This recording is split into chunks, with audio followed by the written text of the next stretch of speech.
Chapter 215, Lear vs. the Golden Law Goddess. Fernando lay prostrate on the ground, trembling all over. The last time the Golden Law Goddess appeared was in Brieffield, in order to purge the corrupt spirits that had descended upon the mortal world. In addition, the Goddess of the Golden Law has not appeared for more than 10 years, and even the prayers of the Golden Church are rarely responded to. But now, the Golden Law Goddess has come again, blocking the attack of the evil heretic and saving herself from the heretic's fangs. Fernando only felt an unprecedented sense of vanity surging in his heart, but the Golden Law Goddess seemed not to see him, and her eyes were only fixed on Lear, who was standing still. "Mortal, why don't you show respect when you meet me?" the Golden Law Goddess said coldly. The attitude of the Golden Law Goddess stunned everyone. It was obviously the Blood King who wanted to kill the believers of the Golden Church, but now the Goddess of Golden Law did not judge the Blood King, but instead targeted Lear. Watching this scene, Lear narrowed his eyes. The Goddess of Golden Law indeed knew his identity. The Blood King was just a puppet incarnation, and the mastermind behind everything was Lear. "My Lady Goddess, I am a believer in war, not gold." Lear stood up and replied lightly that he had already prepared for the worst. If the Goddess of Golden Law exposed his identity, he would simply not hide it. Hearing Lear's voice, the Goddess of the Golden Law did not get angry but laughed instead. She glanced at Lear and then at the Blood King beside her. "You really have a good acting skill." The Golden Law Goddess suddenly praised. She smiled and shook her head, and after a brief pause, she changed her tone. "I know everything about you. You don't need to pretend in front of me. I am not here for the blood cult today, but just for you. You have repeatedly provoked me, you should be punished." The voice of the Goddess of Golden Law echoed over the square, and everyone was confused. The Blood King was ignored, and Fernando, who thought the Goddess was here to save him, turned red in the face. He really thought that the Goddess came to save him, but now it seems that he was just a bug saved by the Goddess. Lil Stewart, what on earth did this kid do to deserve the Goddess's personal punishment? This was Fernando's doubt, and it was also the doubt of everyone present. What did Lear do to make the Golden Law Goddess so angry that she would ignore the battle between the Blood King and the Golden Church and attack Lear directly? There was a buzz of whispers from the crowd around, and even many players were curious. The Blood King has always been the most eye-catching character in the game, but now it seems that Lear, the special executive of the Church of War, is even more mysterious. Bathed in so many gazes, Lear's eyes twitched slightly. "You, a god, came down from heaven just to punish me." However, the Goddess of Golden Law did not expose his identity, which should be the only good news. "My Lady Goddess, do you have any misunderstanding? I am a believer of the Church of War, but I have never provoked you," Lear said innocently. Upon hearing this, the Golden Law Goddess did not waste any more words and launched an attack directly. The holy light turned into a holy blade in her hand, and the next second she was in front of Lear. Lear quickly swung his sword to block, and the knight rose in his hand was bent into a terrifying arc. With just this one strike, Lear sensed the attributes of the Golden Law Goddess, a god descending to the earth, although Milila said that there was some limitation that made the Golden Law Goddess's level only semi-saint level, but there is also a gap between semi-saints. In terms of attributes, all the attributes of the Golden Law Goddess are probably at the critical point of breaking the limit of 99. As for the person, you are suppressed by a strong person from the dominant class. Due to the effect of the Blood King's robe, you are immune to the suppression effect. Domination level. Same as Milia. Looking at the system prompt that popped up in front of him, Lear felt a chill in his heart. When Milia saw the Golden Law Goddess launching an attack, she was about to take action, but Lear spoke out to stop her. "I can do it myself," Lear whispered, with a hint of heat in his eyes. Until now, neither the believers of the Golden Church nor the blasphemous spirits have been able to give him a satisfying battle. His attributes have long reached inhuman levels due to the blessing of multiple law affinities, and now he finally has a decent opponent. The Goddess of the Golden Law did not reveal his secret, although Lear didn't know why. Since the other party wanted to play, he would accompany her to the end. The terrifying magic power instantly erupted in Lear's body. The night rose became illusory, and finally disappeared, and the invisible blade collided with the holy blade of the Goddess of Golden Law. With the blessing of Aslan's royal swordsmanship, Lear's attributes were in no way inferior to the Goddess of Golden Law, and the fluctuations of their battle shook off all the onlookers around. After a 1-minute-long hand-to-hand combat, the man and the god suddenly separated. There was silence all around. Both Duval and the people of the Golden Church widened their eyes. Such a battle was far beyond their imagination. The speed and power even made Duval doubt himself. Is this really a speed that only extraordinary professionals can possess? Your physical attributes are indeed very powerful, far beyond the extraordinary level of professionals, but if you are only at this level, then you will have to suffer today. The golden law goddess glanced at Lear indifferently. As she finished her words, holy light gathered on the holy blade in her hand. Holy law blade. As the goddess of golden law, she naturally mastered the professional skills of the royal guard knight. Not only that, golden oath, pious aura, golden fury, sense weakness. The golden law goddess has added buff skills to almost all golden law professions. The last ray of golden light had not yet entered Lear's body. Prayer of repentance. Lear instantly felt that his physical attributes had been greatly weakened. Looking at the golden goddess of law with all the buffs, the corners of Lear's mouth twitched slightly. Is there still law here? He sighed helplessly. If he was the Blood King, he could directly start the blood fusion and fight with the goddess of golden law, but now he was Lear. After a brief silence, the light of the morning star shone on Lear's body. At the starlight turned into armor and condensed on Lear. The morning star armor of the moon robe and star armor, all damage reduced by 50%. 1% of maximum health restored per second, and immunity to all curses and control effects. The negative effects of confession disappeared in an instant. Lear looked at the golden law goddess. The moon robe and star armor cannot be blessed at the same time, so now he can only choose the morning star armor. Compared with the damage and speed added by the moon robe, Shinkai's defense is more important. The most important thing is that it restores 1% of the maximum health per second. Without the blood rose sucking blood, Shinkai's life recovery effect can allow Lear to continue the Aslan royal swordsmanship in the blood demon homology state. Both sides used their own methods and the battle started again. Dibble was already numb. After seeing that Lear's fighting power had increased again, a sense of illusion surrounded him. He knew before that Lear was a transcendent professional and a dual law professional. He was very strong, but probably not as strong as himself. After all, he is a semi-saint and possesses the realm of a saint. But now it seems even if he used the realm of saints, he would probably find it difficult to defeat Lear. The onlookers all around were watching intently, although they couldn't see clearly what the men and gods were doing. A fight of this magnitude was extremely rare. The players have already started recording the screen. You can't see the movements clearly now, just slow down the recording once it's done. 2 rays of light, one golden and one white, collided in the air. A storm gathered around Lear, enchanting his entire body, and his speed increased again. At the same time, a dim lavender light gathered beside him. The light of arcane shone, and the arcane shock was launched, but high-level arcane shocks were completely useless in front of the golden law goddess, and were directly dispersed by the golden halo around the goddess. Holy word, destruction.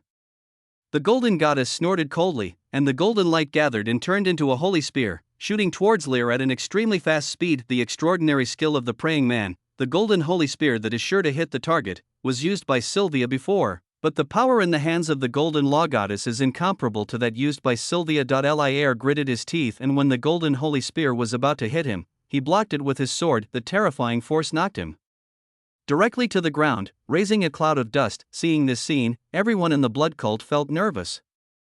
Avian from the War Church also wanted to rush out but was held back by Dibble. Don't go over there. Duval stopped him. Lear is fine. Duval added, although the smoke and dust was huge, the powerful fluctuations of magic power in the smoke and dust did not weaken at all. In the smoke and dust, Lear slowly stood up.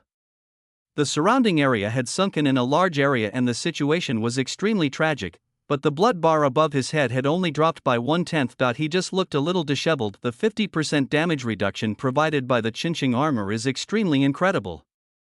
If it weren't for the damage reduction of the Chinching armor, he would have at least paid some price for this attack. He raised his head and looked at the golden goddess of law flying in the sky. This woman really didn't hold back at all. In that case, he has nothing to worry about. Stepping on the ground, Lear took off into the air again. He spat out a mouthful of blood as if nothing had happened and fell into the storm.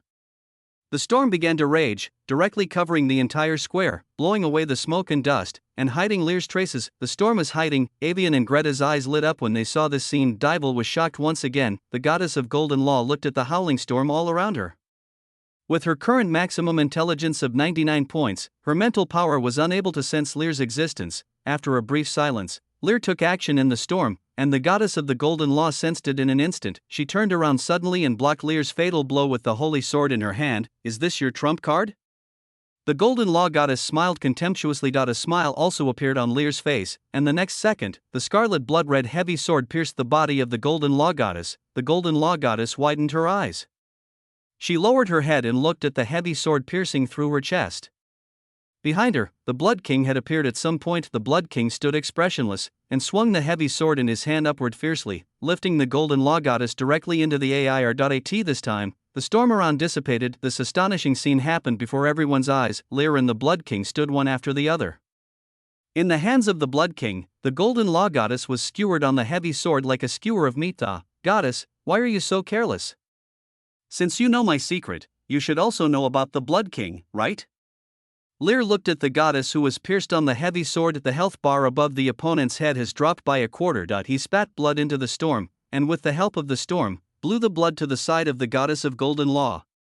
Finally, the Blood King used the echo of blood to teleport behind the goddess of golden law, completing the attack. Everything was perfect, and the goddess of golden law didn't even react. If it were an ordinary person, he would have been dead by now. But the other party is a god. This attack only took away a quarter of the health, and this blood volume may not be the real blood bar of the god. Maybe it is just the blood bar of this phantom of God, the golden goddess of law, who was pierced on the rapier, finally reacted at this time, and her body was shaking with anger. I just struck a blow to the golden church in the mortal world.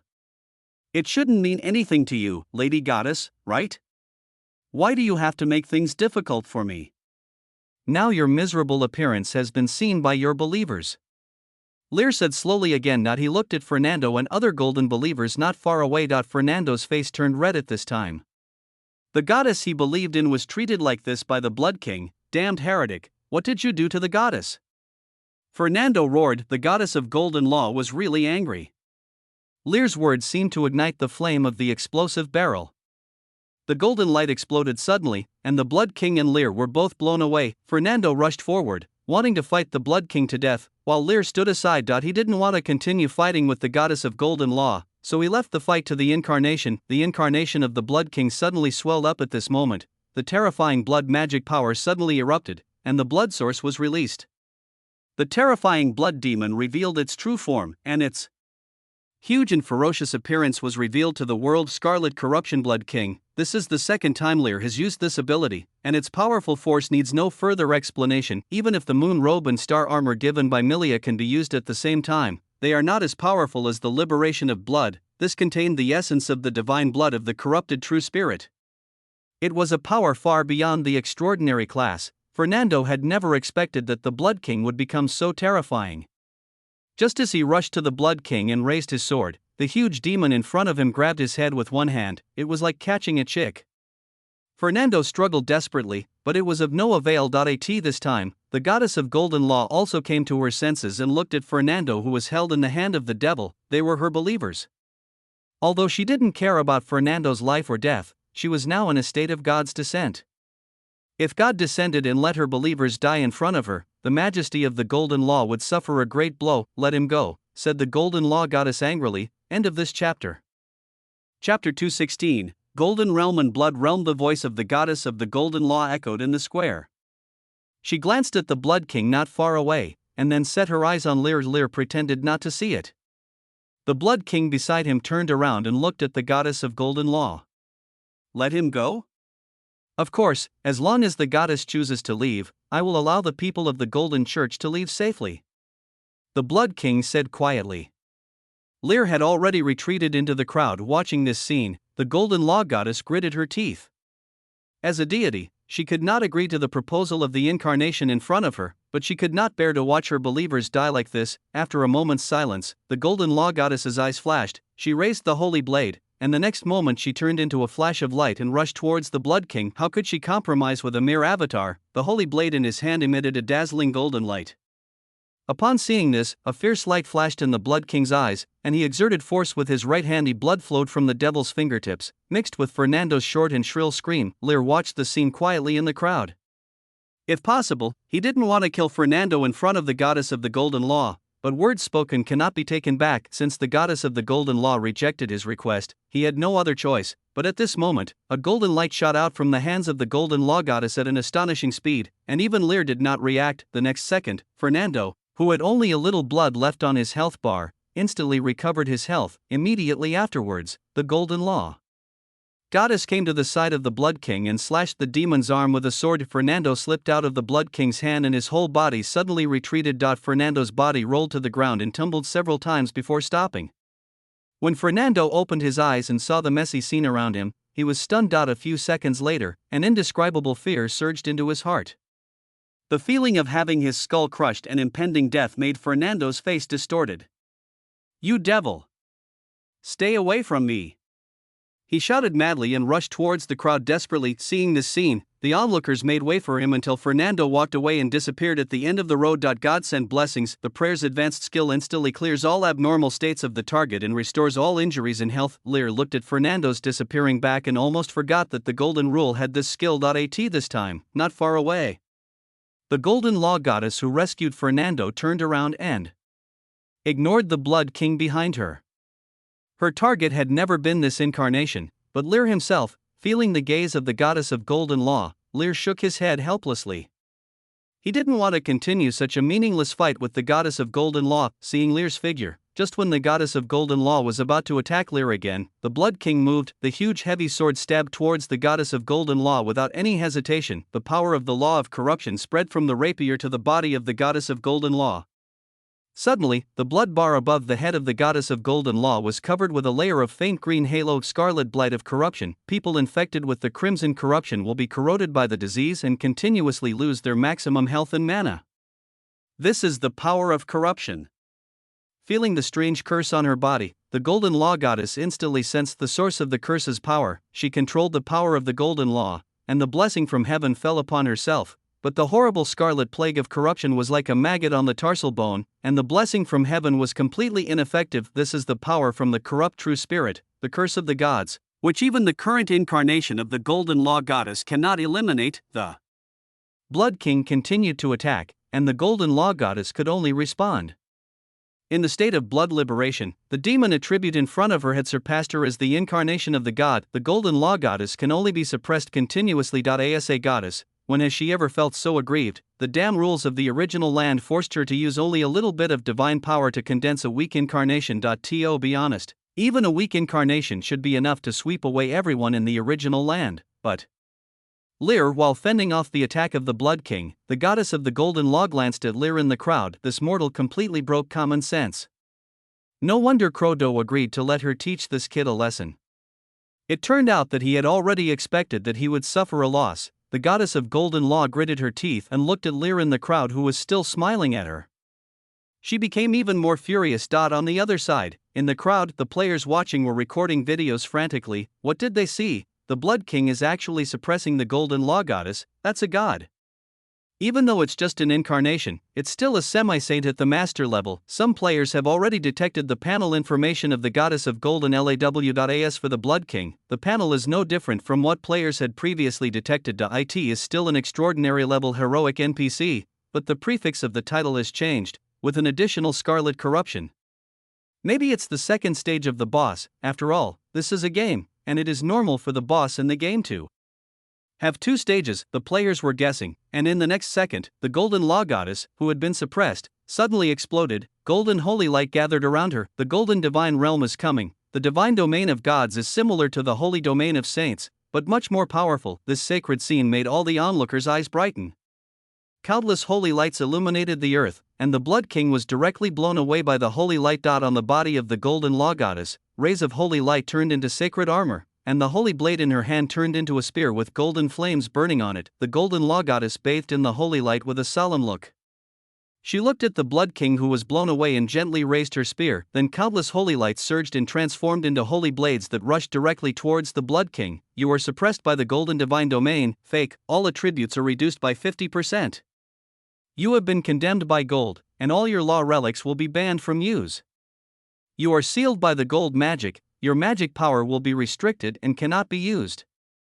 You have been silenced by gold, and all your active skills will be restricted.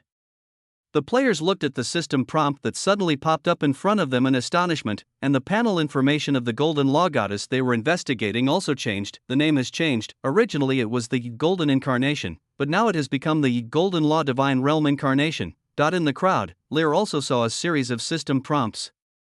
Looking at the information on the system panel, Lear fell silent.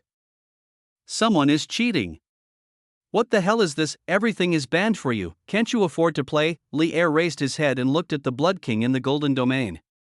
After all skills were restricted, the effective blood source release had been removed, and the Blood King returned to his original appearance. and all attributes dropped by 50%. At this time, the goddess of golden law fell from the sky and raised her proud head. She ignored the Blood King and looked at Lear. Lear's face looked a little ugly, but the next second a faint blue light enveloped his body. The negative effects imposed on his body by the golden divine domain all dissipated instantly. Milia walked to his side, holding the morning star scepter, and looked at the golden goddess of law in the holy light with a serious face. This is the divine realm owned by the gods that she fears. Although it was just a defective product used by the incarnation, the effect was still powerful. After all, it was the power from a god. Seeing Milia appear, the golden law goddess frowned. "You want to help him," said the golden law goddess. "He is my lover," Milia said calmly. "You can't beat me with your current strength," said the golden law goddess calmly. "Then let's try it?" The two women were talking to themselves, and everyone felt confused, especially Dival and Lorena. They didn't understand why the goddess of the golden law always directed her conflicts towards Lear, when it was the Blood King who had pierced the goddess of the golden law before, and it was also the Blood King who tried to kill Fernando. It was also the Blood King who built the Blood Temple and humiliated the Golden Church. But after the arrival of the goddess of golden law, the Blood King seemed to have disappeared into thin air. The two looked at each other and saw confusion in each other's eyes. Just when Milia and the goddess of golden law were about to fight, the rose cluster wrapped around Ophanina slowly floated up. A shadow emerged from it. "I say, don't you guys take me too seriously?" A crisp voice rang out. Lillian's figure gradually solidified, her long snow-white hair fluttering and dancing under the ripples of magic. This time, Lillian had turned into the appearance of the statue, and the aura of her body became extremely terrifying. After devouring the golden law source from Ophanina, her strength recovered to a new level. Hearing the voice behind them, Milia and the goddess of golden law were both stunned. The golden law goddess turned around abruptly, and when she saw Lillian, she narrowed her eyes. "Lord of the blood source? God of the golden law, your essence tastes very good." Lillian licked her lips contemptuously. Hearing this, the golden law goddess's expression instantly turned ugly. "You are looking for death. Lear is the person that Croto has his eyes on. She cannot kill him, but the Lord of Blood in front of her has no protection. Young god, please be respectful when speaking to your elders." Lillian's tone also turned cold. After her body grew bigger, her personality seemed to have changed a lot, becoming more assertive. "A fallen god dares to call himself a senior?" The golden law goddess was completely enraged by Lillian. She even gave up the idea of teaching Lear a lesson and pointed the spear in her hand at Lillian. "The blood has fallen, but the blood has never disappeared," Lillian said quietly. The blood law originated from that ancient era. What she had experienced was totally beyond the imagination of a new generation deity like the goddess of golden law, and the same was true of her power. She survived destruction, and not just one destruction. Even the Morningstar law, which also survived the destruction, is just a newborn baby in her eyes. Without further ado, with the goddess of golden law, Lillian set her sights on Lear. She smiled at Lear, then looked at the silent Blood King on the other side. "My king, let this young god see the true power of blood," Lillian said softly. Then the terrifying blood magic power descended instantly. In the crowd, Lear only felt a force surging in his body, and his body disappeared the next second. When he raised his head again, he saw Lillian's gentle eyes. "You have completed the fusion with the blood incarnation, and all your attributes have increased by 100%. You have obtained the blessing of the blood god realm, remnant. The effect of your blood law ability increases by 100%. You have gained the authority of blood, and your ability to control blood has improved. You have obtained the blood plunder. Each of your attacks will plunder 1% of the target's maximum health. You have gained the mercy of blood. When your health points reach 0, you will be immune to death and will burn the blood in your body instead. By burning the blood, you will gain stronger power until the blood is burned out." A series of system prompts appeared before my eyes. He stood in front of the blood temple, his body had merged with the incarnation of blood, and he gained even stronger power. Blood god realm, this is the divine domain from Lillian, and like the golden divine domain, it is also incomplete. The blood god realm not only eliminated the negative impact of the golden god realm, but also brought even more terrifying power. Milia and the goddess of golden law both felt the change in the blood king. The incarnation under the mask had become Lear himself. "It seems that I don't need to take any action anymore." Feeling the power of the Blood King, Milia smiled, put away the Morning Star scepter and left the battlefield. The Golden Law Goddess stared at the Blood King intently, and she also felt the terrifying power from him. The Blood King stood up, and under the mask, Lear looked at the Goddess of Golden Law, and pointed the rapier in his hand at her without hesitation. The next moment, the blood source was liberated again, the breath of decay of all things spread, and the devil reappeared. With the blessing of the blood divine realm, the demon's body became even larger. My lady goddess, now I can play with you to your heart's content. Lear said in a low voice, with a burning light in his eyes. Without waiting for the Golden Law Goddess' response, Lear rushed forward directly. The terrifying heavy sword and the golden holy spear collided with each other, suppressing the queen of the Golden Law Goddess and forcing her to retreat dozens of meters. The Golden Law Goddess's face turned red as she tried hard to resist the attack of the demon in front of her, and the anger in her eyes soared to the sky. Golden holy light burst out, and she also used all her strength. Countless holy lights in the air transformed into sharp blades and stabbed towards the devil. Seeing this, Lear also controlled the blood magic condensed into a sword blade in the air, blocking the attack of the holy sword. End of this chapter. Chapter 217, The Defeated Golden Goddess and the New Occupation of the Blood Law. 1 red and 1 gold, two figures flashed in the air, and every time they collided, it would cause terrifying magical fluctuations. Dival watched the battle between the two sides. The previous battle between Lear and the Goddess of Golden Law had already shocked him, but now the Blood King in front of him was actually completely suppressing the incarnation of the Golden Law Goddess. He seemed to understand why the Goddess of War agreed to cooperate with the Blood King.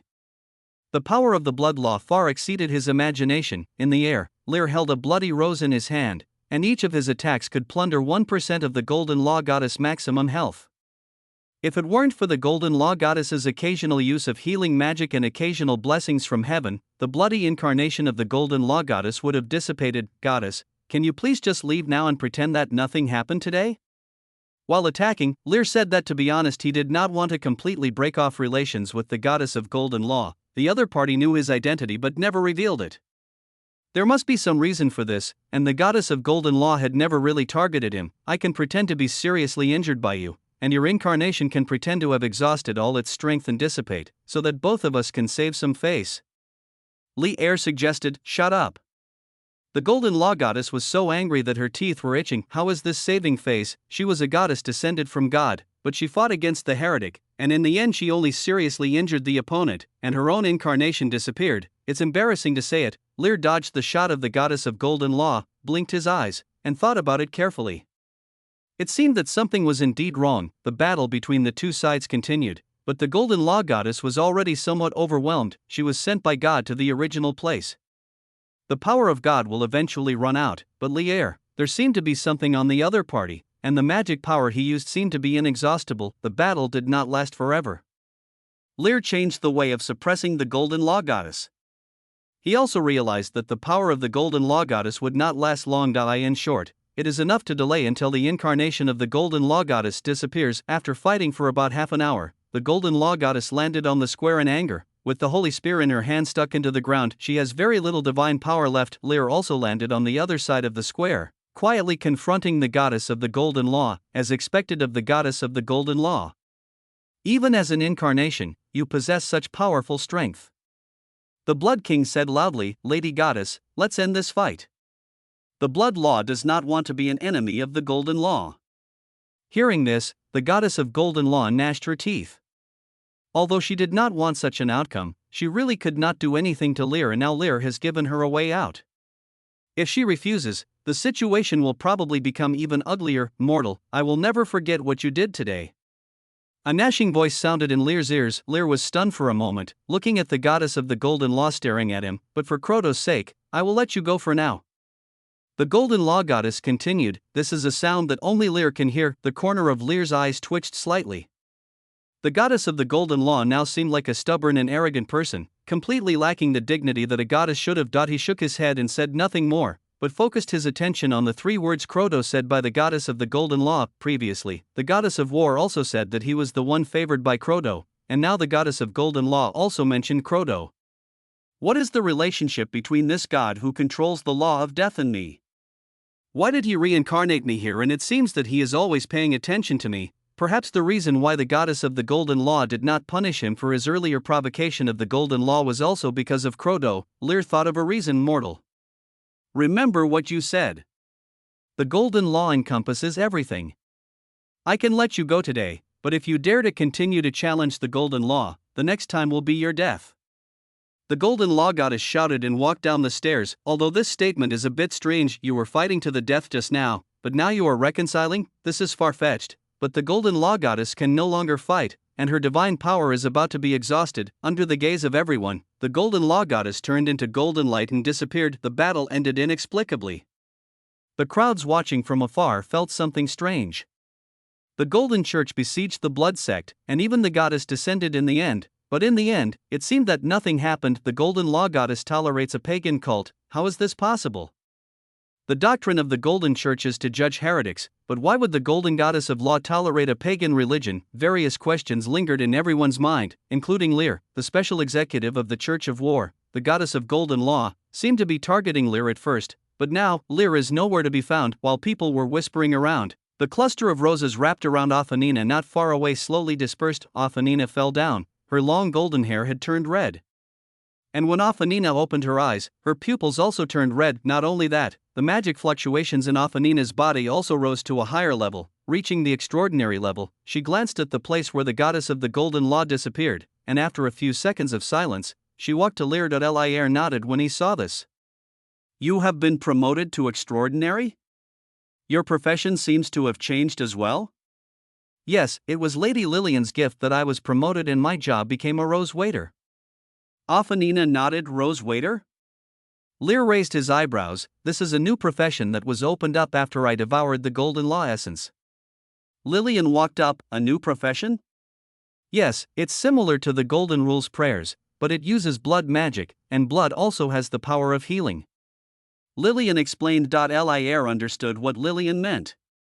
Perhaps it was the job of a wet nurse in the blood cult. This way, the blood cult's profession can be considered quite versatile. Well, in that case, from today on, Ophanina will be the saint of the sect.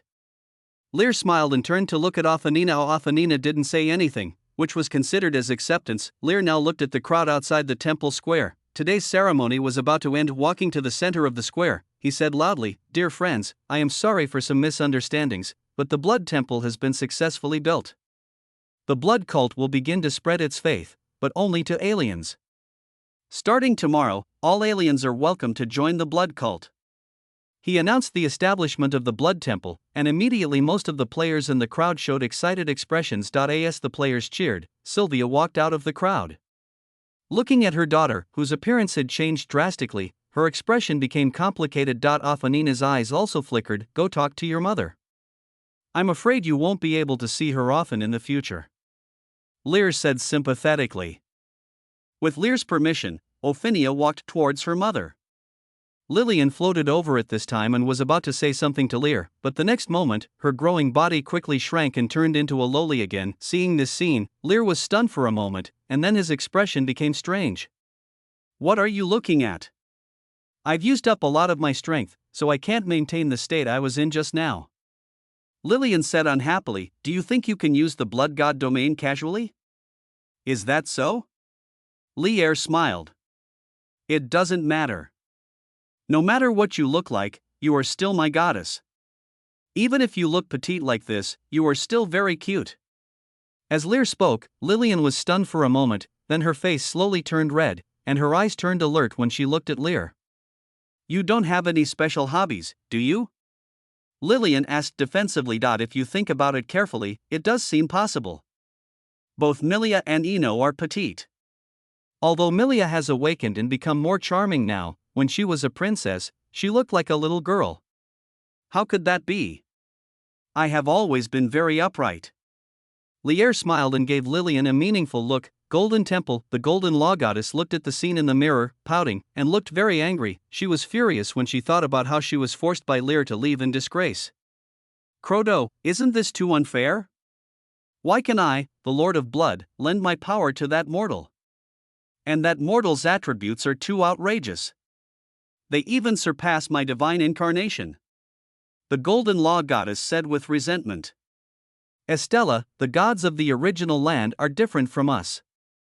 They are dormant there and awaken from there. Naturally, they have fewer restrictions than us. This is the rule of the origin artifact. Even I cannot interfere. Croto explained.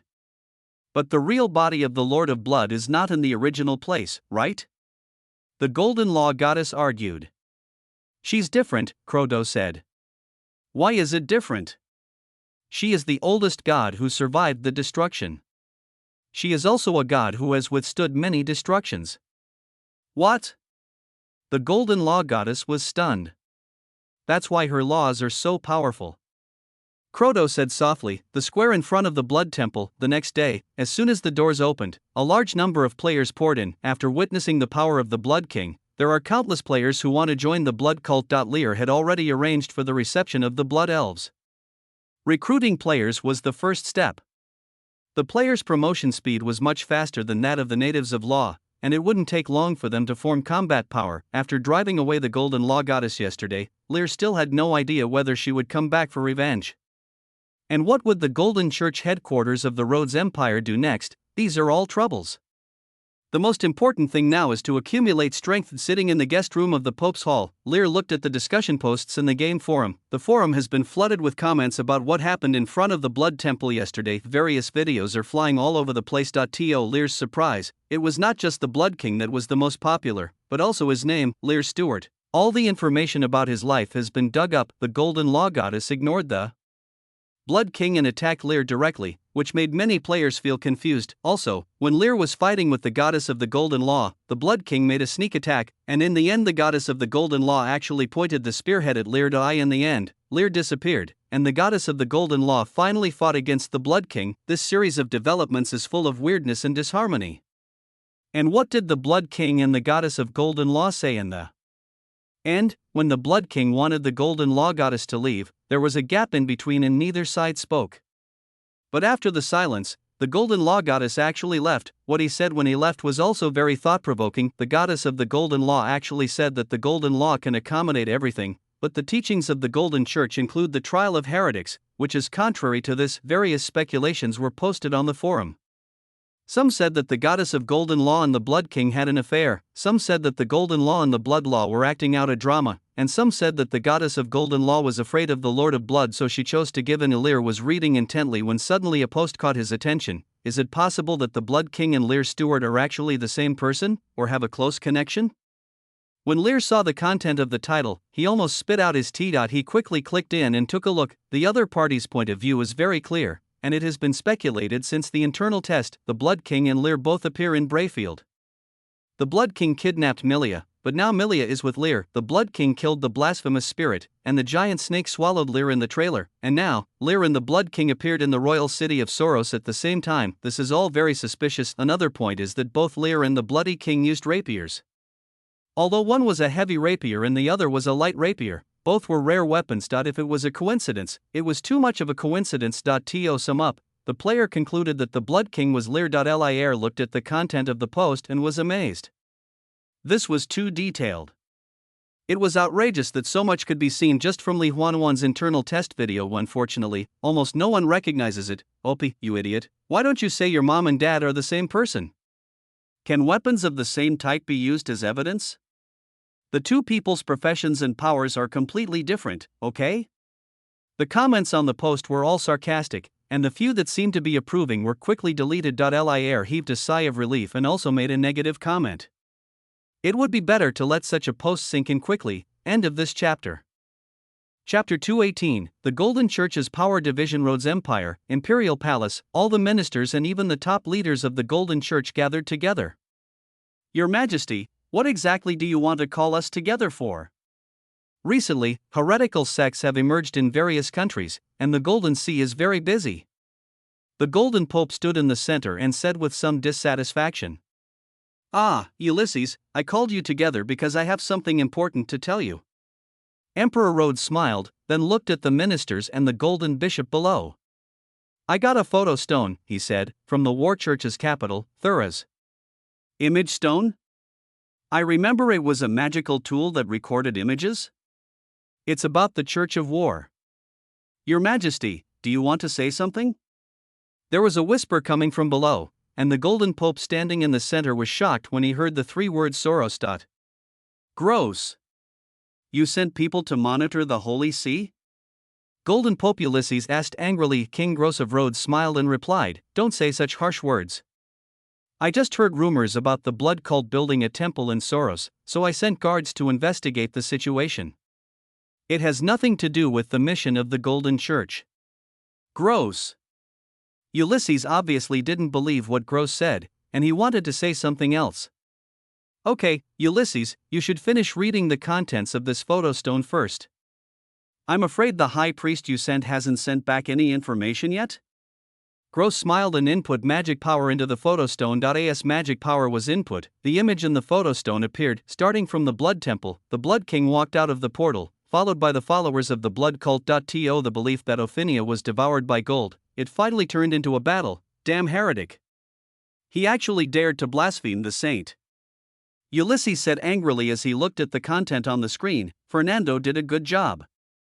When faced with such a heretic, we should, he continued to speak, but the next second he saw the Blood King easily resisting Fernando, and in the end Fernando actually killed Ophinia. The words were stuck in his throat, and Ulysses looked at the scene with an unpleasant expression. Fernando actually chose to kill Ophinia. He could already feel the changing gazes around him. In the Rhodes Empire, the Rhodes royal family and the Golden Church each have their own rights, but the one who truly controls the empire is the Rhodes Emperor. However, the emperor did not interfere in the dissemination of the Golden Law, so on the surface the Golden See had more authority. Ulysses has always wanted to win over the forces loyal to the imperial royal family, but now Fernando did not rescue the saint but chose to kill her. He could understand Fernando's thoughts, but this was ultimately a betrayal of the Golden believers.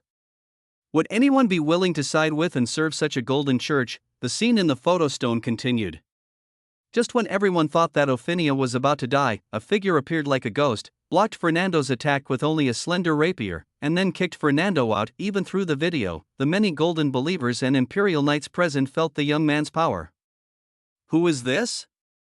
He is so young, but he has the power to compete with Fernando? Is he a believer of the Church of War? It seemed like he used the power of the law of war just now.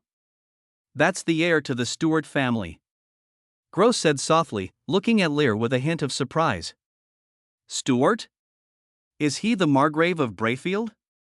Someone who had heard of Stuart revealed Lear's identity. Gross did not explain further, but continued to look at the image on the photostone. What follows next is much more shocking than resisting Fernando. The scene turned to the Blood King, and the bloody spear was about to take Fernando's life in the next second, but the golden holy light illuminated the earth. The entire imperial hall fell silent, and everyone looked at the woman in the picture with disbelief on their faces. Gross also took a deep breath. The Golden Law Goddess rarely contacted the Empire and the Golden Church. The last time she appeared in Brayfield was to eliminate another heretical deity, but it just disappeared after the gods were purged, leaving no oracles for the Empire and the Church. After that, the aliens came and the Golden Law Goddess issued an oracle again. That's the goddess? After a long silence, someone broke the peace, like a stone falling into the water, and the hall suddenly became boiling. Almost all the knights and believers knelt down, even though it was just a vision. Ulysses also reacted. He never thought that the affairs of the blood cult would alarm the goddess. The image continued, and the descending goddess of the Golden Law did not attack the blood cult, but instead pointed her spearhead at Lear. The battle between the two sides was about to break out. Seeing the young man fighting on equal terms with the Golden Law Goddess, everyone was shocked again, until the Blood King pierced the chest of the Golden Law Goddess with a sword. Damn heretic! How dare he sneak attack the goddess? In an instant, everyone in the hall was furious, and they all stared at the bloody king in the picture, wishing they could skin him alive. Gross said nothing, but just looked at the image on the screen in silence. Next, the Lord of Blood appeared. The Blood King transformed into a devil and had a shocking duel with the goddess of Golden Law. And finally the goddess of Golden Law left the stage. The Golden Law encompasses everything. I can let you go today, but if you dare to continue to challenge the Golden Law, the next time will be your death. After leaving her last words, the goddess of Golden Law disappeared. The image stone dimmed and the picture disappeared. The hall fell into silence. Everyone felt as if they were out of their wits. Everything that had just happened in the scene made them feel incredible. Why aren't you talking? Gross's eyes swept across the hall. This is what happened in Soros Royal City. This is also the heretical sect that Ulysses sent people to wipe out. Gross continued, Ulysses, after reading this, are you sure you can deal with this blood sect? As he spoke, he seemed to have thought of something and added, oh, by the way, the news my scouts sent back is that this bloody king not only has 3 extraordinary professionals under his command, but also a large number of high-level professionals and a large number of other mid-level professionals. They are called blood elves, and they are also the followers of the Lord of Blood. Gross's words echoed in the hall, and Ulysses' expression became extremely ugly. He originally did not take the blood cult seriously at all, but now it seems that the other party is completely different from the heretical sects he had eliminated before. Judging from the image and the image stone, the opponent's high-end combat power is probably not weaker than the church on the surface, or even stronger. The demon who can fight against the incarnation of the goddess, where on earth did this horrible thing come from? Ulysses, the blood cult is no longer something the Golden Church can handle. Everything will be handled by the Empire from now on. Gross spoke again, well, all affairs of the Golden Church will also be taken over by the Empire. He played these images to Ulysses for this very reason, to bring the power of the Golden Church into the hands of the Empire. Gross, you can't. Ulysses was about to retort. You have no right to refuse. Gross interrupted Ulysses coldly. You divided the power of the Empire and established the Golden Church. You even fabricated doctrines and vigorously expanded the power of the Golden Church in the name of clearing heresy. These were all your arbitrary actions. Gross continued, the goddess's teachings have never swept away other laws, nor have they ever called other laws heresy. I've allowed you to do whatever you want, but that's it. You also heard what the goddess said at the end. The golden law encompasses everything. Gross spoke seriously, and his series of words made Ulysses unable to refute. My dear brother, hand over the power of the Holy See. You are still the Pope, but you can only be a Pope. Gross spoke the final words. Gross, you can't. Ulysses roared in unbearable anger, but the knights around him just looked at him with indifferent eyes, and even the believers of the Golden Sea behind him did not speak. The believers on both sides walked up to Ulysses and grabbed his hands. What do you want to do? You are believers of the Holy See, how can you obey Gross's orders? Ulysses said in shock and anger. He wanted to use his own power but suddenly found that the magic power in his body was stagnant. What did you do to me? Gross. Ulysses instantly looked at Gross on the throne. I just hope you can be safe for the time being, my brother. Gross shook his head, your magic power will be sealed for 3 days. I hope you can think about it carefully.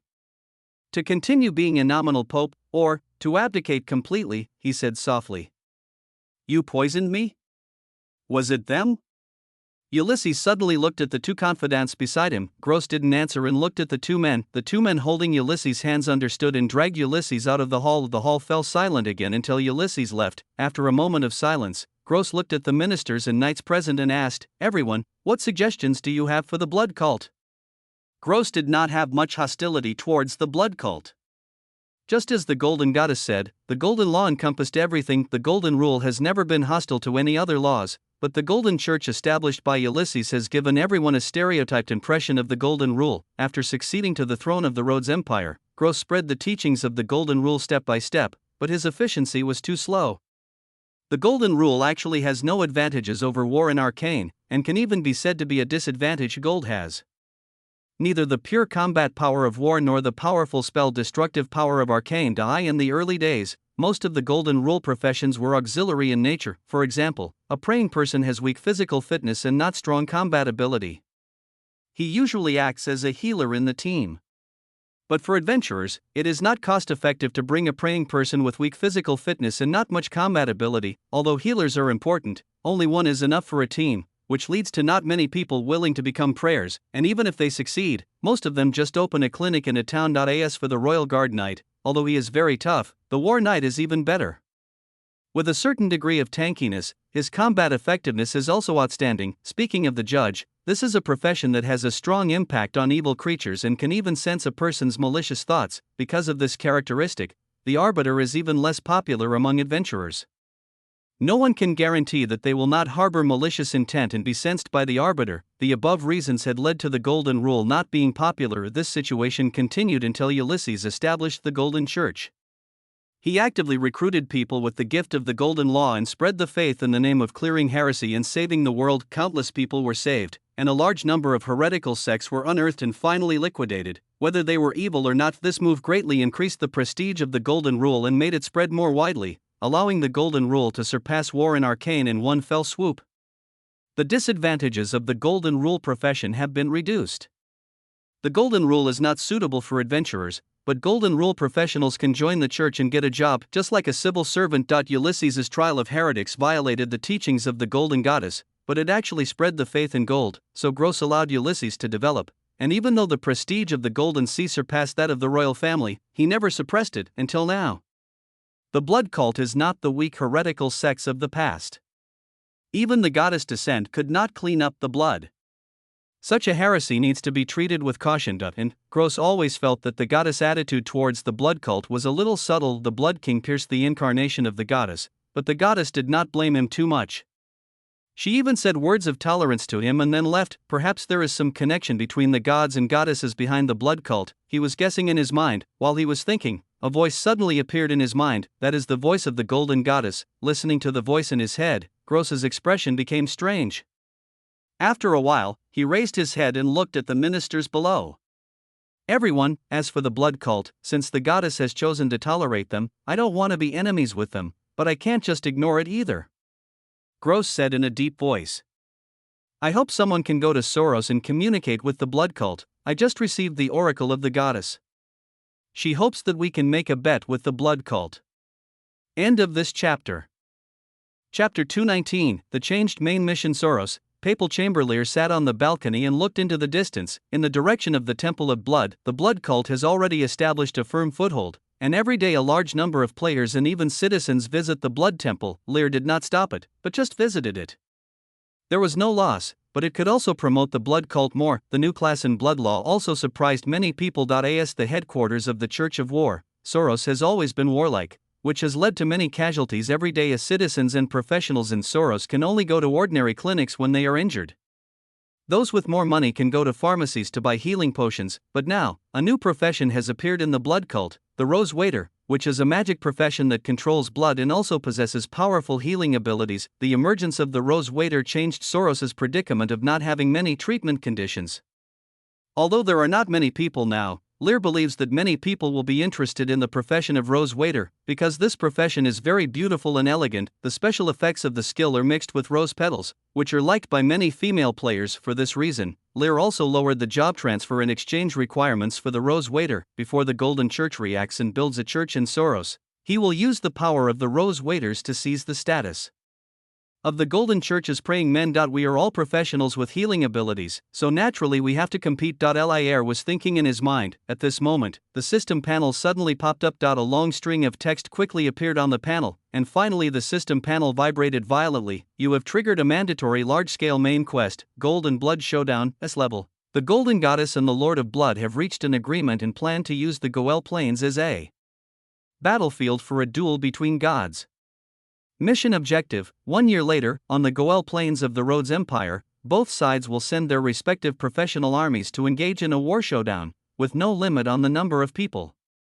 Task period: 365 days. Mission restriction: 1. Non-blood cult members and non-Golden Law professionals are prohibited from participating in the war, but alien players are not restricted. Mission restriction: 2. The War Church and the Arcane Council are prohibited from participating in the war, but alien players are not restricted. Task restriction: 3. It is forbidden to use old dreams to replenish magic power consumption. Task rewards: you will receive 1 legendary item, and the Lord of Blood will receive 5 Golden Law origins. Failure penalty: the Lord of Blood will lose the origin of Blood Law. 3. Golden Temple. The Golden Goddess looked at Lear in the mirror with an indignant expression on her face. Croto has left. She still remembered what Croto had said about the Blood Law before he left. Powerful, as the most mysterious and powerful of gods, Croto is respected by almost all existing gods.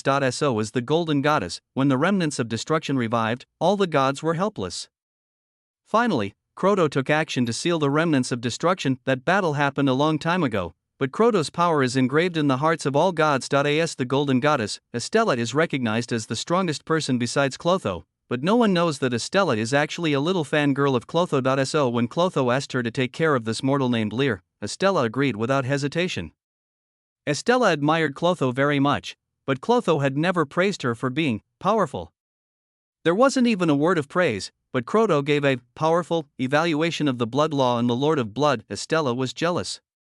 Why could an old thing who was sealed and barely alive be praised so much by Croto? So, just last night, she found the sealed Lord of Blood and made a bet with him. She wants to prove that the golden law is absolutely no worse than the blood law. Looking at the task that suddenly appeared in front of him, Lear was stunned. A large main quest. In the previous life, the only major main quest in the early stage of the game was the task of clearing out heretical sects issued by the Golden Church.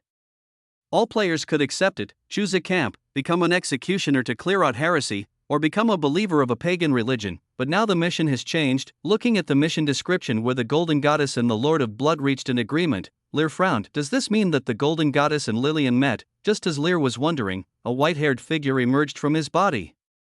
Lillian floated in front of Lear with a helpless look on her face. Lillian.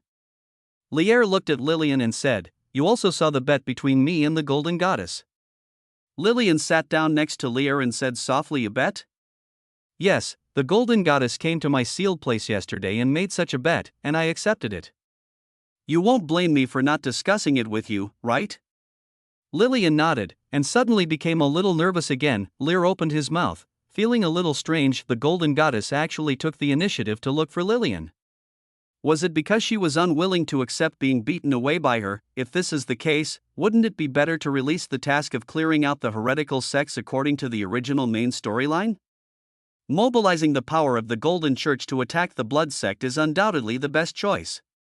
Why would he deliberately go looking for Lillian? Lear was a little confused. "You are my goddess, how can I blame you?" Lear shook his head. "I'm glad you don't blame me." Lillian smiled. "That's it anyway. What are you going to do?" Lear returned his gaze to the task panel, thought for a moment and said, "Since the goddess of golden law intends to fight with us, let's fight." In terms of high-end combat power, even the incarnation of the Golden Goddess couldn't do anything to him, so how could those people from the Golden Church be his opponents? The only thing to consider is the mid and low-end combat power. The Rhodes Empire has a huge golden law army, and wars cannot be won by relying on high-end combat power. Although he has the magic power supply from the old dream, with the opening of the Blood Temple and the influx of a large number of players, changing jobs, and so on will require consumption of magic power. The magic power in the old dream is not infinite, and it is still needed to maintain the Blood King city. Moreover, the mission restrictions specifically prohibited the use of old dreams to replenish magic power, which was completely aimed at him. This war should be very important to you, right? Lear looked up at Lillian. He looked at the rewards and penalties of the mission. If he wins, he can get a legendary item, and Lillian can get the origin of the golden law. If he loses, there is no price to pay, but Lillian will pay the origin of the blood law. My power loss is too serious, I want to win. Lillian looked at Lear calmly. It was a gamble. She survived destruction more than once, and each time, it struck again before she could recover much. Although she survived every time, she was only barely alive, sealing herself in that dark place to avoid being discovered by destruction. She didn't want to continue like this, so she had to give it a T or white out. Lear looked at the girl in front of him with trembling eyes. After a long while, he smiled, reached out and stroked Lillian's hair, and answered seriously, "I will bring you victory, my goddess." No one knows about the gambling battle of blood and gold. Lear didn't tell anyone else, but only mentioned it to Milia. In the living room, the two sat opposite each other for dinner. Listening to Lear's words, Milia's expression was a little surprised. "Oh, I didn't expect Lillian to be so bold," Milia said while eating the food on the plate. As a fellow deity, she knows better than anyone what the origin of the law means to the gods. For gods like them who survived the destruction, only 1/10 of the origin of law remained. She could feel that even after consuming the corrupt true spirit and the blasphemous true spirit, the origin of law in Lillian was not much more. "I'm afraid there are no more than 5. For the golden law goddess, she is a powerful righteous god, and the origin of the golden law probably has dozens of points. If Lillian lost, she would lose 3 points at once, and the worst case scenario would be that she would fall into a deep sleep again. For the goddess of golden law, losing is no big deal. I will help Lillian win." Lear raised his eyebrows. Milia glanced at Lear, but she was not jealous. Instead, she admired that the man she loved could still be relied on at critical moments. Then I'll come and help Lillian. Milia smiled. Do you want to help Lillian? But the mission restrictions prohibit people outside the blood cult from participating in the war. Lear was a little helpless. He also wanted Milia to help. With Milia's dominant semi-saint strength, she could be said to be able to crush the Golden Church, but the rules restricted her. Why don't I join the blood cult? Milia said casually. What? Lear was stunned. I joined the blood cult. Milia repeated. The goddess of golden law knows our identities, and also knows that you are behind the blood cult. Is there any need for us to hide our identities? Milia said again. Hearing this, Lear fell into deep thought. Why is he hiding his identity now? The dual identity is a guarantee. If the blood sect fails after the Golden Church launches the large-scale main mission of clearing heretics, he will have a good retreat. The Blood King hid back in the old dream, and the Blood Elf clan was also brought into the old dream. No one could come in, so the losses of the blood cult could be minimized. He could also travel around as Lear and consider making a comeback. This was a guarantee, although he felt that he would not lose to the Golden Church. But now the large main quest of clearing out the heretics did not come, but instead a large main quest of a blood and gold showdown came. The plot has changed. If the large main quest of clearing out heretics is gone, it seems that there is no point in hiding your identity. But then again, the goddess of the golden law gave Lear a strange feeling. In the previous life, the Golden Church was extremely resolute in judging heretics, but the goddess of the golden law said that the golden law could tolerate everything, which was contrary to the teachings of the Golden Church. Is there any secret in the Golden Church? Lear fell into deep thought. If you really don't want to reveal your identity, let me cooperate with the blood cult? Milia looked at Lear's thoughtful expression and proposed another decision. I will cooperate with the blood cult in the identity of your wife. I am not a member of the Church of War, but after the cooperation, I can also be considered a member of the blood cult, right? At that time, I can also place the professional inheritance of the astrologer in the blood temple, and use it as the basis for cooperation. Milia said after thinking. Are you going to spread the law of Morningstar? Lear said in surprise after he reacted. I weakened the astrologer's astrology. The current astrology has limited ability to predict the future, so it doesn't matter if it is spread out. Milia nodded. Your mission is not limited to aliens. My astrologer can spread among aliens, and it should be helpful for the war in a year. Hearing Milia's words, a grateful smile appeared on Lear's face. He has always thought of using players to offset the gap in mid and low-end combat power with the Golden Church. The three professions of blood law are already very attractive, but that is not enough. Adding Milia's astrologer will surely attract more players. Lear still remembered how popular the profession of astrologer was after Milia opened up the inheritance of astrologers in his previous life. Astrology from the previous life was also weakened, and the ability to predict the future was only for 1 hour. This may not seem to be very useful, but in a match between players, the astrologer can predict the course of the next game 1 hour in advance, which makes the astrologer's winning rate in the game reach a terrifying 90% because of the skill of astrology. Not only that, when playing a dungeon, you can also see the dropped items in advance. The dungeon drops are refreshed every day. If there is no good stuff, don't fight. This saves a lot of time. Milia, it is my greatest luck in life that you can become my wife. Lear couldn't help but stand up and kissed Milia. We are still eating. Milia pushed Lear away with a rosy face. After lunch, Lear walked out under Milia's unpleasant gaze. Since Milia plans to place the astrologer's inheritance in the blood temple, he also needs to make preparations. Let's publicize the power of astrologers. Although Milia had demonstrated the power of the law of the Morningstar when she fought against Sylvia, it was still not enough. Not only that, it is not enough for Soros to have only the blood temple. The blood temple must be spread to other places. 1 year is not enough time for Lear to spread to too many cities. He can first try to build a blood temple in the arcane capital of the Kala royal family. The Pharaoh fortress is also okay. As for the Brayful royal city in the Rhodes Empire, that's the headquarters of the Golden Church, so it shouldn't be possible. Lear was thinking about this when he walked to the garden of the Pope's Hall and saw Duval walking towards him. Seeing Lear coming, Duval looked a little strange. A few days ago, the battle between Lear and the incarnation of the Golden Goddess in front of the Blood Temple was witnessed by many people. Now Lear's reputation in the Church of War has reached an unprecedented high. This is a strong man who can fight against the incarnation of the Golden Goddess. And Lear is also a special executive officer, although I don't know how Lear offended the Golden Goddess, causing her to give up the blood sect and attack Lear. What does it matter? This is the war church, the Golden Goddess is not important at all. Many church leaders have already planned to befriend Lear. End of this chapter. Chapter 220, Negotiations to Spread the Faith of Blood in Kalia. What happened, Your Holiness? Lear smiled at Duval. The war trial is about to begin. Duval looked at Lear and spoke after a moment of silence. Hearing this, Lear raised his eyebrows. He had been thinking about the main quest triggered by the Golden Goddess and Lillian, and had forgotten about this matter. When does it start?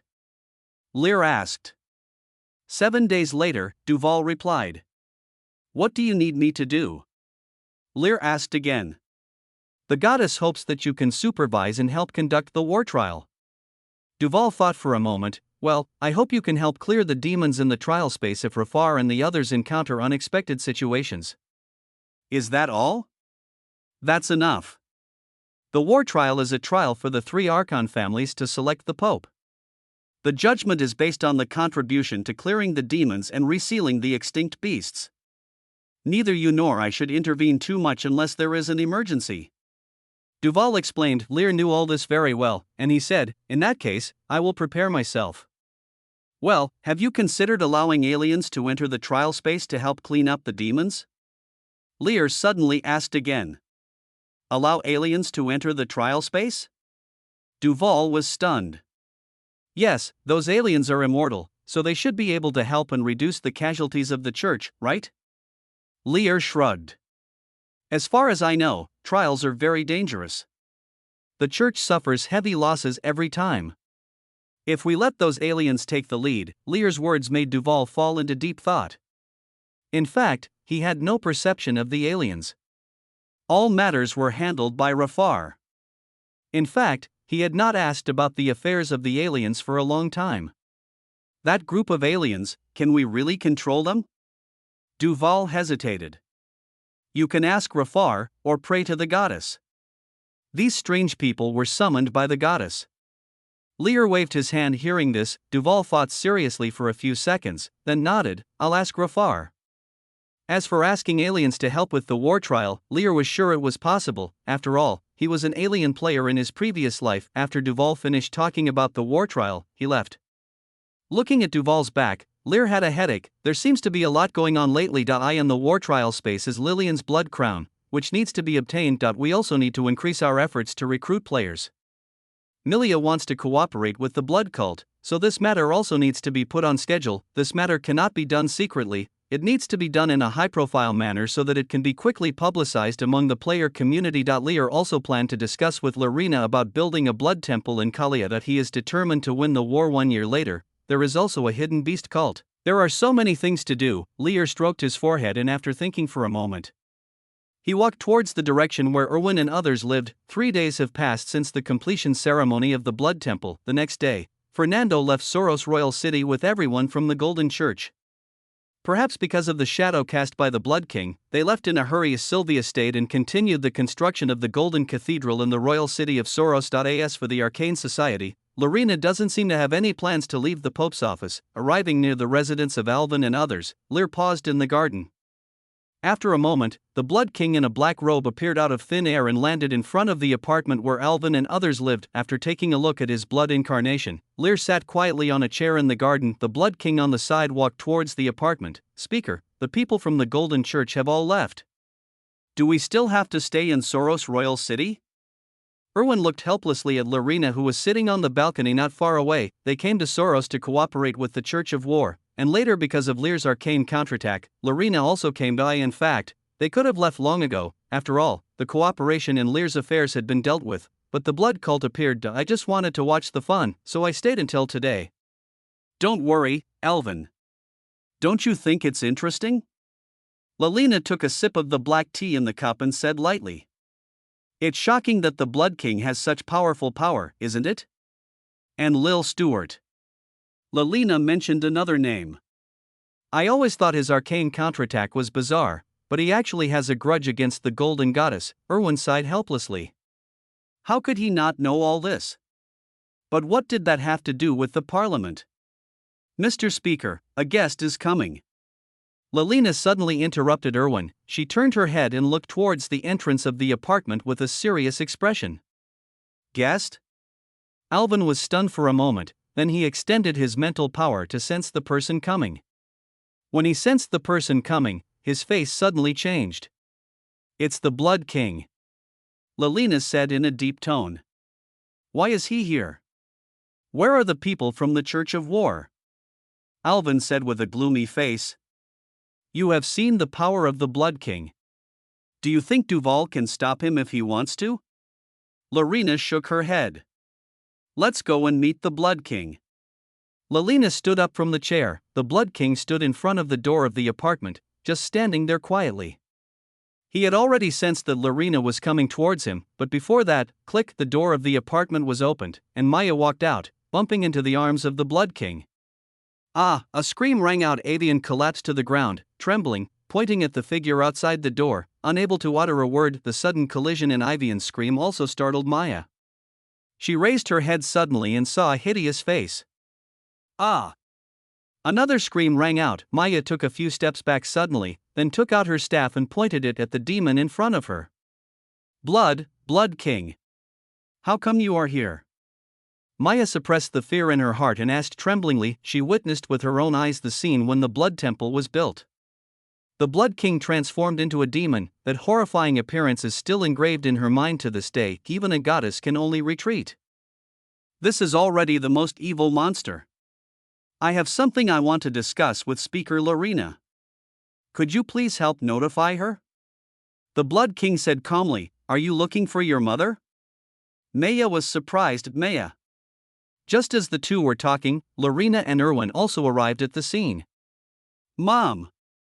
Maya hurried to Lorena's side. Avian also climbed up and came behind Erwin. Seeing that the two women were fine, Lorena and Erwin breathed a sigh of relief, and then Lorena looked at the Blood King in front of her. The Blood King, just call me Mom. The Blood King interrupted Lelina with a smile. Lelina took a deep breath and said, Mr. Munger, what can I do for you? There is indeed something I want to discuss with Your Excellency the Speaker. The Blood King nodded but did not take any action. We need to wait for one more person, he added, waiting for someone. Lorena was stunned for a moment, but after a few seconds, she saw Lear appear behind the Blood King. You're here. The Blood King turned his head and looked at Lear. I promise to help you do one thing, and after that, everything will be written off.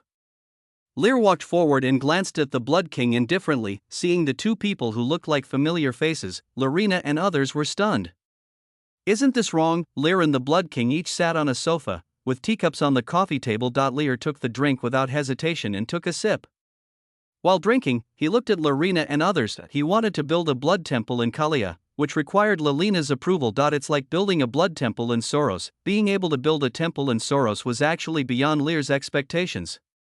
He didn't know what was wrong with Duval to agree to his request, or whether his threat really worked, but at that time he had not yet shown the terrifying power that could compete with the Golden Goddess. Lear couldn't figure it out, but now he needed to cooperate with Lorena. This time Lear did not want to use force to oppress, but to make a deal. The Blood King had nothing to trade with Lorena, but Lear did, so he came anyway. He was already suspicious when the Golden Goddess targeted him before, so it's no big deal that he is now related to the Blood King. In fact, if Lear's apparent identity was the Blood King, he believed that the cooperation would be smoother, but Lear still wanted to keep the secret that the Blood King was his. Lear, do you know Blood, Lord Mung?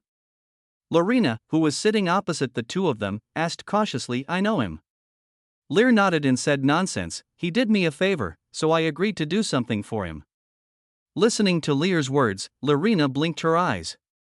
Such words obviously did not convince her, but she did not want to ask any more questions. Lelina looked at the Blood King, who had been silent, and asked, Sir Munger, you said you wanted to talk to me about something. What is it? Lelina brought up the point.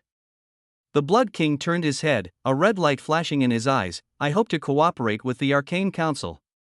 What? Lelina was stunned. Cough cough. Erwin, who was drinking tea at the side, almost spit out the tea in the cup. I hope to cooperate with the Arcane Council. The Blood Lord repeated. Lelina reacted, Sir Munger, I hope to build a blood temple in Kalia, just like the one in the royal city of Soros. The Blood King added, and now everyone finally understood what the Blood King meant. Lelina and Erwin looked at each other. They had both witnessed the power of the Blood King. Such a powerful sect was spreading their faith in their own territory. I only spread the faith to the aliens, not the original residents of Kalia. The Blood King said, I think since the speaker can allow the Golden Church and the War Church to spread the faith in Kalia, we should not be left out if we are the Blood sect. The Blood King's tone was calm, but there was a hint of unquestionability in it. Lear quietly looked at Lorena and Erwin, who had quieted down. He knew that this attitude was very tough, almost coercive, but it was what he should do with the strength shown by the Blood King. A strong person should have the aura of a strong person. The living room fell silent. Lorena and Erwin both had ugly expressions. No one would be happy if someone asked them to do something with such an attitude. After being silent for a long while, Lorena took a deep breath and her eyes became sharp. No matter what, she is the Speaker of the Arcane Parliament and a ruler. If the Blood King's attitude could be softened, this matter could be discussed. However, the Blood King's tough attitude made her very uncomfortable. Lord Mon, Lorena spoke. She looked at the Blood King in front of her, raised her brows, and planned to refuse directly, but before he could finish his words, he was interrupted by the Blood King. Mr. Speaker, don't rush to make a decision. Why don't you listen to my conditions first? Condition? Yes. The Blood King looked at Lear beside him. Lear put down the teacup in his hand and looked at Lorena. I can give arcane counterspell to the council for free, and I promise not to pass the spell of arcane counterspell to anyone else. This is the condition that Lear put forward. Lorena had tried to win him over before and made him a counselor, but she did not force him to hand over the spell of arcane counter. The spell arcane counter is still only known to Lear. How important is this spell? It sounds like a counterspell, and only a mage can learn it, which means that this spell is only effective in battles between arcane law professionals. As long as Lear is not hostile to the Arcane Council, it seems that it doesn't matter whether the spell arcane counter is there or not. But one thing is very important: the Arcane Parliament is not united, and the forces under the parliamentarians are divided. For example, the speaker Lorena. In Lear's memory, although Lorena was a semi-state level fighter, many people in the parliament were not very convinced of her. Lear didn't understand the reason, but there had been a civil strife in the Arcane Council in the previous life, which was a real event. It seemed that even Mila was involved in the civil strife. In the end, Lorena won, but also suffered heavy losses. But now with the spell arcane counter, no matter what kind of civil unrest occurs, no mage will be able to use spells in the counter field. Lear, are you really willing to leave arcane counterattack to me? After hearing Lear's words, Lorena's expression was slightly moved. Yes. Lear nodded. After receiving the reply, Lorena became conflicted. She thought about the secrets in the parliament and finally sighed. I can agree to your request, Master Munger. Lorena made a decision, but the next second she changed her tone. Master Munger, since Lear owes you a favor and you hope that Lear will use magic to exchange for cooperation, then I hope you can ask Lear for one more thing. Lorena looked at Lear. Lear had a bad feeling in his heart. I hope Lear can marry my daughter Mina. Lorena stated her conditions. End of this chapter. Chapter 221. Lorena's departure and the ancient dragon's law essence carrier. The living room fell silent. Erwin, Maya and Avian beside him were all shocked by Lorena's request. Speaker Lorena, this joke is not funny. After a brief silence, Lear broke the silence. He had talked to Lorena about Mina last time. Lear couldn't understand why Lorena always wanted to push her daughter to a man who already had a wife, although he also knew that he was strong and handsome. I'm not kidding, Senator Lear. Lorena smiled slightly. I have already repaid what I owed Munger with arcane counterattack. I will not accept any other requests. Lear shook his head and interrupted Lorena's thoughts. Why? Don't you men all like beauties? Although she's not as beautiful as your wife, Mina is also a beauty, right? Or do you dislike Mina because she's too old? Lorena seemed not to notice Lear's expression, and said to herself, if you think Mina is too old, you can marry Maya. She is only 20 years old this year, Mom. Maya's eyes widened and her face turned red. Lear frowned and looked at Lorena. Lorena gave him a very strange feeling. Chairwoman Lorena, marriage is not something you should decide so casually. Lear said in a deep voice. Whether it's Mina or Maya, they are both your daughters. You should also seek their opinions. You mean that if Maya and Mina agree, you will accept them? Lorena asked after Lear's words. How could they agree? Lear was a little helpless. He didn't want to talk about this with Lalina anymore. Ahem. Lear controlled the Blood King and interrupted this nonsensical conversation. Mr. Speaker, let's talk about the matter between you and Lear later.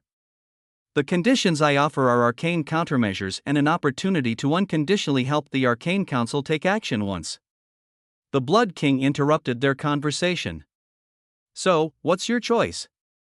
The Blood King's words forced Lalina to temporarily give up her plan to marry Lear. She looked at the Blood King beside her and said, well, I can agree to your request. In the end, Lalina accepted the Blood King's proposal for cooperation. You want to build a blood temple in Kalia? What are your specific plans? Lalina asked. I will build a temple in your capital of Kalia. I will arrange for people to go there, and then Your Excellency the Speaker will just have to make some concessions. The Blood King replied. Aren't you coming over? Lalina asked again. I will have someone build a teleportation array in the temple, and I will go there when the blood temple is completed. The two sides talked back and forth and soon reached a cooperation agreement. After that, the Blood King left immediately, and only Lear stayed. I'll draw the spell runes for arcane counter, is that okay here? Lear asked, standing up. He was asking Lalina whether she would allow him to teach the spell arcane counter to Erwin, Avian, and Maya who were present. Let's do it right here. Lalina glanced at the three of them and nodded. Erwin, remember, this spell cannot be taught to anyone else without my permission, and it is not allowed to be used. Yes. The three nodded. Upon seeing this, Lear directly drew a complex spell rune in the air. A lavender halo flickered, and an invisible domain descended. The feeling of being restricted once again enveloped Lalina and the others. 4 people walked forward and looked carefully at the spell runes in the air. Although Arcane Counterstrike is constructed with only ungraded spells and arcane missiles, the spell runes are not simple. To learn this spell, you not only need to remember the structure of the spell runes, but also need to understand the order in which magic power flows in the runes. After watching for more than 10 minutes, Lalina withdrew her gaze. She closed her eyes, simulated it in her mind, and then opened her eyes. It seems that you, Speaker Lalina, have already learned it. Lear smiled when he saw this. I just remember the structure of the spell runes and the order of magic flow. It will take some time to actually cast them. Lalina nodded, then shook her head. Lear shrugged and said nothing. More than an hour passed, and finally Avian also memorized the spell runes. In that case, the deal is done. Lear put away his magic power, looking at Lalina. She seemed to want to say something to him. Lear could guess without thinking that it was the topic of the engagement. He interrupted Lalina before she could speak. Chairwoman Lalina, arcane counterattack has been handed over to you, but I still want to remind you. In the counterattack area, all the spells of the mages are unusable, including your own. If you want to deal with other mages, you'd better practice your close combat ability, so as not to capsize in the gutter. Lalina was stunned by these words. Her expression became solemn. It seemed that there was something else behind Lear's words. She wanted the arcane counterattack just in case. When she left the Arcane Academy, some members of the Parliament were already unable to contain themselves. The Arcane Parliament was not united, only she and Erwin knew these things. Even Maya didn't tell them, but Lear seemed to know something. Then I'll leave first. Lear smiled at Lalina. Wait. Lalina called out to Lear.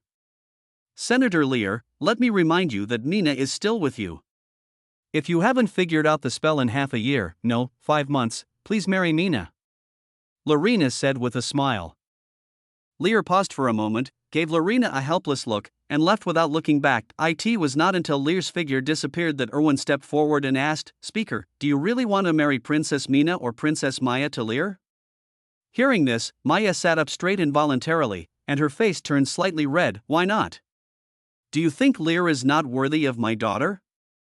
Or do you think my daughter is not worthy of Lear? Lalina glanced at Erwin. Erwin opened his mouth. With Lear's status and strength, marriage is indeed a good choice. What worries Elving is Lear's wife, a believer in the law of the Morning Star. The strength shown by the other party is very strong, maybe even not worse than Lear. Would she be willing to share her husband if this backfires and makes the other party hostile to the Arcane Council? Lalina didn't know what Erwin was thinking. She was still recalling the scene of Lear and the Blood King arriving together. She had felt something strange during the Blood Temple's completion ceremony. Lear and the Blood King never spoke a word to each other from beginning to end, but she felt that they had a close relationship. This was also proved today when the Blood King brought Lear here with him and used arcane counterattack as a condition for cooperation. The relationship between the two is not simple.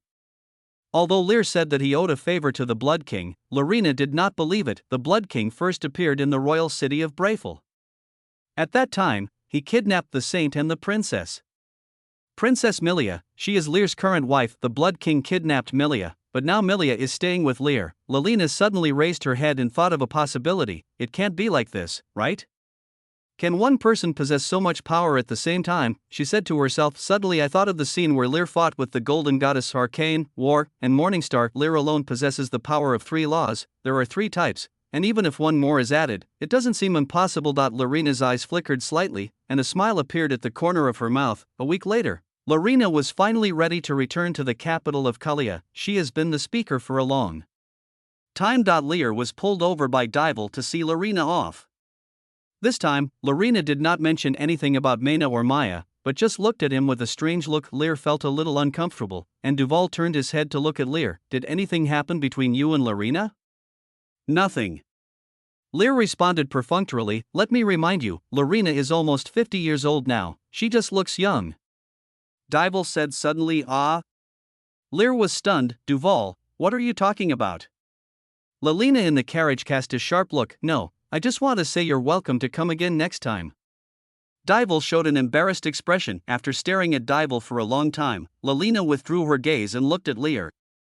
I'll wait for you in Kalia. Don't forget, you still have the enthronement ceremony for members of parliament. Lorena waved her hand. Hearing this, Lear smiled and nodded. If he had some interest in the members of the Arcane Council before, now he has completely lost interest. He didn't want to be entangled by Lorena again for a few extraordinary spells. Within 5 months, Mina's spell was obtained and Mina was released. Mina would definitely not be willing to return to the Arcane Council, so there was no way to talk about the engagement. The carriage set off amid the farewell of the crowd. Lear and others watched the carriage disappear at the end of the road and were about to leave when another carriage slowly drove towards them from another direction. The carriage is pure white with golden decorative outlines, and there are golden tree patterns carved on the side of the carriage. Is this the carriage of the Golden Church? Duval also noticed the carriage and frowned. He didn't get any news that the Golden Church was coming. And didn't Fernando just leave not long ago? The carriage drove to the side of Dival, and the knight beside him dismounted and saluted respectfully towards Dival, saying, "The head of the 3rd Guard Knights of the Rhodes Empire greets His Holiness the Pope of War." The Rhodes Empire? Dival was stunned when he heard the knight's report. Lair, who was standing by, raised his eyebrows when he heard this. He had already realized that this group of people belonged to the Emperor of the Rhodes Empire and did not belong to the Golden Church. The relationship between the Golden Church and the Rhodes Empire royal family in the Rhodes Empire is very delicate. They are all believers of the Golden Rule, but they do not interfere with each other and their respective forces are clearly defined. The Rhodes Empire? Is it that guy Gross? Dival reacted. He also knew the internal situation of the Rhodes Empire. Yes, we were sent by His Majesty. The knight nodded. This time, the carriage slowly opened and a man and a woman walked out of the carriage. The man has blonde hair and a handsome appearance.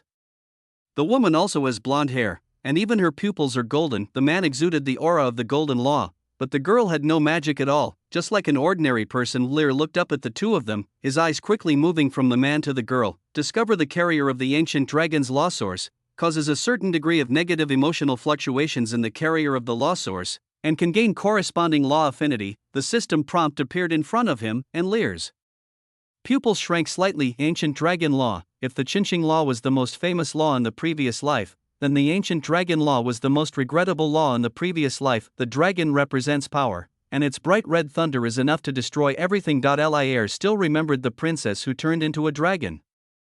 If she could continue to endure, she might have become the empress of the Rhodes Empire. But the arrogance of the ancient dragon destroyed her. Just as Lear was lost in his memories, a man and a woman walked up to Duval. Greetings to His Holiness the War Pope. The young man spoke first. I am the 3rd Prince of the Rhodes Empire, Lent Rhodes.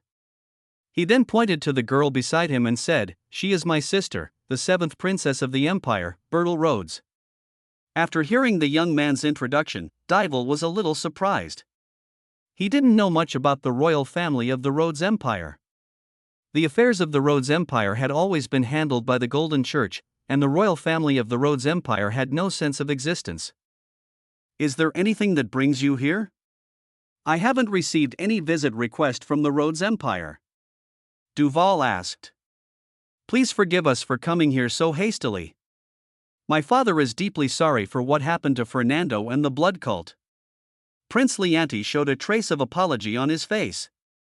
I came here today to ease relations with the blood cult. Ease relations? Duval looked at the young man in front of him in surprise, almost thinking he had heard it wrong. The Golden Church, which has always advocated the eradication of heresy, actually plans to ease relations with a heretical sect. Lear on the side also frowned. I know this may be surprising, but the Golden Rule does not actually teach the judgment of heresy. Prince Leonti smiled awkwardly. The details are a bit complicated. I wonder if I can stay in the Pope's office. I can explain it to you. Hearing the prince's request, Duval and Lear looked at each other, both with questions in their hearts. In that case, let's go. I also want to know what the teachings of the Golden Rule are. Duval nodded. After saying this, he led the Rhodes royal family into the Soros royal city. End of this chapter. Betel sat in the carriage, and the carriage followed the people of the Church of War into the royal city of Soros. She looked through the curtains of the carriage at the surrounding buildings. This was her first time leaving the Rhodes Empire. She is the 7th princess of the Rhodes Empire. Leonti is her brother and they have the same mother. Emperor Rhodes had many women, so he had many children, and Betel is the least powerful of them all, because she is naturally not compatible with the Golden Rule. I and the Rhodes Empire, which believes in the Golden Law, Betel cannot believe in gold, which makes her isolated. In the entire palace, only Leonti will talk to her. Not long ago, Emperor Rhodes announced that he would negotiate with the blood cult and announced the oracle issued by the Golden Goddess. A war will be fought with the blood cult in 1 year. This war is just a bet and does not mean that the Rhodes Empire will be hostile to the blood cult. Emperor Rhodes stated his demands and planned to send a minister, but no one took the initiative to step forward. The two major legal forces are going to war. But they are not hostile. How ridiculous! Everyone thought this was impossible. They had all seen the image in the image stone, and the power of the Blood King was deeply rooted in people's hearts. I'm afraid that when the messenger arrives at the Blood Temple and sees the Blood King and says these ridiculous words, he will be torn to pieces by the Blood King. No one was willing to go for the negotiations, even though Emperor Rhodes told them that the bet was an agreement between the gods of both sides, and that the Blood King already knew everything, and this trip was just to make the matter public. In the silence, Betel stood up. I am willing to go to Soros to negotiate with the blood cult on behalf of my father, she said it. Everyone looked at her, an unpopular princess, but she was still a princess. As a negotiating partner, the identity is sufficient. Then everything went smoothly, and Emperor Rhodes smiled. After a brief daze, her request was gladly accepted, and as Betel's brother, Leonti also chose to go along. Everyone thinks that it is very dangerous to go to the blood sect this time. The other party dares to confront the incarnation of the Golden Goddess head-on. Will they give face to Emperor Rhodes? Leonti didn't want his sister to be in danger. Finally, the person who would go to the blood sect was decided. Betel just listened to the arrangements quietly, looking at her father's empty care. This was the most she had spoken to her father since she was born. In the end, the father didn't care about his daughter at all and just treated her as a tool. Betel's eyes gradually became indifferent, and the past scene emerged in her mind. Her mother was lying on the bed, and even at the last moment of her life, she did not wait for that man. She lowered her head and reached out to touch the pendant on her chest. It seemed as if lightning was roaring in the golden gem. Betel! A concerned voice sounded. Betel looked up and saw his brother's gentle smile. Elder brother. We're here. Leonti smiled, stood up and opened the carriage door. He got out of the carriage and lowered the steps for Betel. Betel also smiled and walked down holding Leonti's hand. When she got off the carriage and looked in the direction of Duval and others, the golden gem on her chest suddenly lit up slightly. That man is very dangerous. An old voice sounded in her ears. Are you talking about the war pope? Betel asked in her heart. It's not that person, it's the young man next to him. The old voice sounded again. Young man. Betel looked towards Duval, and finally his eyes fell on a figure that looked slightly familiar. She thought carefully for a while, then her eyes slowly widened. She remembered where she had seen this man die in the picture on the photo stone. This person was the one who fought with the golden goddess at the beginning. What is it called? The Pope's chamber, the meeting hall. Betil and Leonti sat in their chairs, both of them a little reserved. In the Rhodes Empire, they were all princesses and princes who were not very respected. It was impossible for them to come to the war church to meet the war pope. Duval had then taken them to the meeting hall and left temporarily, with only a few guard knights watching them. On the other side of the papal chamber, Lear and Duval stood together. Are you just going to leave those two royal families of the Rhodes Empire there? Lear asked. I haven't received any visit request from the Rhodes Empire. Let Rafar handle this matter. What's more important now is the war trial. Duval waved his hand. Is the war trial about to begin? I remember I told you this a week ago. Duval glanced at Lear. Lear shrugged. While the two were talking, Rafar came over from a distance. Brother, I have issued orders to the war bishops in all major cities, and the news of the start of the war trial will be announced nationwide soon. Thank you for your hard work. Duval nodded. Since the order has been issued, let's start announcing the news on Soros tomorrow. Well, besides this, I have another thing to give you. Anything else? Rafar showed a helpless expression. Brother, I'm already very busy with the war trial. Can't you handle some things yourself? Ahem, Raphael, this matter is about the Rhodes Empire. They sent a prince and princess to visit. You know, I always hate such uninvited visits. The Rhodes Empire? Rafar was stunned when he heard Duval's words. Yes, the Rhodes Empire. Duval nodded. After waiting for half an hour, the door of the meeting hall was finally opened. Duval, Lear and Rafar all walked in. Rafar already knew the purpose of Bertil and Leonti's visit, and he eased relations with the blood cult. When he heard this, he almost thought he had heard it wrong. The three of them sat down opposite Bertil and his companion. Rafar looked at the man and woman in front of him. There was little information about the royal family of the Rhodes Empire. The affairs of the Rhodes Empire were generally handled by the Golden Church, and the exchanges between the three major Orthodox religions were generally handled by the Golden Pope. Lear also looked at the man and woman in front of him. Compared with Rafar, he knew a little more.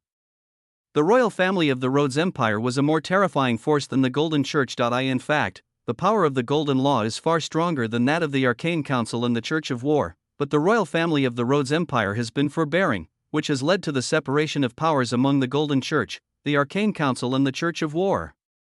I heard from His Holiness the Pope that you came to Soros to ease relations with the blood cult? Rafar broke the silence and asked. Yes, Your Excellency. Bertil nodded. Rafar raised his eyebrows and looked at the girl in front of him. It turned out that this girl was the leader? My name is Raphael Cardenas, the War Archon of the Church of War. You can call me Raphael. Raphael introduced himself, then pointed to Lear standing beside him. This is the church's special executive, Lear Stewart. Hearing Lear's name, Leonti was startled. He failed to recognize Lear's identity.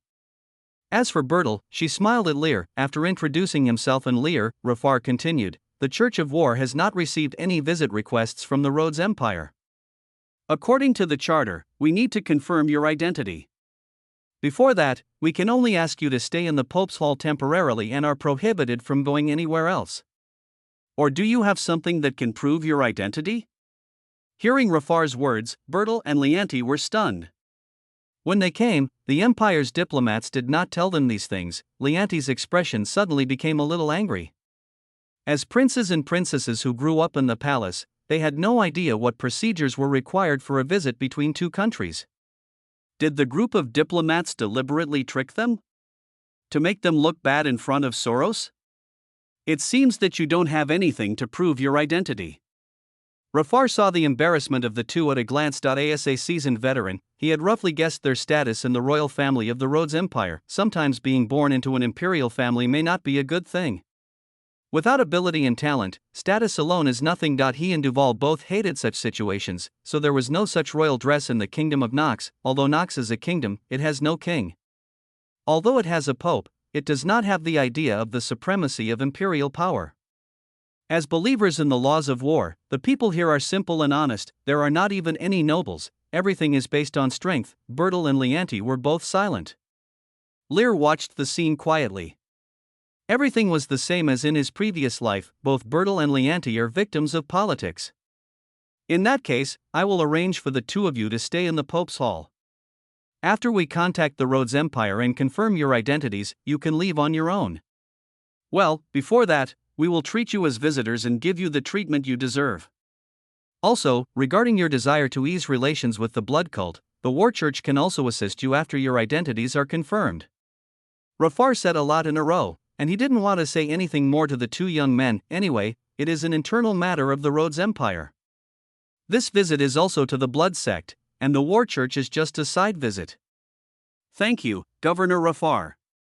Bertil gave a forced smile. I'll ask the Knights of the Church to arrange accommodation for you.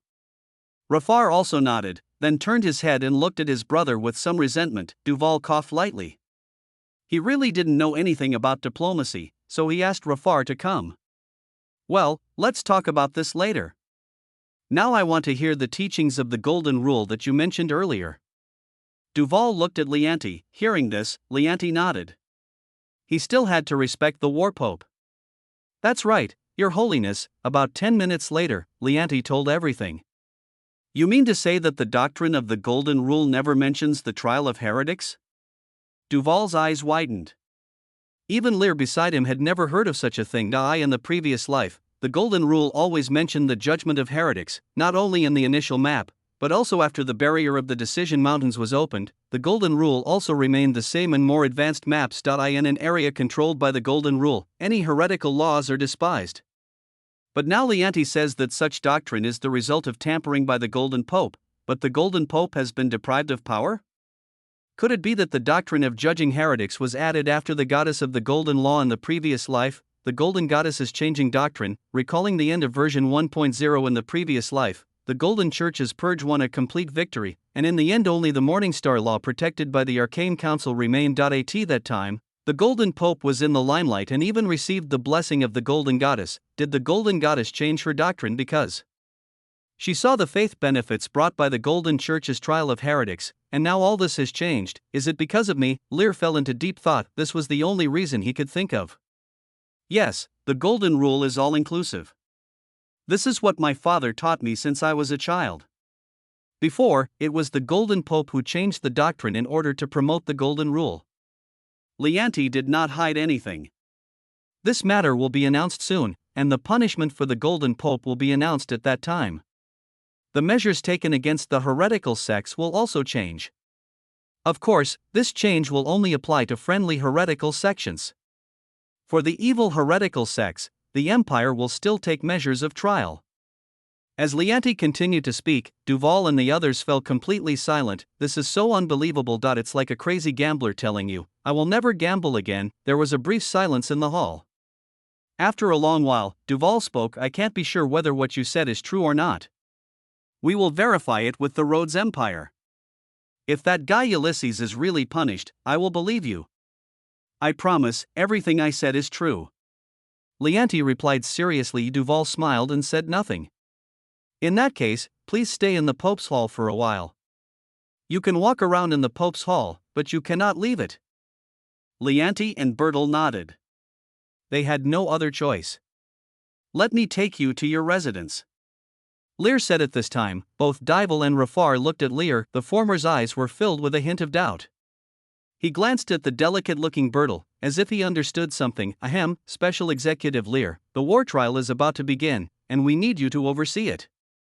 Duval said dimly, it's just supervision, any time is fine, or do you think the believers of the kingdom are unable to complete the trial?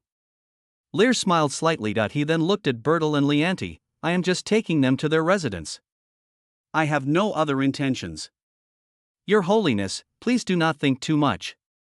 End of this chapter. The sun shone on the black stone road as Lear led Bertil and Leanti to their residence. In the end, Duval agreed to let Lear arrange these two members of the Rhodes royal family. After all, Lear was really free. Following behind Lear, Bertil and Leanti were a little restrained.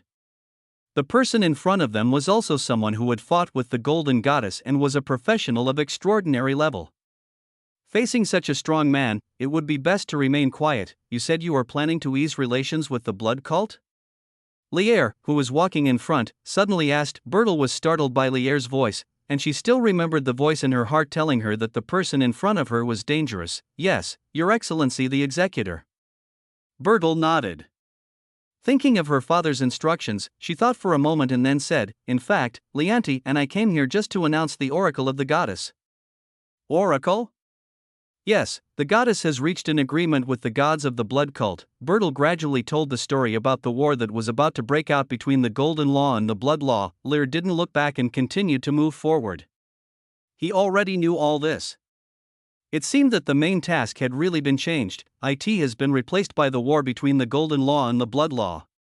After Bertel meets the Blood King, a large main quest will probably be issued to all players. Large main quest players are required to choose a camp, and once chosen, it cannot be changed. If they follow their respective camps to win all the way to the end, they can get rich rewards. In the previous life, the Golden Church was tasked with clearing out heretics. Players who participated in the large-scale main quest would receive points, which could be exchanged for items. Should this large-scale main mission be the same? Lear thought about it and suddenly realized a problem. In the previous life, the items that could be exchanged for points in large-scale missions were all provided by each force. As the most powerful force, the Golden Church provided many items, including some things bestowed by the Golden Goddess. As for other heretical sects, they will never be as wealthy as the Golden Church. Although the profession of heretic law is very powerful, in the end, in the face of rewards, most players still choose to join the camp of the Golden Church. Now the big mission has changed and turned into a war between him and the Rhodes Empire. In other words, the rewards for the Blood Cult camp will need to be provided by him. Do you want to compete financially with the entire Rhodes Empire by yourself? Lier stopped in his tracks. How could he react to such a serious problem? Only now, Bertel, who was following behind Lier, didn't notice that Lear had stopped at all and bumped into him. Lear came to his senses, turned around and saw Bertel's bewildered expression. Sorry, I was thinking about something, so I was a little absent-minded. Lear smiled at the girl. He looked at Bertel, a follower of the ancient dragon law. Whether it is a dragon soul sorcerer or a dragon blood warrior under the laws of ancient dragons, they are both powerful professions. The professions of heretical law are stronger than those of the three orthodox religions. This was recognized by all players in the previous life. But what needs to be considered behind becoming powerful is whether the heretic law can survive.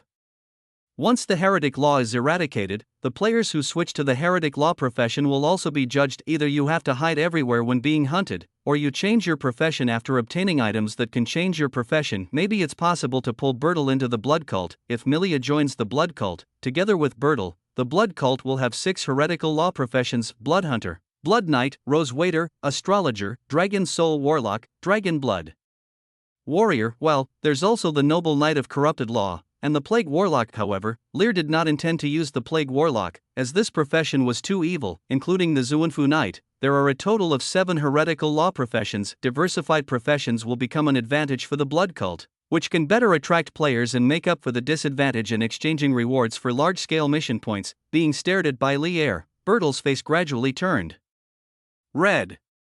She didn't know why the special executive officer looked at her like this. Could it be? The girl began to have wild thoughts. Leanti on the side frowned and said softly, Your Excellency the executive officer. Leanti's voice made Lear react. Lear turned his head with an unchanged smile on his face. He glanced at Leanti, then at Bertel. If your identities are confirmed, you need to go to the blood cult, and I can help you with the handover. Lear smiled. I have had some interactions with the Blood King, and I should be able to make your negotiations go more smoothly. Bertel and Leanti were both stunned. After coming to his senses, Bertel smiled gratefully. Sir, are you really willing to help us? Of course, it's just a small matter. Lear nodded. The fact that Bertel is a follower of the ancient dragon seems to have not yet been known to the Rhodes Empire. If the Rhodes Empire is really willing to tolerate heretical laws, it should be nothing for Bertel to show her power. She can even gain a certain amount of attention and transform herself from an ordinary princess who cannot believe in gold into a powerful heretic professional. Bertel will gain a promotion in status. But Bertel hid everything. Maybe it was partly due to the Golden Church. After all, before the Golden Pope was deposed by Emperor Rhodes, the Golden Church had a very high status in the Rhodes Empire, and any heretical laws would be judged. But Lear raised his eyebrows, thinking of the rebellious behavior of Bertel in his previous life when he tried to ascend the throne of Rhodes. This girl is definitely not as innocent and weak as she looks. Well, my wife is a believer in heretical laws. She believes in the laws of the Morning Star. If the Rhodes Empire and the Golden Church are really willing to tolerate the laws of heresy, I will be very happy. Lear explained. Your wife? Bertel and Leanti were stunned. They were just unpopular princes and princesses, and they didn't know many things happening in the outside world. Yes, my wife. Lear nodded and looked at Bertel. If you have time, you can communicate with my wife. She has some friendship with the Blood King. You are both girls, so you should have a common language. Bertel stared at the young man in front of her in a daze. She felt that Lear was treated equally, even though the other party was a powerful, extraordinary professional and a special executive of the Church of War. Lear did not show any arrogance. You have to know that when she was in the palace, because she could not believe in the golden rule, even the maids in the palace would secretly look down on Bertel, and even call her a waste in private. Seeing Bertel's dazed look, Lear said nothing more.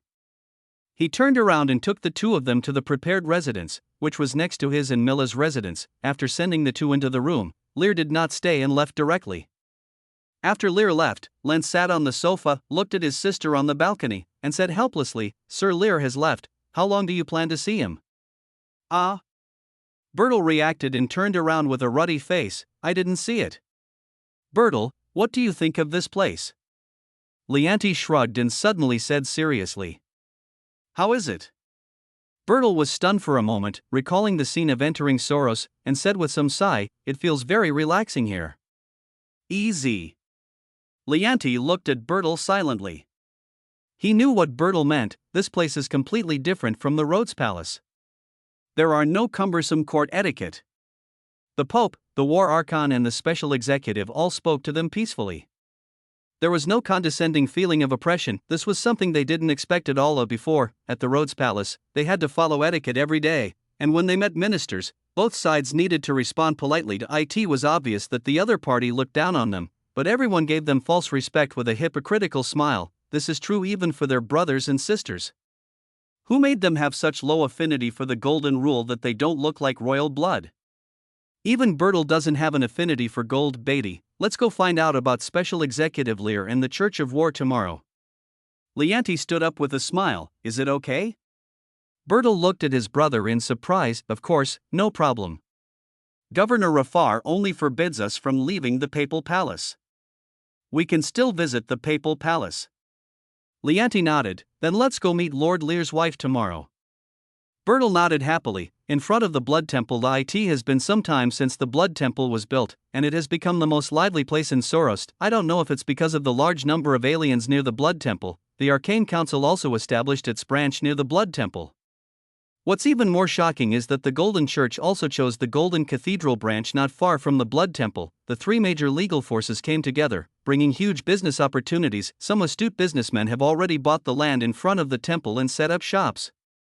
A little further away, a dueling arena is under construction. Duel field, this is a must-placed. It has become commonplace for aliens to duel in front of the square of the Blood Temple. As a player, it is normal to be aggressive. In order to maintain order and make some money, Lear began to build a dueling arena. In the center of the square, Nolan was preparing to duel with an invincible and handsome man. Both of them were professionals who had just been promoted to the entry level. As one of the earliest entry-level professionals, he prepared for a fight as soon as he was promoted. The players from all sides surrounded the square so tightly that no one could get in or out. After the continuous spread of the law game, the popularity of the game has now reached a terrifying level. Various professional clubs have joined in. On a certain website, gaming helmets that have not yet been activated have been sold at sky-high prices. Today is a duel between the two players who first reached the beginner level in the game. On one side is the famous professional player Nolan, and on the other side is the wealthy man Wu Di Zue Junlang who bought a piece of gaming equipment for 10 million. One is a war knight and the other is a blood hunter. Everyone is looking forward to this fight. The previous battle between the Blood King and the Golden Goddess made the gaming world boil. Can such a battle really be presented in a virtual online game? No one knows, but as players' levels continue to rise and they gain more powerful skills, everything will be revealed. Therefore, the duel between Nolan and Wu Di Zue Junlang attracted much attention. Although the two of them only acquired basic skills, some clues can be seen from it. Nolan, are you ready? Are you ready to face the power of the blood law? Wudi Zui Junlang stood in the center of the square, pointing the sword in his hand at Nolan. He was wearing a black cape with red decorations, and looked extremely childish. In the Pope's chamber, Lear watched the live broadcast with a strange expression. This outfit looked like a copy of his Blood King's robe. Nolan stood opposite, still wearing the standard knight uniform of the War Church.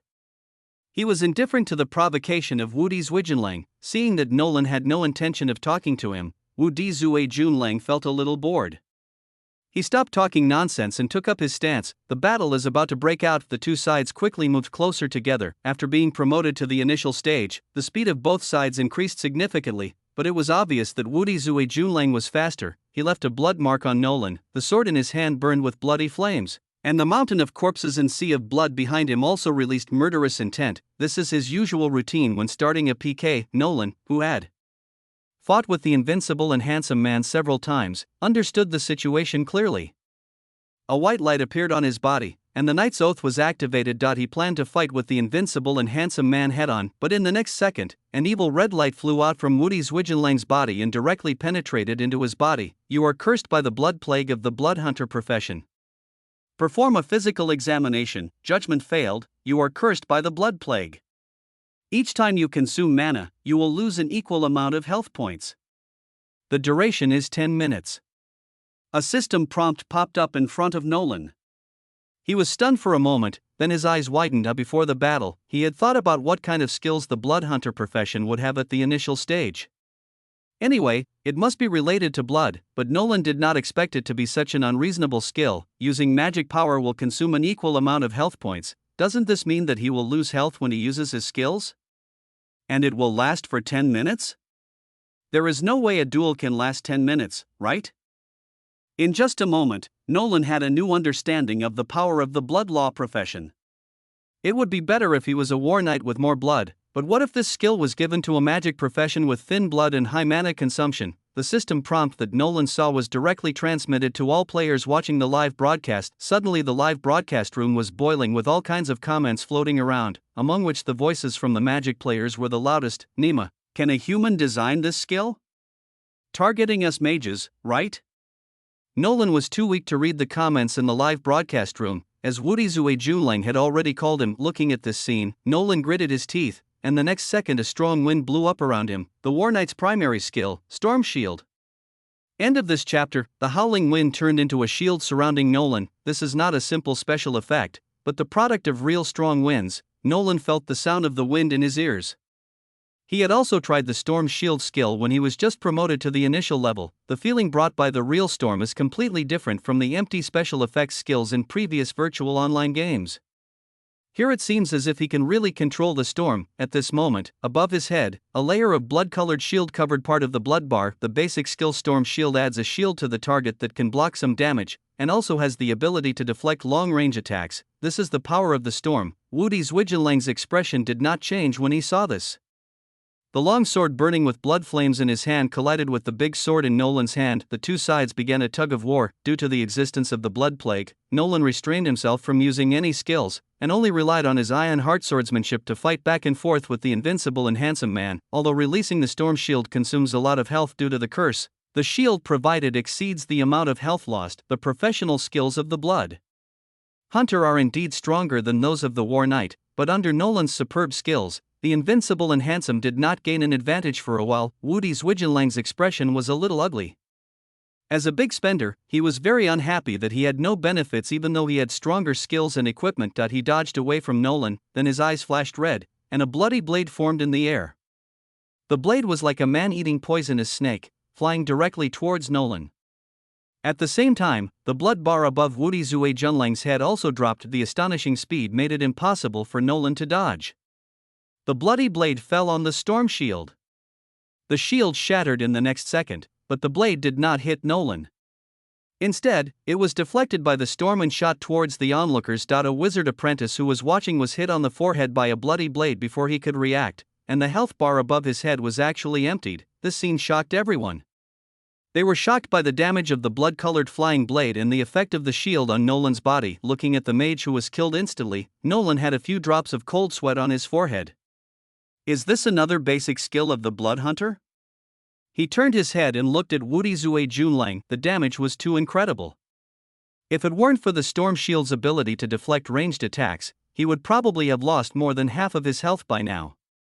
I admit that the Blood Hunter's skills are powerful, but my Storm Shield can deflect long-range attacks. Nolan revealed the secret of the Storm Shield the next second he rushed towards the most handsome man. The two primary skills of Wudi Zui Junlang have been used, and they are probably still in the cooling period. He wants to take advantage of the gap between the skills of Wudi Zui Junlang and win the duel in one fell swoop. In an instant, the health bar above Nolan's head began to drop, and a charge knocked the invincible and handsome man into a dizzy state. Then the storm gathered on the greatsword in his hand. Storm stab. 1/3 of Wudi Zui Junlang's health was immediately knocked down, leaving only the last third, but at this moment, the dizziness effect disappeared. A strange red light flashed again in Wudi's most handsome eyes. My blood sacrifice flying blade has no cooldown, he shouted, and the blood bar above his head dropped rapidly in Nolan's incomprehensible gaze, and finally dropped to only a little blood left. The blood-colored flying blade formed again, and this time, the rich blood color even made Nolan feel a sense of terror in his heart. The blood sacrifice flying blade is released by sacrificing health points, so there is no cooling time. The more health points sacrificed, the stronger the power. Wudi Zui Junlang added, and Nolan finally understood why he felt terrified. Just now, he noticed that when Wudi Zui Junlang released the blood sacrifice flying blade, his health bar dropped a little, but not much. But even so, he killed the apprentice mage next to him in seconds, and now the invincible and handsome man sacrificed a full 1/3 of his blood. Such skills are too extreme, this is Nolan's final thought. The blood sacrificial flying blade that sacrificed more health points seemed to have not only increased its power, but also its speed. Nolan only saw a flash of blood. The next second, the health bar above his head was emptied, Nolan's body fell directly to the ground, and Wudi Zui Junlang also sat down on the ground. The surroundings fell into silence. After a brief silence, a ray of light flashed and Nolan stood up from the ground. He looked at Wudi Zui Junlang with a complicated expression. He had tried his best, but the power of the Blood Hunter class still exceeded his expectations. He lost, but he achieved his goal. This is an exhibition match to show the potential of the game Law to major professional clubs. Law is a virtual online game that transcends its time. Even the battles between entry-level professionals are so dangerous. Such battles are quite entertaining and competitive. Presumably, all major clubs will begin to focus on the Law next. Virtual online games on the market have always been too crudely made, but Law is excellent enough to become the mainstay of virtual esports games.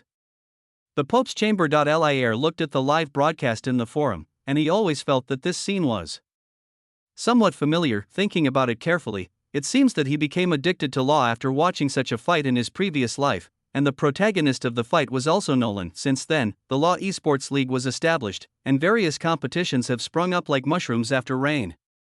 He smiled with some nostalgia. None of this mattered anymore. Now he was no longer a player, but an NPC. Esports League? Lier closed the forum and looked at the sky in the distance. This can also be utilized. If the professionals of the Blood Cult can win the game, it will definitely greatly expand the influence of the Blood Cult among the players. It seems that the second round of gaming helmets will also be released, also for 1 million. By the third round, when the Seal of Decision Mountains is opened and new maps are opened, there will be no limit on the number of gaming helmets. Lier knew very well how many players would come in at that time. The next day, in the square in front of the Pope's Hall, yesterday, Rafar spread the news that the war trial was about to begin in Soros Royal City, and today was the day of the official announcement. This time, in front of the square, a large group of players and indigenous war law professions gathered together. Your Excellency the Special Executive, what happened? Bertel and Lianti stood beside Lear and Milia, looking at the scene in front of the square and asked. They had planned to visit Lear and Miriam early in the morning, but they happened to encounter the church announcing an important event, so they followed Lear here. His Holiness the Pope is about to announce the start of the war trial. Lear explained gently. War trial? Bertel tilted his head in confusion. It's a big event for the Church of War and it concerns the selection of the next Pope, Lear explained. Bertel and Lianti were both shocked when they heard this. Regarding the next Pope, this was obviously not something they could ask about. I'm sorry, Mr. Special Executive, I didn't know. Bertel apologized quickly. It's okay, it's not a big deal anyway. Lier waved his hand. Not a big deal? The Pope's selection is not a big deal. Bertel was a little embarrassed. Just watch, and you don't have to call me Special Executive. Just call me Lear or Mr. Lear. Lear smiled, looking at Lear's gentle look. Bertle's face turned slightly red. She hadn't felt this way for a long time. Leander, standing aside, looked at his sister with a thoughtful expression. Not at this time. In the square, Dibble stood in the center and directly announced the start of the war trial. A huge portal opened next to the square, and a gray-blue vortex slowly lit up. A terrifying aura emanated from the gray-blue vortex, and looking at this scene, Lear showed a nostalgic expression. After this is the war trial space, and professionals at the beginner level and above will be allowed to enter to eliminate demons. It is equivalent to the dream trial of the Blood King City, that is, a copy. Killing demons can gain experience points, thereby quickly improving your strength. After this is the different space of war trial. Killing the demons in it can quickly improve your strength. I think you all already know this, so I will not introduce it in detail. Dibble said loudly while looking at the crowd in front of the square. Well, this war trial will still be led by the 3 Archons. You can choose to sign up to join any Archons team and participate in the demon elimination mission. I need to remind you that the demons in the war trial space are very powerful. Those who survive each war trial will become stronger, but most people die in it, so I hope you will think carefully before entering the trial and try to go in a team. Also, the war trial is only open to professionals of the law of war, but there are no restrictions for strangers. Dibble said a lot in a row, and the natives present listened quietly. The people standing here had already made preparations. The war trial was dangerous, but it was also a place where they could quickly improve their strength. But after hearing the last words, everyone's expression changed. Aliens are not restricted. Does this mean that people who believe in other laws can also enter the trial space? Suddenly, the crowd began to talk. Brother, what is this war trial? A player asked the NPC adventurer team nearby. Are you an alien? Yes, I am a professional of the blood cult. Blood cult, I remember you have the Rose Waiter class which has the ability to heal, right? Yes, brother, you haven't told me what the war trial is. What is your job? Blood hunter. Can you find a professional Rose Waiter? What? The Pope has allowed professionals from other laws to enter the trial space. We need a healer. Various discussions soon broke out in the square, and some smart NPCs had already thought of looking for professionals with healing and auxiliary professions to form a team. Currently, the only professions with healing abilities are the Prayer of the Golden Law and the Rose Waiter of the Blood Law, but Soros's Golden Rule players are still rare, but as for Rose Waiters, there are many. Lear looked at this scene and was somewhat surprised by Duval's decision. In the previous life, even among the alien players, only those with professions in the law of war were allowed to enter the trial space, but now the restrictions have been lifted. Okay, that's it. Anyone who wants to enter the trial space can report to the 3 consuls, and they will assign your team to them. Dibble said his last sentence and left the square. As soon as Dibble left, the 3 consuls surrounded him, and a large number of indigenous NPCs blocked the square, while the players were surrounded outside. Lair smiled, turned around and prepared to leave. The war trial will take some time to develop. Once the first batch of players who enter the trial gain benefits in the trial space, other players will understand how generous the rewards are in this copy. Moreover, there is no occupation restriction for players this time. I believe that Soros Royal City will become more lively in the future. Lear and Miria left, and Bertle and Leanti quickly followed. Milia glanced at the girl behind her, and then used her mental power to ask in Lear's mind, is this the believer of the ancient dragon law you told me about? She seems to have the essence of law in her as well. Milia said, her eyes falling on Lear with a scrutinizing look. Lair was somewhat helpless. Milia already knew that he could gain affinity with the law through the carrier of the source of law, and now she probably thought that he wanted to take action against Bertle, just like with Ophinia. She is indeed the source carrier of the ancient dragon law, but I have no intention of taking advantage of her. I want to bring her to the blood cult as a collaborator and turn the ancient dragon's faith into the power of the blood cult. Lear also used mental power to communicate with Milia. Well, and your law of the Morning Star? Aren't you going to join the blood cult as well? I've already told Bertle that you are a believer of the law of the Morning Star. Then you can accompany them to the Blood Temple to negotiate with the Blood King. Lear tells his plan. Milia thought for a moment and didn't ask any more questions, but the slightly raised corners of her mouth indicated that her mood seemed to be a little better. She stopped and turned around to look at Bertle. Your name is Bertel? Milia asked. Yes, Your Excellency. Bertel looked at the girl in front of him nervously. The old voice in her heart just now reminded her again that the girl in front of her was more dangerous than Special Executive Officer Lear. She didn't quite understand why this girl who looked not much older than herself would be evaluated like this. I am Milia Brayfield, the princess of the Brayfield Kingdom, now Lear's wife, and the heir to the law of the Morning Star. Milia looked at the girl and stated her identity directly. The law of Morning Star? Bertel repeated it. She had heard Lear mention it yesterday. Yes, it's the heretic law. Milia said softly, and she moved closer to Bertel and whispered in the girl's ear, same as you. Bertel's body was shaken by Milia's words, and she took a few steps back in panic. Milia looked at Bertel quietly, and Lear from behind also cast a meaningful look at her. End of this chapter. Almost in a trance, Bertel followed Milia to Lear's residence. Everyone entered the small building. Milia took Bertel's hand and said with a smile, let's talk. Leanti looked at Bertel, who was pulled into the room by Milia. Bertel looked absent-minded since just now, and he was a little worried. Just as he was about to follow into the room, Lear stopped him.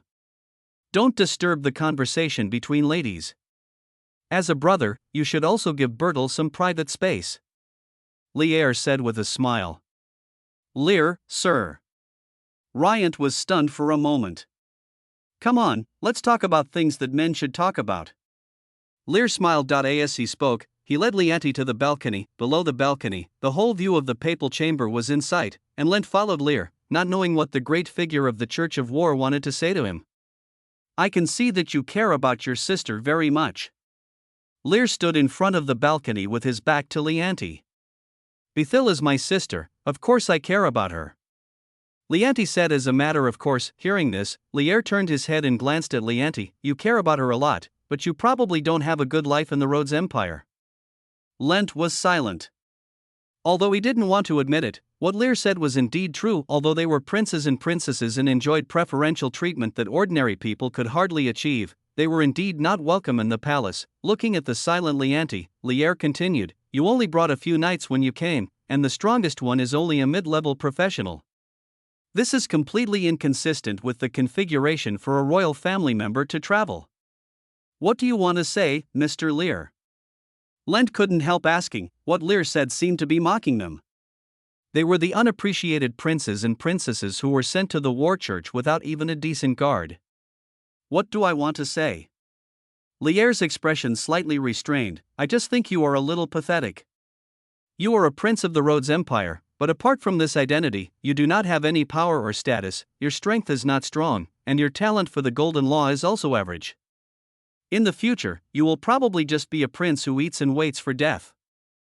As for your sister, if a princess of the royal family has no ability, she can only be used as a tool for political marriage. If she's lucky, she might marry into a good family, but it seems your sister won't be married into a good family. After all, your sister doesn't have the affinity for the golden rule. She's just an ordinary mortal. A princess on the edge. Powerful people don't like her, so she will most likely have to marry someone lower than her. Lear said a lot of things in a row, while Lent's face was gloomy and his whole body was trembling. He looked at the young man in front of him. This young man, who was not much older than him, exposed the future that he had always been reluctant to face. Lent knew that what Lear said was true. He knew his and Bertel's status, and he wanted to work hard to change the situation, but his affinity with the golden rule was very low, even lower than some maids. Lear looked at Lent quietly. What he said was all true. There was such a plot in his previous life. Emperor Rhodes was a sophisticated egoist who gained the throne through rebellion. In his eyes, everything was valuable. Bertel's value lies in marriage, so he married Bertel to a civilian royal guard knight who had just been promoted to the extraordinary rank, even though the knight was old enough to be Bertel's father. Are you angry? Lear said again, but what I said is true. You can't change the fate of you and Bertel. Enough. Lent roared, raised his head, and stared at Lear. I don't know where he got the courage from, but he no longer cared about Lear's identity. The person in front of him was the same as the people in the palace. Before, the ministers in the palace would ridicule him behind his back, watching him train desperately to become stronger, but it was all in vain. Lear, on the other hand, openly mocks them. All the gentleness and kindness Lear showed to them from the beginning was false. It's like a high and mighty person in power seeing two poor cats on the roadside. It's just arrogant pity. Ha ha. Facing Leante's gaze, Lear laughed instead of getting angry. It seems you still have some courage. Lear said softly. Leant still stared at Lear without saying a word. Do you want to become stronger? Lear suddenly asked. Hearing this, the rage in Lent's heart seemed to be extinguished by a basin of water. When he yelled at Lear, he was already prepared to be punished by Lear, but Lear just looked at him quietly. What did you say? I said, do you want to become stronger? Lear spoke again. Lent was silent. He didn't know whether Lear's words were intended to continue humiliating him or something else. You may not know that your sister is not as simple as you think. Seeing that Leante didn't speak, Lear shook his head. He looked towards the room where Milia and Bertel were. You can continue to mess around like this, but in the future, your sister will die. In the room, Bertel sat nervously on the bed, the golden gem on her chest shining all the time. Milia was making tea on the side, and when it was ready, she came over and handed it to Bertel. Won't you come out and see me, Longshanks? After handing the tea to Bertel, she looked at the gem on Bertel's chest and said. Bertel was stunned for a moment. Longshanks? Isn't that the old gentleman's name? Just as Betil was stunned, a golden light flew out from the gem pendant. This is the shadow of an ancient dragon. Although it looks very illusory and small, its golden pupils and the lightning flashing around it look particularly domineering. Are you Chinching?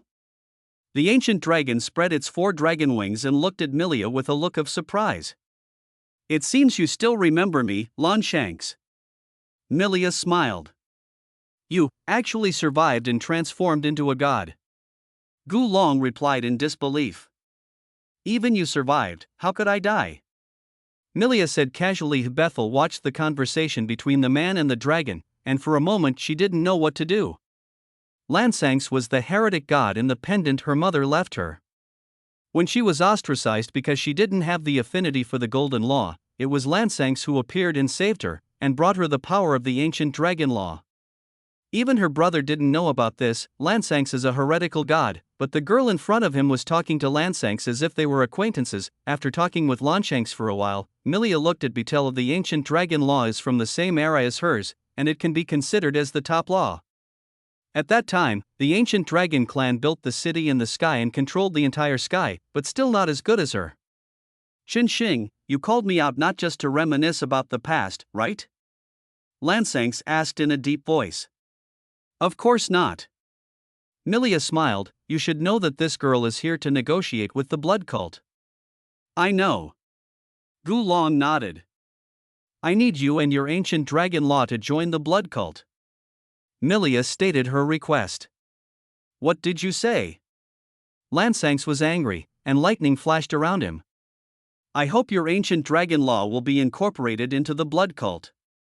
Milia repeated what she had just said, and then said, at that time, I will also bring the Morningstar law into the blood cult. Your Morningstar law will also be incorporated into the blood sect? Longshanks was completely shocked. As a god of the same era, he understood better than anyone the power of the law of Chinching. It was a powerful law that suppressed an era, but now the goddess of Morningstar is planning to merge into a blood sect that no one has ever heard of? What is your relationship with this blood cult? Lansangs asked cautiously. You don't need to know, you just need to answer yes. Milia looked quietly at the ancient dragon in front of her. Her tone was flat, but full of unquestionable flavor. The atmosphere in the room suddenly became heavy. Betil watched from the side, not daring to say a word. The aura of the man and the dragon made her dare not move at all. Lansangs stared at the girl in front of him. The girl said yes and didn't give him any other choice. He could feel the current power of the goddess Chinching, which was much stronger than a dying god like him. Besides, even if both were on the same level, he was no match for Chinching. After a long silence, he sighed helplessly. It seems I have no other choice. After receiving Lanshang's reply, Milia smiled and looked at Bertel beside her. You are a follower of Longshanks. Now the ancient dragon law is about to be incorporated into the blood cult, so you should also join the blood cult. Milia said softly. Should I join the blood cult? But I... Betil was stunned. She just came here to negotiate with the blood cult, so why did she suddenly have to join the blood cult? She was also confused by the conversation between Milia and Longshanks just now. You don't need to think too much. You are still a believer of the ancient dragon. Just continue to be your princess. Milia interrupted Bertel. You said Betil will die? What do you know? After hearing that Betil was going to die, Leanti suddenly became anxious. You don't need to know too much. You just need to answer me. Do you want to become strong enough to protect your sister? Lear did not answer Leanti's question, but asked again. Lent was silent and clenched his fists. He was not a fool. He knew that Lear said such words for a purpose. No power would appear out of thin air, but would require a price. Since his mother's death, Betil has been his most important relative. The reason why he works hard to train and become stronger is to impress Emperor Rhodes and to get better treatment for Betil. What do I need to do? Riot made a choice. Hearing Lent's reply, Lear smiled. He did not answer immediately, but looked in another direction. Milia has already walked out with Bertel, and it seems that the result he wanted has been achieved. Leanti also noticed Bertel and turned his head. Just as he was about to say something, he saw the shadow of the ancient dragon beside Bertel. At the same time, he also felt the aura of Bertel. It was an unfamiliar force, even more powerful than him. Bethel, your sister has long been a believer in heretical laws, you probably don't know. Lear also looked at Bethel and said with a smile. Leanti looked at Bertel. His sister was actually a believer of heretical laws, and he was completely unaware of it. I'm sorry, brother. Uncle Lansanks told me not to expose the power of the ancient dragon law, and the Empire also has the Golden Church of Lord Ulysses. Bertel explained apologetically. After listening to Betil's explanation, Lent reacted. He didn't know when Betil became a heretic, but at that time the Golden Church was still powerful in the Rhodes Empire.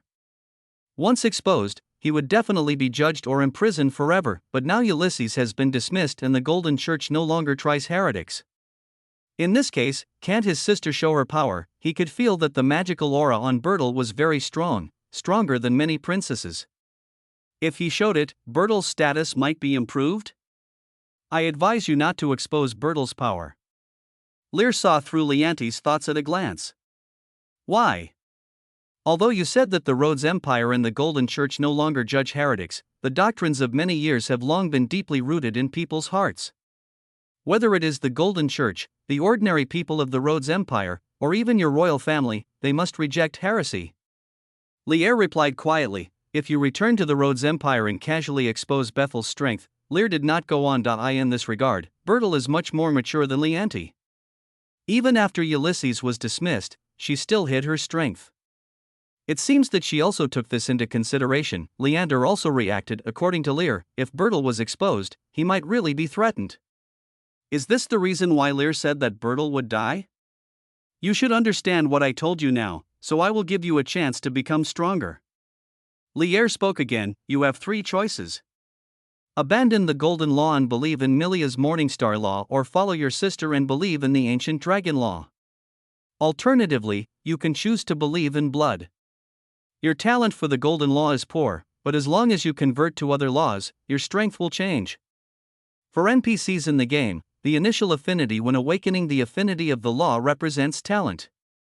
The initial affinity is 1 to 10, and the higher the affinity, the better the talent. However, this kind of talent can be changed artificially. For example, when Lear helps people awaken the law of blood, he can change the initial talent according to his own wishes. Therefore, as long as Lent changes his faith, no matter whether it is blood, Morningstar, or ancient dragon, the three people present can change his talent. Looking at Lent, who was shocked, Lear narrowed his eyes. End of this chapter. In the plot of the previous life, Betil rebelled and failed in the end, but the plot of this life has changed. However, Lear felt that it would not have much impact on Betil's fate.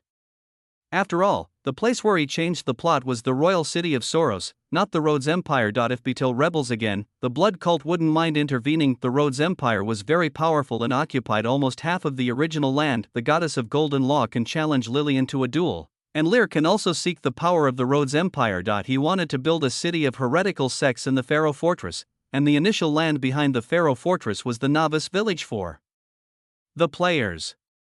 Lier hoped to turn this novice village into his own territory. No matter whether it is the Rhodes Empire, the Church of War, or the Arcane Council, they can only be inferior to the Blood Sect. In this way, he will have the capital to fight against the big forces in the advanced maps outside, and the players in this novice village will become his force. Now that the ancient dragon law has been incorporated into the blood cult, all we have to do is let Betel swear an oath under the law and join the blood cult. As for Leanti, he would only stand on Betel's side. So, what is your choice?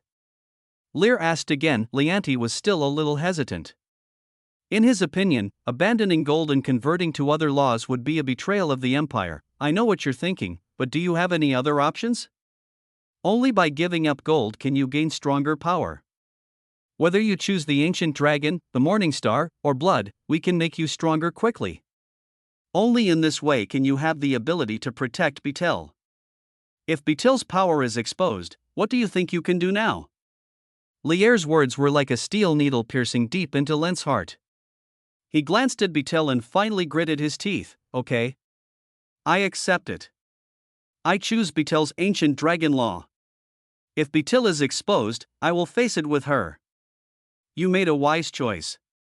A smile appeared on Lear's face. Lear was convinced that Emperor Rhodes would never tolerate any other heretical laws. Although Leanti said that the teachings of the Golden Law were all-inclusive, everything the Golden Church did was done with the tacit approval of Emperor Rhodes. If Emperor Rhodes was truly loyal to the teachings of the Golden Law, he would never have given the Golden Pope the opportunity to control the Golden Church. In his opinion, Emperor Rhodes had only been using the Golden Pope as a pawn, and establishing the Golden Church to expand its power was also what he wanted to see. To say that the Golden Pope tampered with doctrine is just a despicable lie, brother.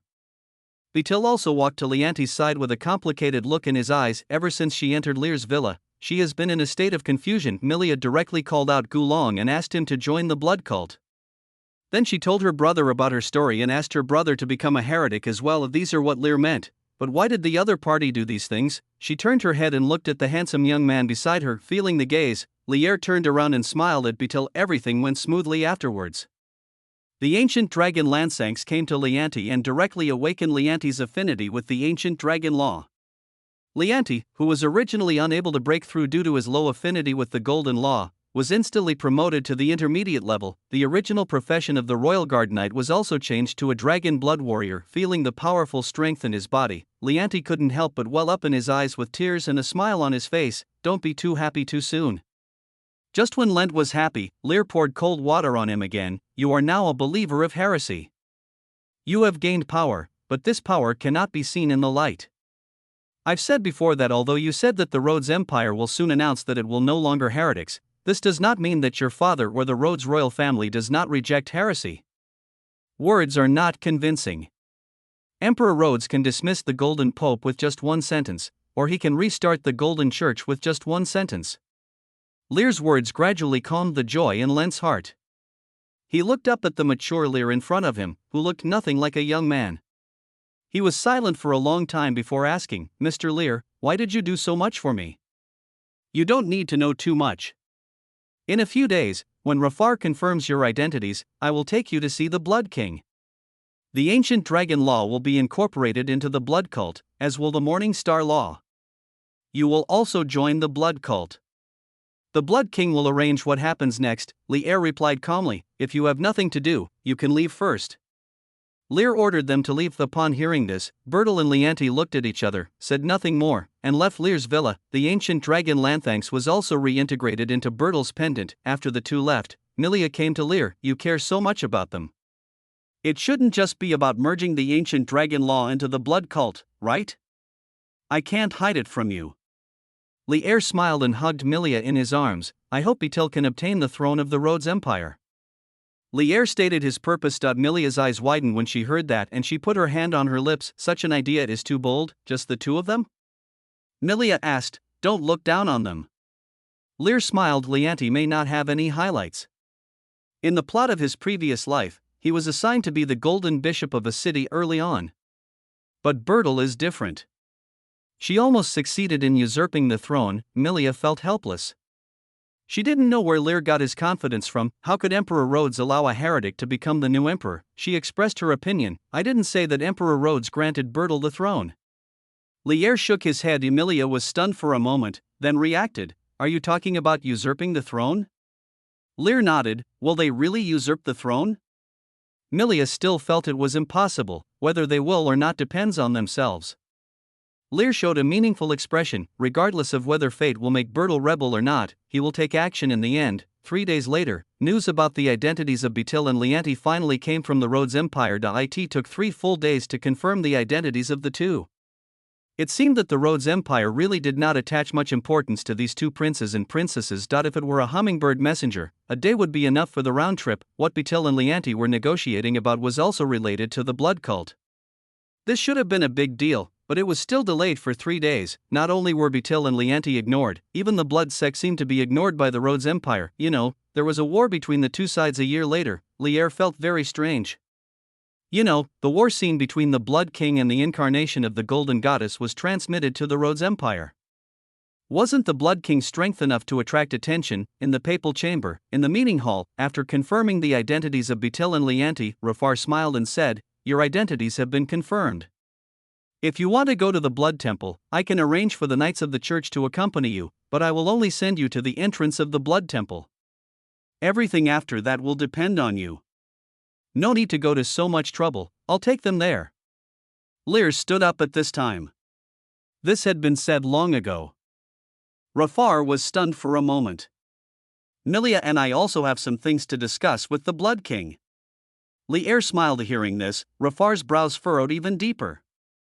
There had been rumors before that Lier and the Blood King had something in common, and now it seemed to be true. Don't worry. I am still the special executive of the church. I will supervise the progress of the war trial and it will not affect the church. Lier waved his hand. Okay then. Rafar nodded helplessly. He couldn't do anything about it, and he couldn't beat Lier. Then let's go. Lier stood up and nodded to Bertil and Lianti. The carriage had been ready and Milia had been waiting for a long time. Lier planned to place the power of the Morningstar Law in the Blood Temple as well, and needed Milia to inject the power of the Morningstar Law into the crystal. Before that, he still needs to promote the Qinqing law profession and find a lucky player to try it out. As Lier was thinking, Milia lazily withdrew her gaze from the window and leaned in Lier's arms like a kitten. Bertil and Lianti sat opposite each other, both of them a little reserved, especially Bertil. The girl would occasionally glance at Lier and Milia, and when she looked at Milia, there was a hint of awe in her eyes. Ji Yulong had already told her that the girl in front of her was no ordinary mortal, but a deity. It is the reincarnation of gods. They have inquired about Lier and Miria these days. Even Gulong Lan Shanks was shocked that the once famous goddess of Morningstar actually gave herself to a mortal. Lier turned a blind eye to Betil's actions. He squinted his eyes and looked at the game forum in front of him as if nothing had happened. It has been several days since Nolan's battle with Woody's Wigenlang, and many players have also been promoted to the initial level. The Blood Knight and Rose Servant professions also fought against the professions of the 3 major Orthodox sections. The result was obvious, and the Blood Sect professions won again. Some players on the forum have already ranked the strength of existing professions. The Blood Law profession ranks in the first tier, whether it is the Blood Hunter, Blood Knight, or Rose Waiter. The strength of the profession is obviously higher than other professions. The Golden Law's prayer is also very powerful, on par with the 3 major Blood Law professions. After all, it is the only auxiliary profession like the Rose Waiter. Further down are the mages and war knights. After that came some other professions, and the Golden Rule's royal knights and judges were ranked at the end. If the Blood Law profession is removed, this ranking is similar to the previous life's ranking. In the previous life, the only outstanding profession in the Golden Rule was the auxiliary profession of prayer. Lier looked at the comments on the rankings and found that most people approved of it. Many players who were born in the most powerful country, the Rhodes Empire, were shocked. They originally thought that the Golden Church was the most powerful and the professions there should be very powerful as well. However, the results were very different from what they imagined. Many players have left the control of the Golden Law and are heading towards Soros, where the blood cult is. A smile appeared on Lier's face. Now the blood cult has initially gained a position in the hearts of the players. There were still crowds of people here, and more vendors came here to do business. At this time, in front of the square of the Blood Temple, an ID named Heidenkenu was surrounded by a group of players and was beaten up. You were the one who made us lose the qualification to obtain the Pure Blood Believer badge. Damn it, do you know how big a loss this is? Being pressed to the ground, looking at the moon in the dark, he felt like crying but had no tears. He was filled with regret in his heart. The badge of the pure-blooded believer was a gift from the Blood King to those who were selected to enter the Blood King city. Holding the badge can gain you the opportunity to enter the Blood King city. What is in the Blood King city? Just look at the most handsome and invincible mountain of corpses and sea of blood and you will know.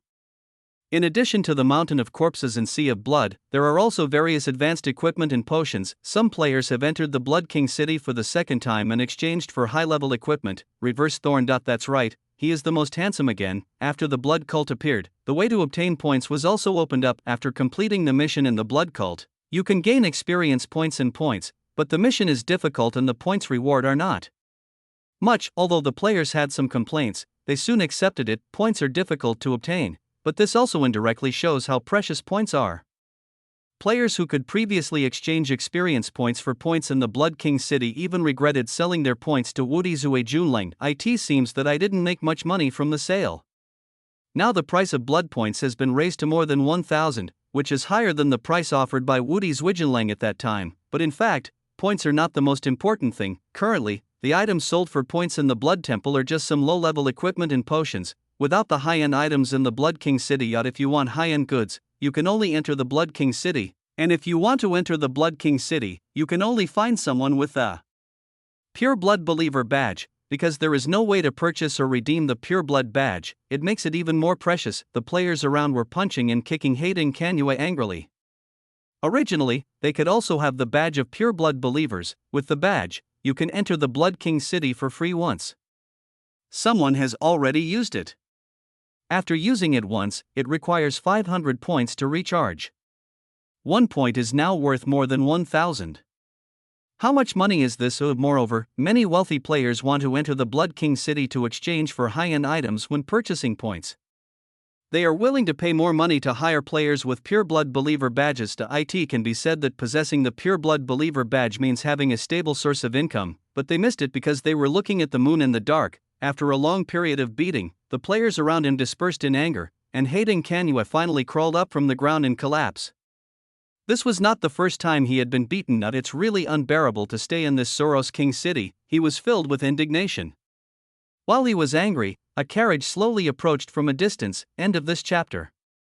The carriage engraved with the golden tree emblem and the Knights of the Church of War. The arrival of the two Orthodox sects made all the players present stop in their tracks. The last time the two major sects came was at the founding ceremony of the Blood Temple. The carriage stopped at the square of the Blood Temple. The door opened, and Lier walked down holding Milia's hand. After seeing Lier and Milia, almost all the players' eyes lit up. Lier and Milia are probably the most popular NPCs. Besides the Blood King, when Lier and Milia came down, Bertel and Leanti also came down. Although the young prince and princess are not favored, they are still princes and princesses. They will not show any cowardice when facing ordinary civilians. The players around were talking about it, and Ophelia walked out from inside the Blood Temple. Special Executive Officer Lier. She bowed slightly to Lier. I'm here to see Mange, and the other two are from the royal family of the Rhodes Empire. They seem to be here to negotiate on behalf of the Rhodes Empire. Lier nodded at Ophelia. Oafanina showed a surprised expression when she heard this. Lier had already said in advance that he would come today, but he did not mention that the royal family of the Rhodes Empire would also come. I remember you. Are you Betil? Looking at the girl in front of her, Oafanina had some impression of her. It's me, you are the saint. Bertel nodded nervously. I am no longer a saint of the Holy See. I now belong to the blood cult. Ofengina glanced at Bertel calmly. Come with me. As she said this, she turned around and walked towards the interior of the temple. Everyone walked into the temple, and along the way, they saw many players in the temple buying items in front of the crystal. The temple's professional crystals can be exchanged for law affinity, as well as some low-level equipment potions. Equipment potions can be exchanged for money, but law affinity can only be exchanged for points. This was deliberately set by Lier. When he came into the temple, Lier also saw several familiar faces, Li Huanhuan, Dahe, and Yao Yao. He had already seen the first two. As for Yao Yao, he remembered that she changed her job to a mage during the internal test and did not join the blood cult. She was a girl with her own ideas. Li Huanhuan and the other two also saw Lier and the others. When they saw Lier, they had different expressions. Li Huanhuan and Dahe stood where they were. Only Yao Yao came up. The girl walked up to Lier, her eyes trembling slightly, which made Lier feel a little strange. He remembered that he and this girl didn't have much interaction, So why did she act like an old friend who hadn't seen each other for a long time, Mr. Li? Mr. Lier, do you still recognize me as your retainer? After these words were spoken, the temple fell silent. A beautiful smile appeared on Milia's face. She turned her head and looked at Lear. Although it was a smile, it made Lear feel a little sharp. Lier came back to his senses and remembered that he had recruited Li Huanhuan and 3 other people as his retainers during the internal test. However, Li Huanhuan and Dahe joined the blood cult, so it was naturally impossible for them to have any intersection with his official identity, but Yao Yao was different. She did not join the blood cult. After a brief silence, Lier coughed lightly. I thought you would join the blood cult like them. As he spoke, he glanced at Li Huanhuan and Dahe who were not far away. No, I will only follow you, Mr. Lier. Yao Yao answered seriously. Her eyes seemed to be glowing. Lier couldn't understand. He could feel Yao Yao's sincerity. What qualities did he have to attract this girl? They had only met a few times. Li Huanhuan looked at this scene, holding her forehead with her hand, looking helpless. She understood Yao Yao. Now Yao Yao's idol-chasing bloodline had been activated. Just like she liked all kinds of curious things, Yao Yao liked all kinds of handsome idols, and Lier obviously met Yao Yao's fantasies. During the internal testing period, Yao Yao was very interested in Lier. Li Huanhuan remembered that after the internal testing period, she contacted the manufacturer to make peripheral products for Lier. If you are really willing to follow me, I will naturally continue to accept you. Lier made a decision after a brief thought. It just so happened that he planned to leave Milia's astrologer inheritance in the blood temple. If Yao Yao was really willing to follow him, then she would become the first astrologer player. I will die for you. Yao Yao was overjoyed and bowed deeply to Lier. Okay, then just follow me, I will make arrangements for you later. Lier nodded. Yao Yao happily stood behind Lier. The players on the side were all envious and jealous when they saw this scene, especially those who were looking at the moon in the dark. He was driven out of the Blood King city and failed to change his job to the blood law profession. Originally, after the blood temple was established, he wanted to try to change his job in the temple, but he was told that he had been blacklisted by the blood cult. He asked many people, and found out that he was the only player who was blacklisted among those who were kicked out of Blood King City, so he could only switch to the second-tier profession of War Knight. Looking at Yao Yao, who was recruited by Lier, if the blood sect has no hope, then becoming Lier's subordinate is also a good choice. If he can get Nolan's swordsmanship, it will not be worse than the blood law profession. After a brief thought, he gritted his teeth, rushed directly into the Temple of Blood, and came in front of Lier. Special Executive Officer Lier, I am a war knight of the church, and I am willing to join your army. The figure that suddenly rushed out made Lier frown. He didn't want to accept everyone. Seeing the players around him who were getting restless because of the behavior of looking at the moon in the dark, Lier was about to say something when the bright red rose thorns of Ophelia on the side entangled him. The blood temple is not a place where just anyone can run wild. Afenina said coldly, and then the thorns around her trembled, directly hanging Hayden Canue up. Only then did Lier see clearly the figure rushing towards him. He had some impression that it was the player he had blocked. A smile appeared on his face, and he suddenly had some evil thoughts. Do you want to join my team? Yes, Your Excellency, I am willing to work for you. Hayden Canue was overjoyed when he heard this. The players around were also attracted by Lier's words. You are willing to work for me, but I don't need weaklings as my subordinates. 3 days later, I will let Yao Yao compete. If you can defeat Yao Yao, I can accept your loyalty. Lier said lightly while speaking. He also glanced at Yao Yao. Is it enough to defeat her? Hayden Canue looked at Yao Yao, a mage who had not yet broken through the initial level, while he was a primary level war knight. If he has such strength, he is 100% sure to fight against Yao Yao. Even if Yao Yao is promoted to the initial level in 3 days, he still has confidence. Yes, just need to defeat her. Lier nodded. He just wanted to promote the profession of astrologer, so he decided to try looking at the moon with a black lamp. As he spoke, he looked at the people around him. This fight is not limited to him. All other aliens can participate. As long as you defeat Yao Yao and your performance in the fight is recognized by me, I will give you rewards. As soon as these words came out, the players around were excited. Well, I look forward to your performance. Lier finally glanced at the black light in the moon, then waved his hand and left the hall of the temple. Ofengina didn't say anything else, threw the black lamp Canue out of the hall, and followed. Yao Yao followed behind, somewhat at a loss as to what to do with Lier's decision. She was only an apprentice-level mage and was not good at fighting. The competition in 3 days, Mr. Lear. Yao Yao couldn't help but call Lear. You don't have to think too much. I will give you the power to defeat them. Lear continued to walk forward without even looking back, but said in an unquestionable tone. After walking through the long corridor, everyone arrived at the interior of the temple. Ophanina stood in front of the huge crystal, and then a portal appeared. Lear did not let Yao Yao follow him, but asked her to stay outside to guard, and then he took Betil and the other person into the portal. Arriving at the old dreamland of the bloody royal city, Ophanina stood behind Lear, and walked into the royal city as if led by Lear. Passing through the streets of the royal city, Bethel and Leanti were both shocked. This scene is not even worse than that of the Rhodes Empire. There is also deep fog in the distance, as if this is a city more magnificent than the Rhodes imperial capital. Mr. Lear, this is the Blood King city. Lear replied quietly, listening to Lear's words and feeling the respectful gazes of the blood elves around him. Betil suddenly felt that Lear had become even more mysterious. Ophanina will take you to see the Blood King.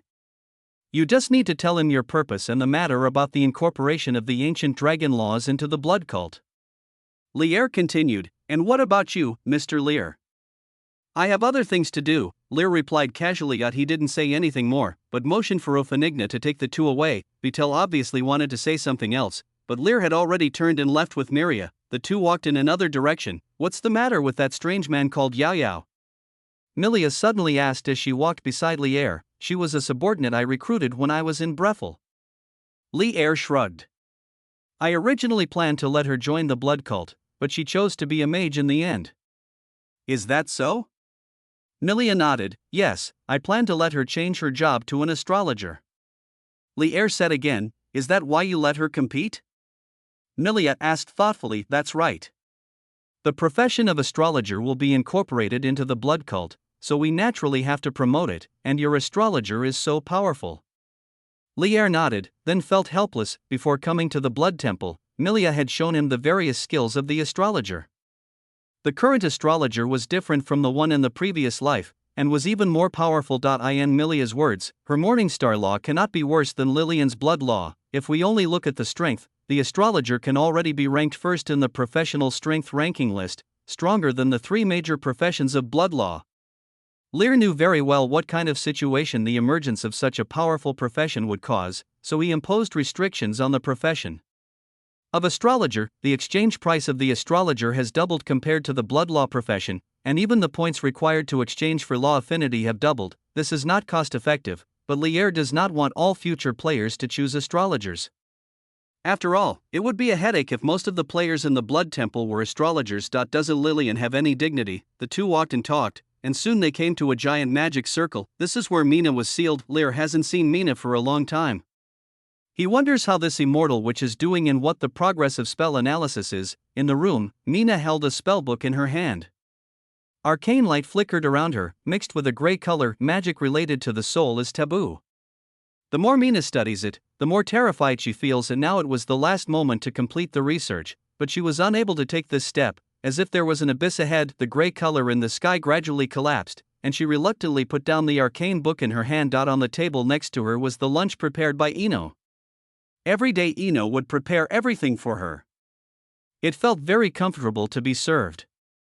Mina even got used to living here. Anyway, she just read books every day in Sorso's bookstore before, and she also had to go out regularly to buy some dry food that could be stored for a long time, and it has been like this ever since. Life here is arguably better now. She got off the bed beside her, and her loose wizard robe was pulled down, revealing a beautiful spring scene. Mina didn't care and even felt that the wizard robe was a bit of a hindrance, so she took it off and threw it on the bed. She walked to the dining table wearing only thin underwear and shorts, exposing her white thighs. Just as she was about to have a big meal, she suddenly heard the sound of the door opening. Mina didn't care. She picked up a piece of beef with a fork and said, Ino, your cooking skills are getting better and better. Why don't you stop being that bastard's maid and be my maid? Once I have figured out the spell, I will take you away. She said, but received no response. After stuffing another piece of steak into her stomach, Mina felt a little confused. She turned her head and saw Lear and Miria standing in front of the door. I asked you to study magic here, but I didn't ask you to hit on my maid. Lear glanced at the messy room and finally set his eyes on Mina. He looked at Mina. The thin underwear could not hide the witch's hot body at all. If the surrounding environment could be tidier, it would look really pleasing to the eye. After a brief silence, Mina finally reacted. She subconsciously took out her staff and pointed it at Lear. "Why are you here?" she asked in panic. "This is my territory." "Did you do something wrong?" Lear said casually, then walked into the room and sat on the sofa. Mina was speechless and couldn't say anything for a long time. "Put on your clothes before you talk. Although you have good assets, you don't have to show them off all the time. Or do you have an exhibitionist fetish?" Lear glanced at Mina's majestic chest and said again. Hearing this, Mina was stunned for a moment, then lowered her head and looked at her body. Then, a scream sounded in the house. End of this chapter. How's my magic research going? Lear sat on the sofa, staring at Mina, who sat back on the bed. "Can you please turn around?" Mina said angrily, wrapping herself in a quilt. Lear raised his eyebrows, but finally turned his head away. Mina bit her lip. Although she was very annoyed, she quickly picked up the wizard robe on the bed and put it on herself to cover her exposed body. "Can you answer me now?" Lear asked again after Mina had dressed. "Not yet." Mina replied viciously. "What's your magic? That's obviously my magic." She cursed in her heart. Lear was not angry when he heard this, he just smiled and said, "You only have more than 4 months, I hope you can work harder." "What 4 months?" Mina was stunned. She didn't know there was a time limit. "I met Speaker Lelina not long ago, and she made me a member of the Arcane Parliament." Lear explained lightly. "She hoped that I could release you, but I refused. In the end, we reached an agreement. Chairwoman Lelina knew that I wanted the spells in the arcane book, so she set a time limit of 6 months. Now there are only 4 months left." "Mother, did you ask you to let me go after half a year?" Mina suddenly interrupted with a smile on her face. "If this is the case, she will drag it out for half a year, and then Lear will have to let her go, and Lear won't be able to get the spell." "No, that's not it." Lear saw through Mina's thoughts and shook his head with a smile. "If you haven't figured out a spell in half a year, then you have to marry me." After these words were spoken, the room fell silent. Mina opened her mouth and widened her eyes. She even suspected that she had heard wrongly. Emilia, who was sitting next to Lear, was also stunned for a moment. She had never heard Lear say this before. After a brief silence, Milia turned her head. Lear felt the gaze and saw Milia looking at him with a smile. He blinked and remembered that he had not told Milia about this matter. He only thought that Mina would complete the research on the spell within half a year, so he did not take Lelina's conditions seriously. "How is this possible? How could my mother let me marry someone like you?" Mina could not accept what Lear said at all, and her face turned red. You may not believe it, but if you fail to develop a spell after 4 months, I will have no choice but to hand you over to Speaker Lelina. What will happen then will not be something you can resist." Lear coughed lightly. "Well, I have a spell that can invalidate other spells. It has now been handed over to Speaker Lelina. By then, even if you are an extraordinary level wizard, you will not be able to escape." Lear added, "Why is this happening? You clearly promised me that you would let me go." Mina said angrily with a blushing face, "Yes, I promised, but the prerequisite is that you can research the spell."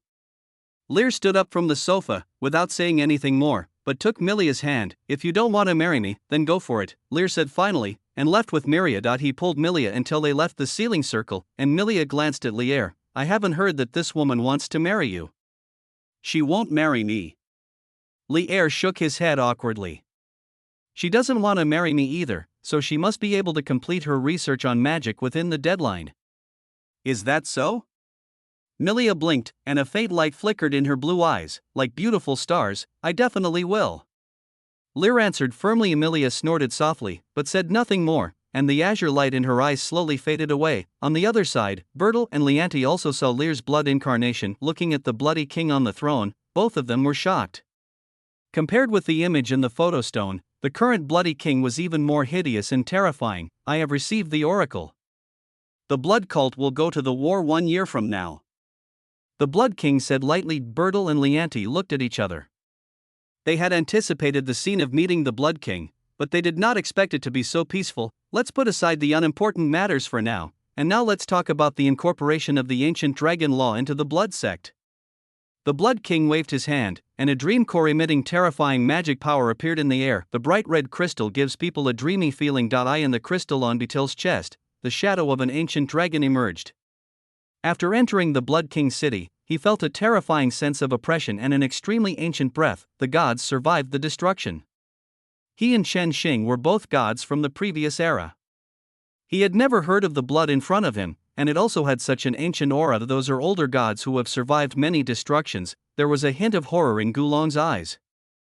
After experiencing destruction once, he understood better than anyone how terrifying destruction was.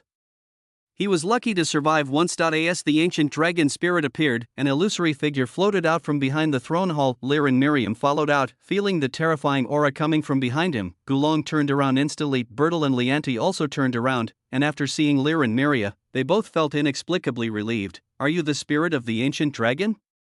Lillian floated in front of the ancient dragon's phantom and looked down at it. You are? Lord of Blood. Lillian replied softly, what do you want me and Chen Xing to join the blood sect for? Gulong asked again. Lillian did not answer this question, but looked at the Blood King on the throne. We are all heretics. It is difficult for us to compete with the orthodox sects on our own. Isn't it natural for us to unite?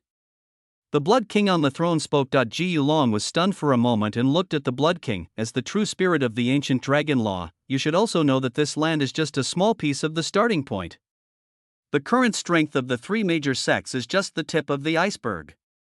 The Blood King spoke again. Once the forbidden barrier is opened, we heretics will have no choice but to survive under the hands of the orthodox.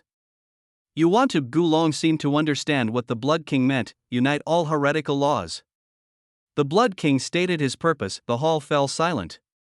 The ancient dragon floated in the air for a long time without saying a word.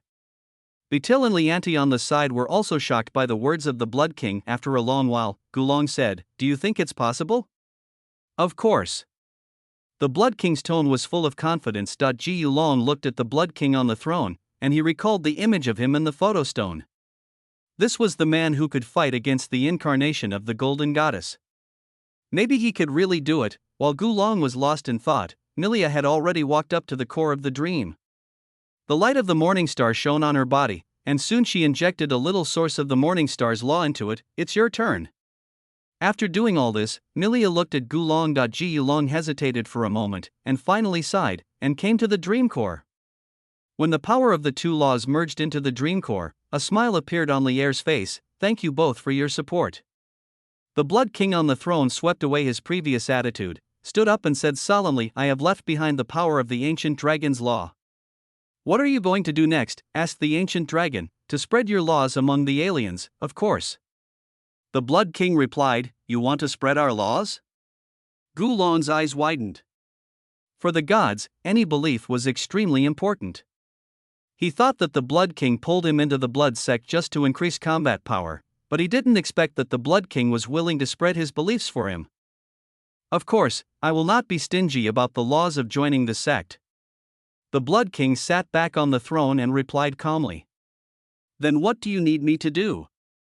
Gulong asked again. He didn't believe there was a free lunch in the world. Just continue to stay with them, I will contact you when I need you. The Blood King pointed to Bertel and Lianti beside him. Ji Yulong also looked at the two of them and frowned. The reason why he followed Betil was only because the other party did not have the affinity with the Golden Rule. Without the affinity with the Golden Rule, the chance of him being discovered would be minimized. After all, he is in the royal family of the Rhodes Empire. Apart from this, there was no other reason. Now that he had left the Rhodes Empire and joined the blood cult, he had no reason to follow Betil anymore. Ji Yulong pondered and suddenly thought of something. The Blood King wants to gather heretical laws to fight against the Orthodox Church, and in this original land, the Rhodes Empire is the most powerful Orthodox force. This is what they need to face. The other party made the two princes and princesses of the Rhodes royal family become believers of Gulong, and also arranged for him to follow him. Its purpose is not difficult to guess. Do you want to? Some things are better for you to understand yourself. When you return to the Rhodes Empire, I hope you can provide me with information about the Rhodes Empire.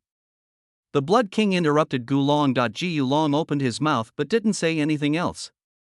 He just looked at the Blood King deeply. After that, the Blood King did not communicate with Gulong anymore and waved his hand to signal everyone to leave. Lear and Miria led the way out of the hall, followed by Gulong and Bertel. Until they left the hall, Bertel and Lianti were still a little at a loss. What did they hear? The bloody king in front of him actually planned to unite all the heretical laws? What a bold idea! Ancient Dragon floated beside the two, watching the brother and sister talking in low voices. The two children had not yet figured out the Blood King's purpose. Placing him in the Rhodes Empire was probably intended to seize the power of the Rhodes Empire. If the Blood King really intended to unite all heretical laws, the three major Orthodox religions would be obstacles. The three major Orthodox religions would never allow a heretic to dominate them, and the Rhodes Empire was the strongest Orthodox force and would bear the brunt of the impact. Gu Long shook his head and without saying anything, he plunged directly into the pendant on Betil's chest. Everyone left the Blood King's city, and Lear found Yao Yao in the Blood Temple. He took Yao Yao on the carriage and returned to the Pope's hall. After Lear and Betil separated, Lear took Yao Yao to his villa. Mr. Lear? Yao Yao sat on the sofa, feeling a little nervous. She was unexpectedly brought home, and many fantasies inexplicably appeared in her mind. Lear didn't know what Yao Yao was thinking. He took a sip of the tea Milia made and said lightly, "Have you ever considered changing your career?" Huh? Yao Yao was stunned for a moment. Astrologer, would you like to know something? Lear looked at the stunned Yao Yao with a hint of smile on his face. Yao Yao finally responded, "Mr. Lear, are you going to help me switch to the profession of heretic law?" Yes, astrologer is a profession of the law of the stars. Lear nodded. The law of morning star. Yao Yao murmured to herself. She knew that this law came from Lear's wife. A dominant godlike NPC. She had seen the video of Milia fighting with the high priest of the Golden Church before, and was also shocked by Milia's terrifying fighting power. That's right, the astrologer's power comes from my wife. Seeing Yao Yao's gaze, Lear also looked at Milia. Milia needs to spread the faith of the law of the morning star, so I want people to show the power of the law of the morning star. Is that why you asked me to compete with Hayden Canua in 3 days? Yao Yao understood what Lear meant. That's right, so do you accept it? Lear smiled. I do, Mr. Lear. Yao Yao agreed without hesitation, not to mention that this was something Lear asked her to do. She felt that the profession of astrologer was not simple. In the current career rankings, the strength of the heretic law profession generally surpasses the orthodox professions. She is a mage, which can only be regarded as a second-rate profession. As for the astrologer, since Milia, a believer in the law of Morningstar, is so powerful, how can the astrologer be weak? You made the right choice. Lear nodded, then looked at Milia. Milia didn't waste any time and walked forward. The Morningstar scepter appeared out of thin air, and the azure light of the Morningstar enveloped Yao Yao's body. The next second, the system prompt appeared in front of her. Warning, you are affected by the laws of Qinqing, and your character attributes are about to change. Your arcane law affinity is reset to 0, and you gain Morningstar law affinity. Your affinity with the Morningstar law increases to 10%. Your mage profession has changed to astrologer. Your level is increased to level 20. You have triggered the primary career promotion task. Your mage professional skills disappear, and you gain astrologer professional skills. Please choose the astrologer career route. Dark Moon/Qinqing. Yao Yao stood in place. She could feel a powerful force surging in her body, and a career choice appeared before her. Lear watched this scene. Milia changed the astrologer's skills, using the moon robe and star armor as the framework, and weakened 2 different routes. Players can only choose one of the magic route of moon robe and the warrior route of star armor, which corresponds to different combat styles. Yao Yao looked at the information in front of her, and after thinking for a moment, she chose Anue. You chose the Dark Moon School, and you gained the skills astrology and Dark Moon Robe. End of this chapter. Yao Yao never thought that a game would have such a skill. Astrology, consume 50% of your maximum mana and you can predict the future for the next hour. This skill cannot predict targets with a higher level than you. Looking at the skill descriptions in front of her, she began to doubt the nature of this game for the first time. Predicting the future? How is that possible? This is just a game. If Yao Yao can predict the future of NPCs, it's understandable, but if it includes players, Yao Yao didn't dare to think about it anymore. What's wrong?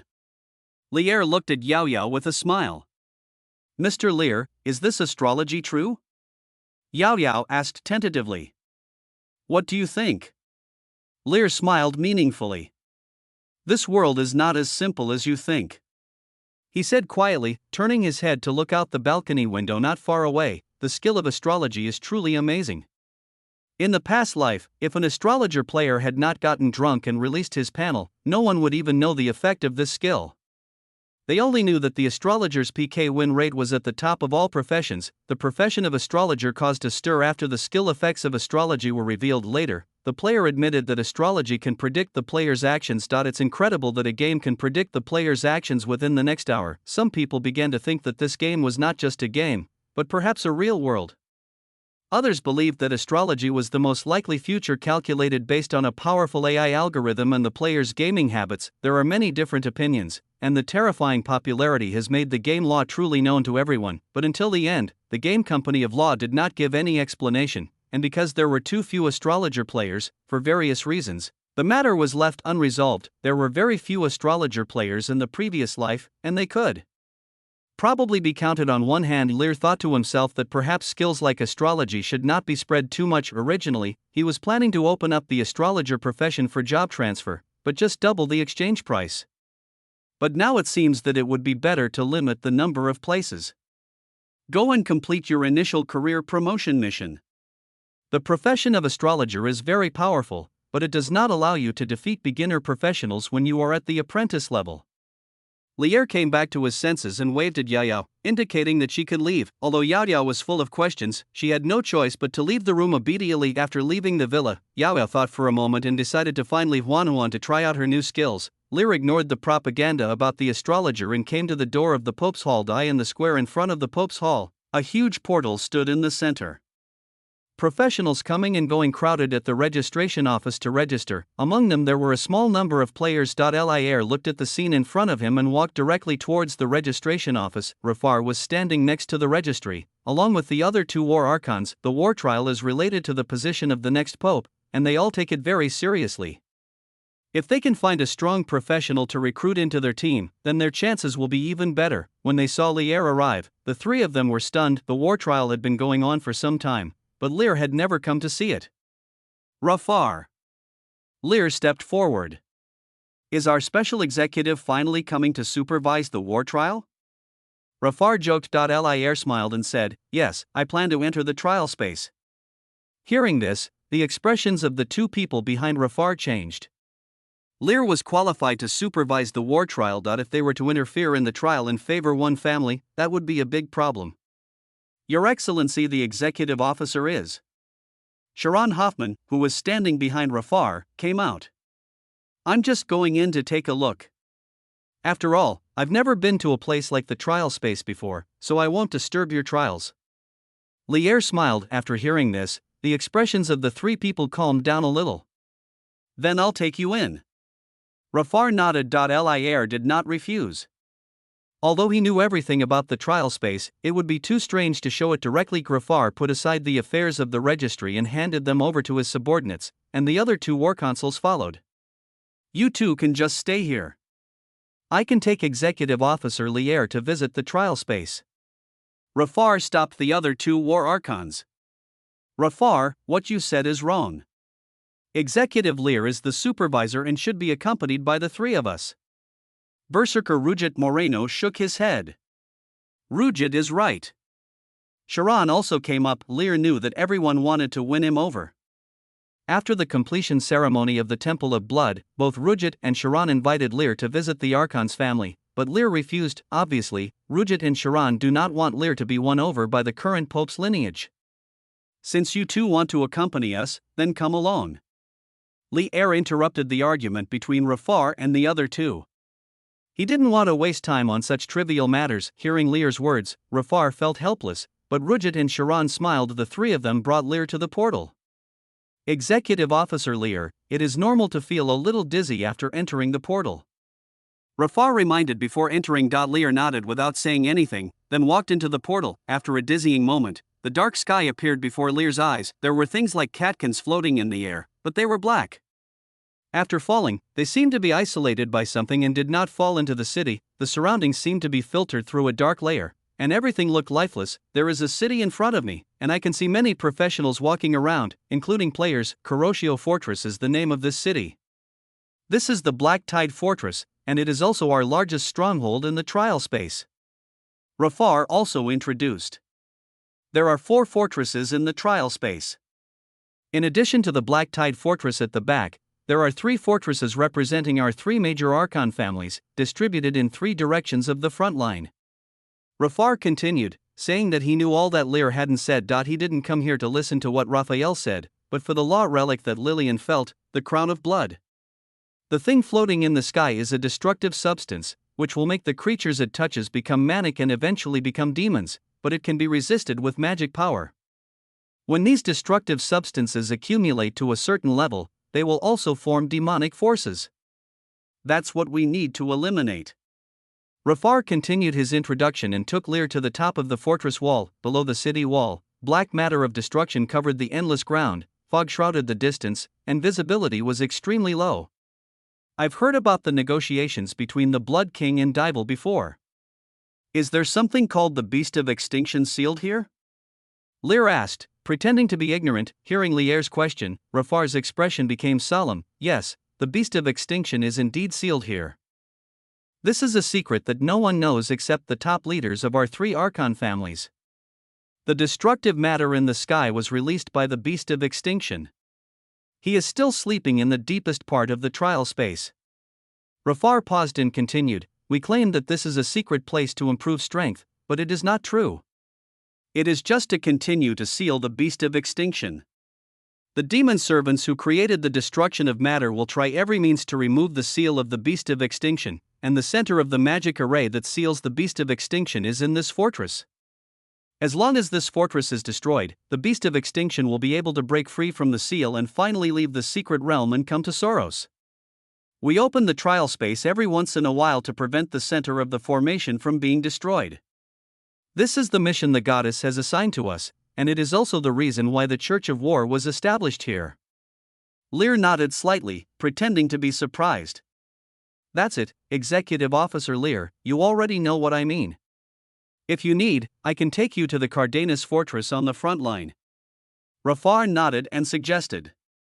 Why are we going to your fortress in Cardenas? Our Hoffman's fortress needs it more. Before Lear could answer, Rujit and Sharon on the side became unhappy upon seeing this. Rafar immediately started arguing with the 2men. Lier shook his head and silently said in his heart, Lillian. I'm here. The cold girl's voice sounded in Lier's heart. Can you sense where the relic of the law is? Lear asked. Lillian was silent for a moment after hearing this. In the dark space, Lillian felt the dead silence in the trial space. The extinct beast, she originally thought it was just an ordinary leftover monster, but after feeling its breath at close range, Lillian's eyes became solemn. Let's get out of here.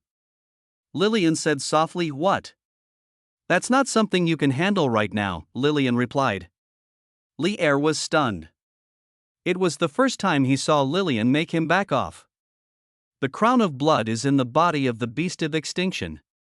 He has devoured too much of the power of my blood law and has already possessed some of the authority of blood. Lillian explained in a deep voice. What do you mean? Lear still didn't quite understand. The beasts of extinction are what remain from destruction. They are divided into 3 types, destroyers, polluters, and devourers. Lillian continued to explain, this beast of extinction is the devourer. The devourer? That's right.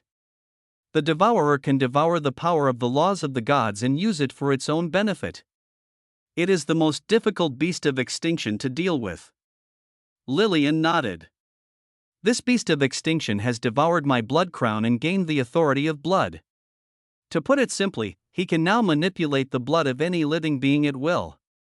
As long as you appear in front of him and have blood in your body, he can deprive you of your blood with just a thought and turn you into a mummy. Hearing this, Lear finally understood why Lillian asked him to leave. How to face a monster with such terrifying power. This also reflects the power of the blood crown, a relic of the law. Not only that, he is the last remaining extinct beast, and he possesses more than just the power of the blood law.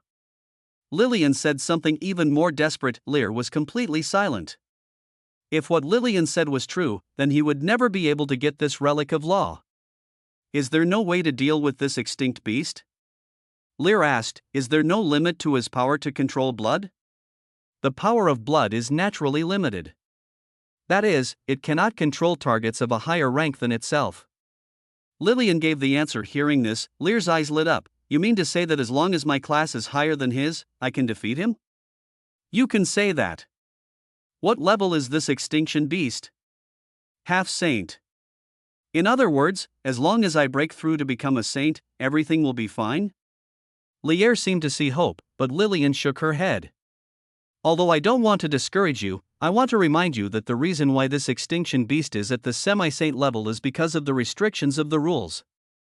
In this original land, the highest level is the semi-saint level, so he was suppressed to the semi-saint level. If he waits until the seal barrier of the Decision Mountains is opened, he will not be a semi-saint, but a legendary level. The lowest level of extinction beasts are all saint level, and this is only the legendary level.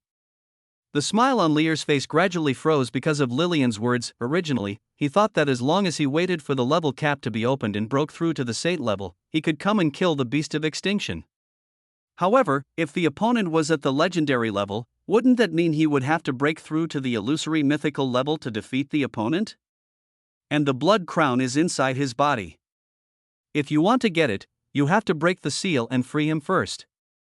Lillian added. When Lier heard this, he subconsciously glanced at the black tide fortress behind him. In other words, even if he could defeat this extinct beast, he would have to destroy the fortress first. Seeing Lier's silence, Lillian sighed helplessly.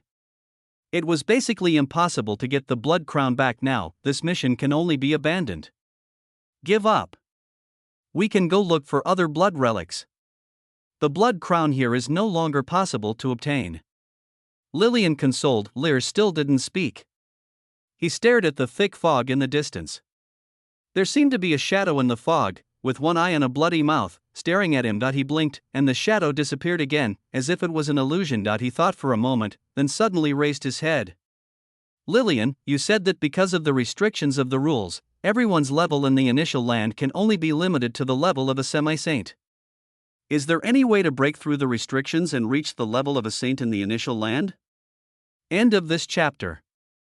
Listening to Lier's words, Lillian fell into deep thought. She had experienced many eras, but this was the first time she had seen an act of sealing off an original place and introducing creatures from another world. This original land is sealed by the current gods, relying on a powerful artifact, so powerful that even the extinct beasts and gods can only be restricted. After a moment of silence, Lillian gave her answer. I don't know if the rules and restrictions here can be broken, but the restrictions here come from the gods. God? Yes, maybe you can ask the goddess of war or the goddess of gold about the situation.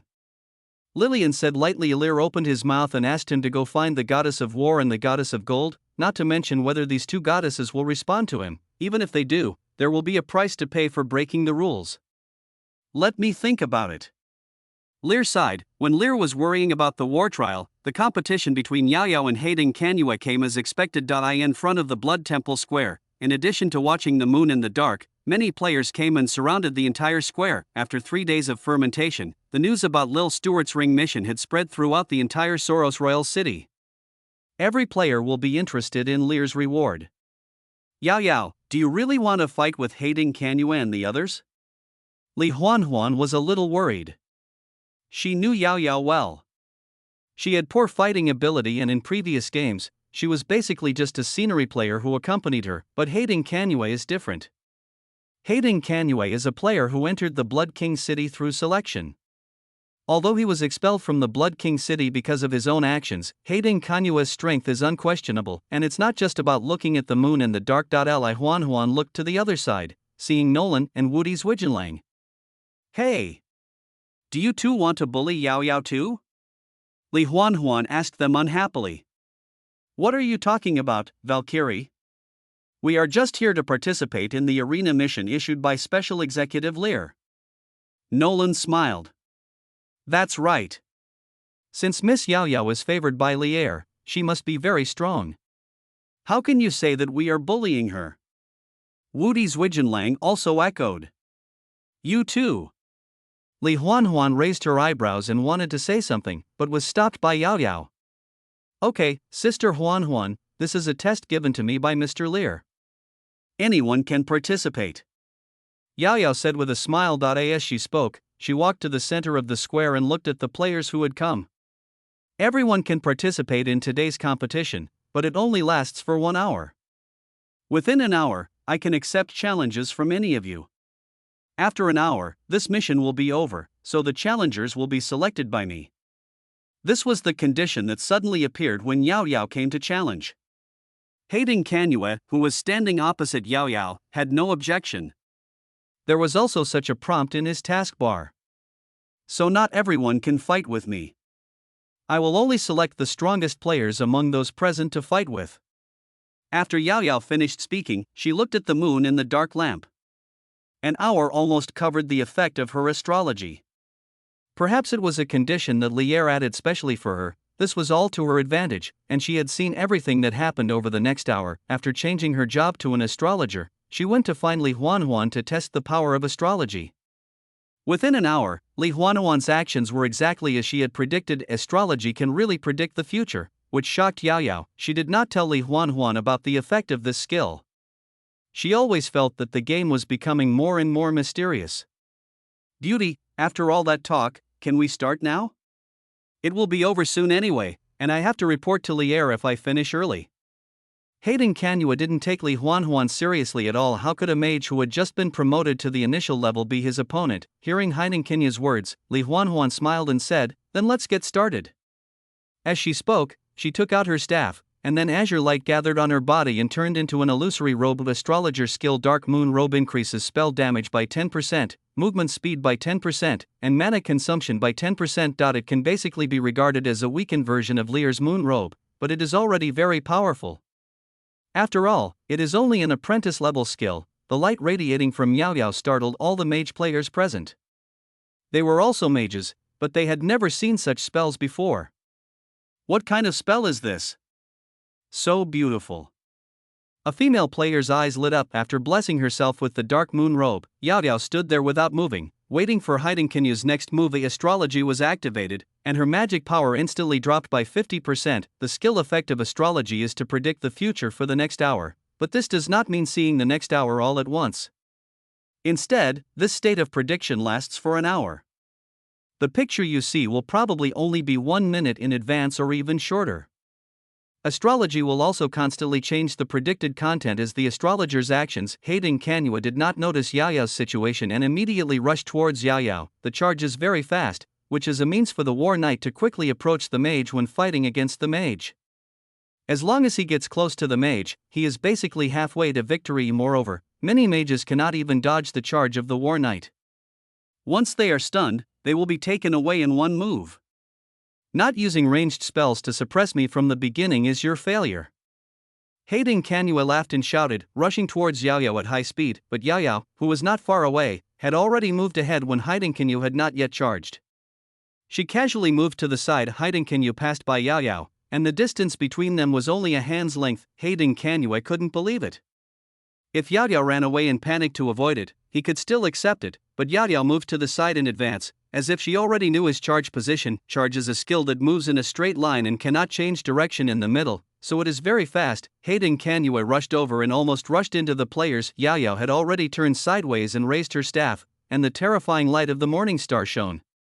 The next second, streaks of meteor light shot towards the dark moon. In her sight, she had seen the scene where Hating Kanue was instantly killed by a meteor.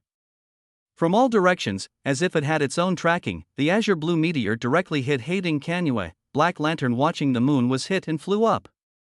Every meteor that hit him could knock him away and also take away some of his health, until the last meteor hit Hating Kanue's head. Hating Kanue's health bar was directly reduced to 0, the grey corpse fell from the sky and fell to the ground, and the entire square fell into deathly silence. Yao Yao was also staring at this scene in a daze. Although she had seen the black light looking at the moon in astrology that she had defeated in seconds, she was still somewhat shocked when she actually saw the scene now. This is the astrologer's entry-level skill, Falling Flame Star, which can send out a total of 9 meteors with tracking effects. It can be dodged, but requires very sharp skills. The 9 meteors each cause damage and a certain knockback effect. Each hit will reduce the target's spell resistance by 5%, up to a maximum of 45%, and can be reduced to a negative number. Hating Kanue obviously didn't have any equipment to improve his spell resistance, so his spell resistance was reduced to a negative level by Luo Yanxing, and he was killed instantly. Yao Yao glanced at her character panel and found that her magic power had dropped by another 30%. The Falling Flame Star can fire 9 meteors. Initially, there is only 1 meteor. Each additional meteor consumes more magic power and the cooldown time increases accordingly. After a long silence, a player watching the game finally responded. This kills instantly? What kind of skill is this? Is this a mage's skill? Why haven't I seen it before? A mage player looked at Yao Yao with fiery eyes. Some players also noticed something was wrong and directly cast a reconnaissance spell at Yao Yao. She is no longer a mage. She is an astrologer. After seeing Yao Yao's profession, he exclaimed, "Astrologer?" There was a commotion in the crowd. Li Huan also reacted at this time, and quickly ran to Yao Yao, and asked excitedly, "Yao Yao, what is going on?" Being shaken by Li Huan, Yao Yao thought of Lier's purpose of promoting the profession of astrologer. She thought for a moment and then said, "This is a new profession taught to me by Mr. Lier's wife, Ms. Milia. It comes from the law of Qinxing. The law of the morning star? I remember now. It's that Godman master." Following Yao Yao's explanation, exclamations were heard from the crowd again. Li Huan also remembered that the girl who was so beautiful that she didn't know how to describe it actually had such a powerful professional inheritance. The Qinxing Law Society will cooperate with the blood cult, and the astrologer's professional inheritance will also appear in the blood temple. If you are interested, you can look forward to it. Yao Yao looked at the players watching around and promoted it again. After hearing this, the players who were already shocked by the astrologer's power became even more excited. Yao Yao looked at this scene and a smile appeared on her face. This meant that the task assigned by Mr. Lier should be completed. She breathed a sigh of relief and looked at the clock. There were still 50 minutes left. It took less than 10 minutes to defeat Black Lantern Canue. The next step was, she looked at Nolan and Wudi Zwijianlang who were not far away. "Would you two like to compete with me?" Yao Yao took out a potion to replenish magic power and drank it, then made an invitation. Hearing this, Wudi Zwijianlang and Nolan looked at each other, and Nolan stepped forward and said, "Then I will experience the power of the astrologer." Yao Yao smiled and walked to the other side of the square. She was in a very excited mood.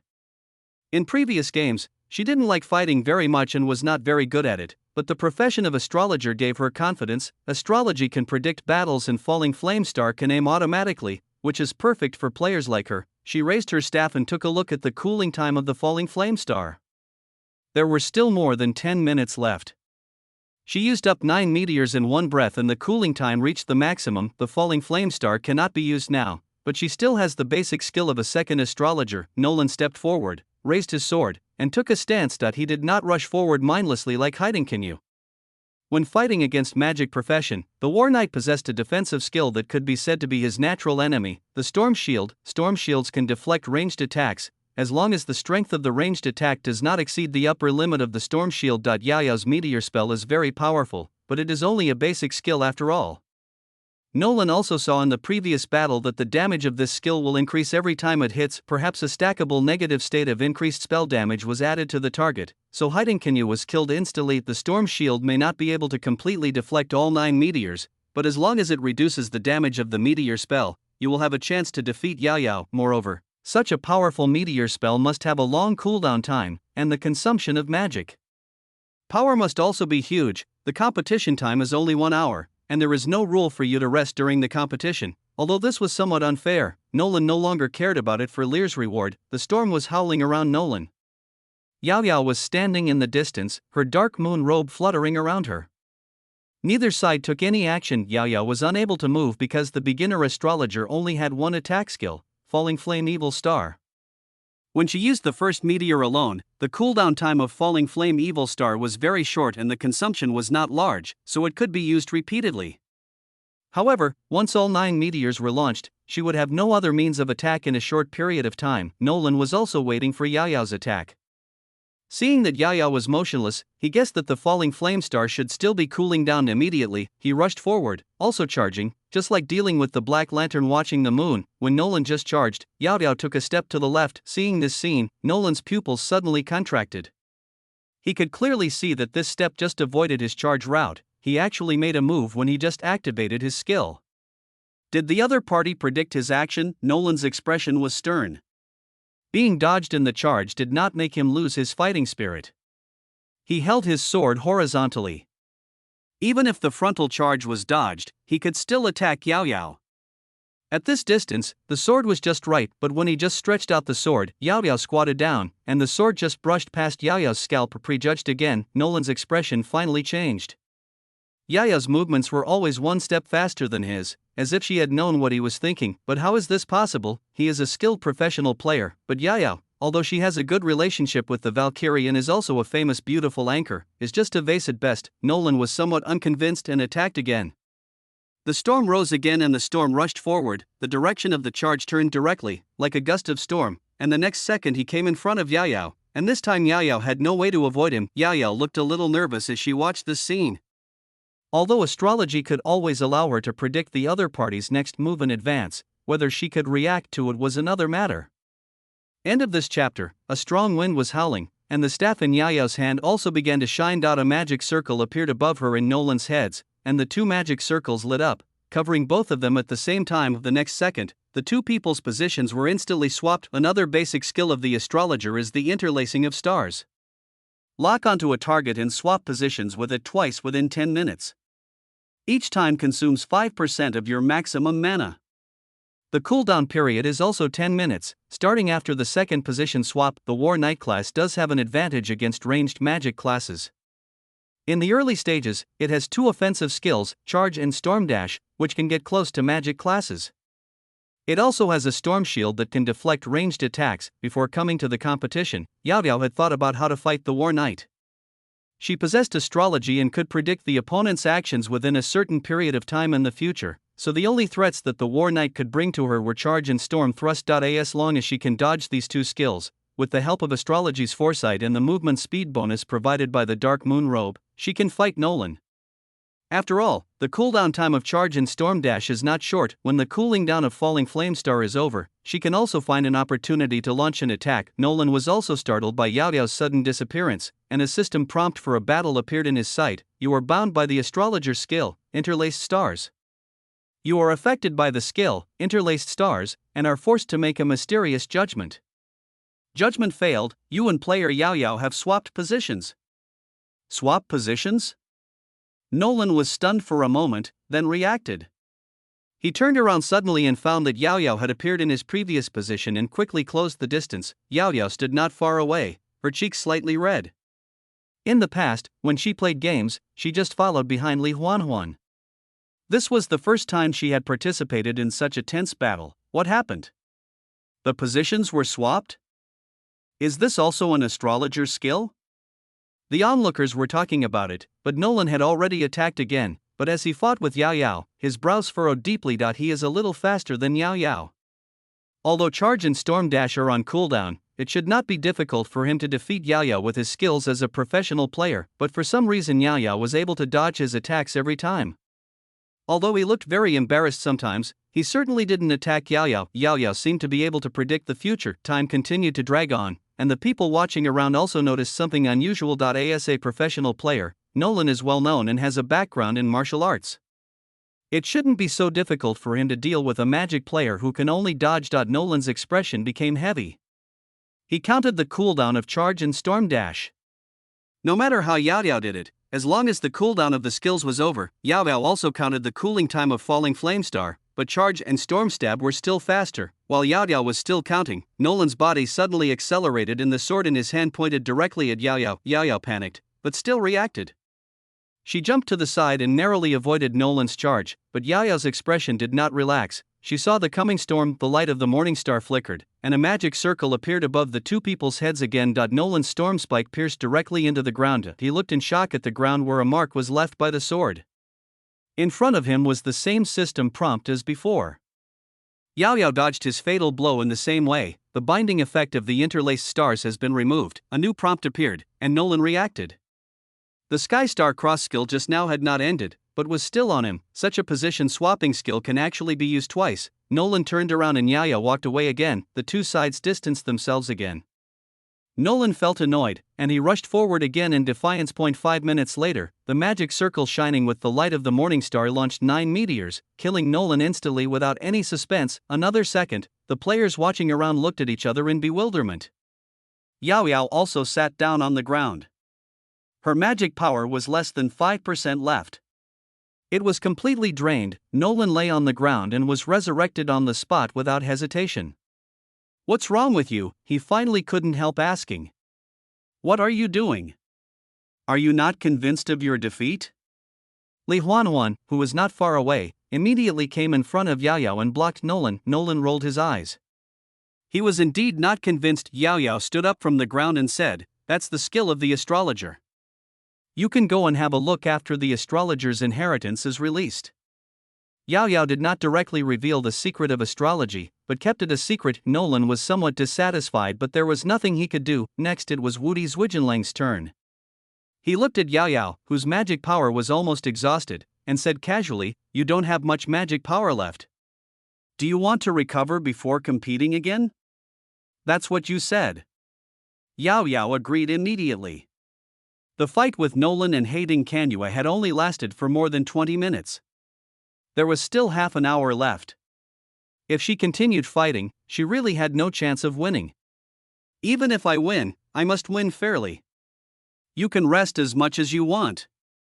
Wudi Zhuijianlang patted his chest. Nolan on the side shook his head when he saw this. A sly smile appeared on Yao Yao's face. She rested for half an hour. The final battle with Wudi Zhuijianlang ended very quickly. When Wudi Zhuijianlang rushed over, the 9 meteors made Wudi Zhuijianlang know what an instant kill was. "You said you could have won by just asking for a duel? Why did you have to let her recover?" Nolan laughed. The most handsome man invincible resurrected from his corpse with a depressed look on his face. The astrologer's competition ended just like that. Yao Yao did not explain the effects of the astrologer's skills, but the ability to kill 3 times in a second and swap positions had already made many people eager to try. Even Nolan was a little hesitant. Should he change his career? Lier didn't pay much attention to Yao Yao's arena. He focused on upgrading. He didn't know whether he could break through the limit and reach the Saint level in the initial place, but before that it was necessary to raise the level to the limit of 100. He has been staying in the dream trial of the Blood King City these days.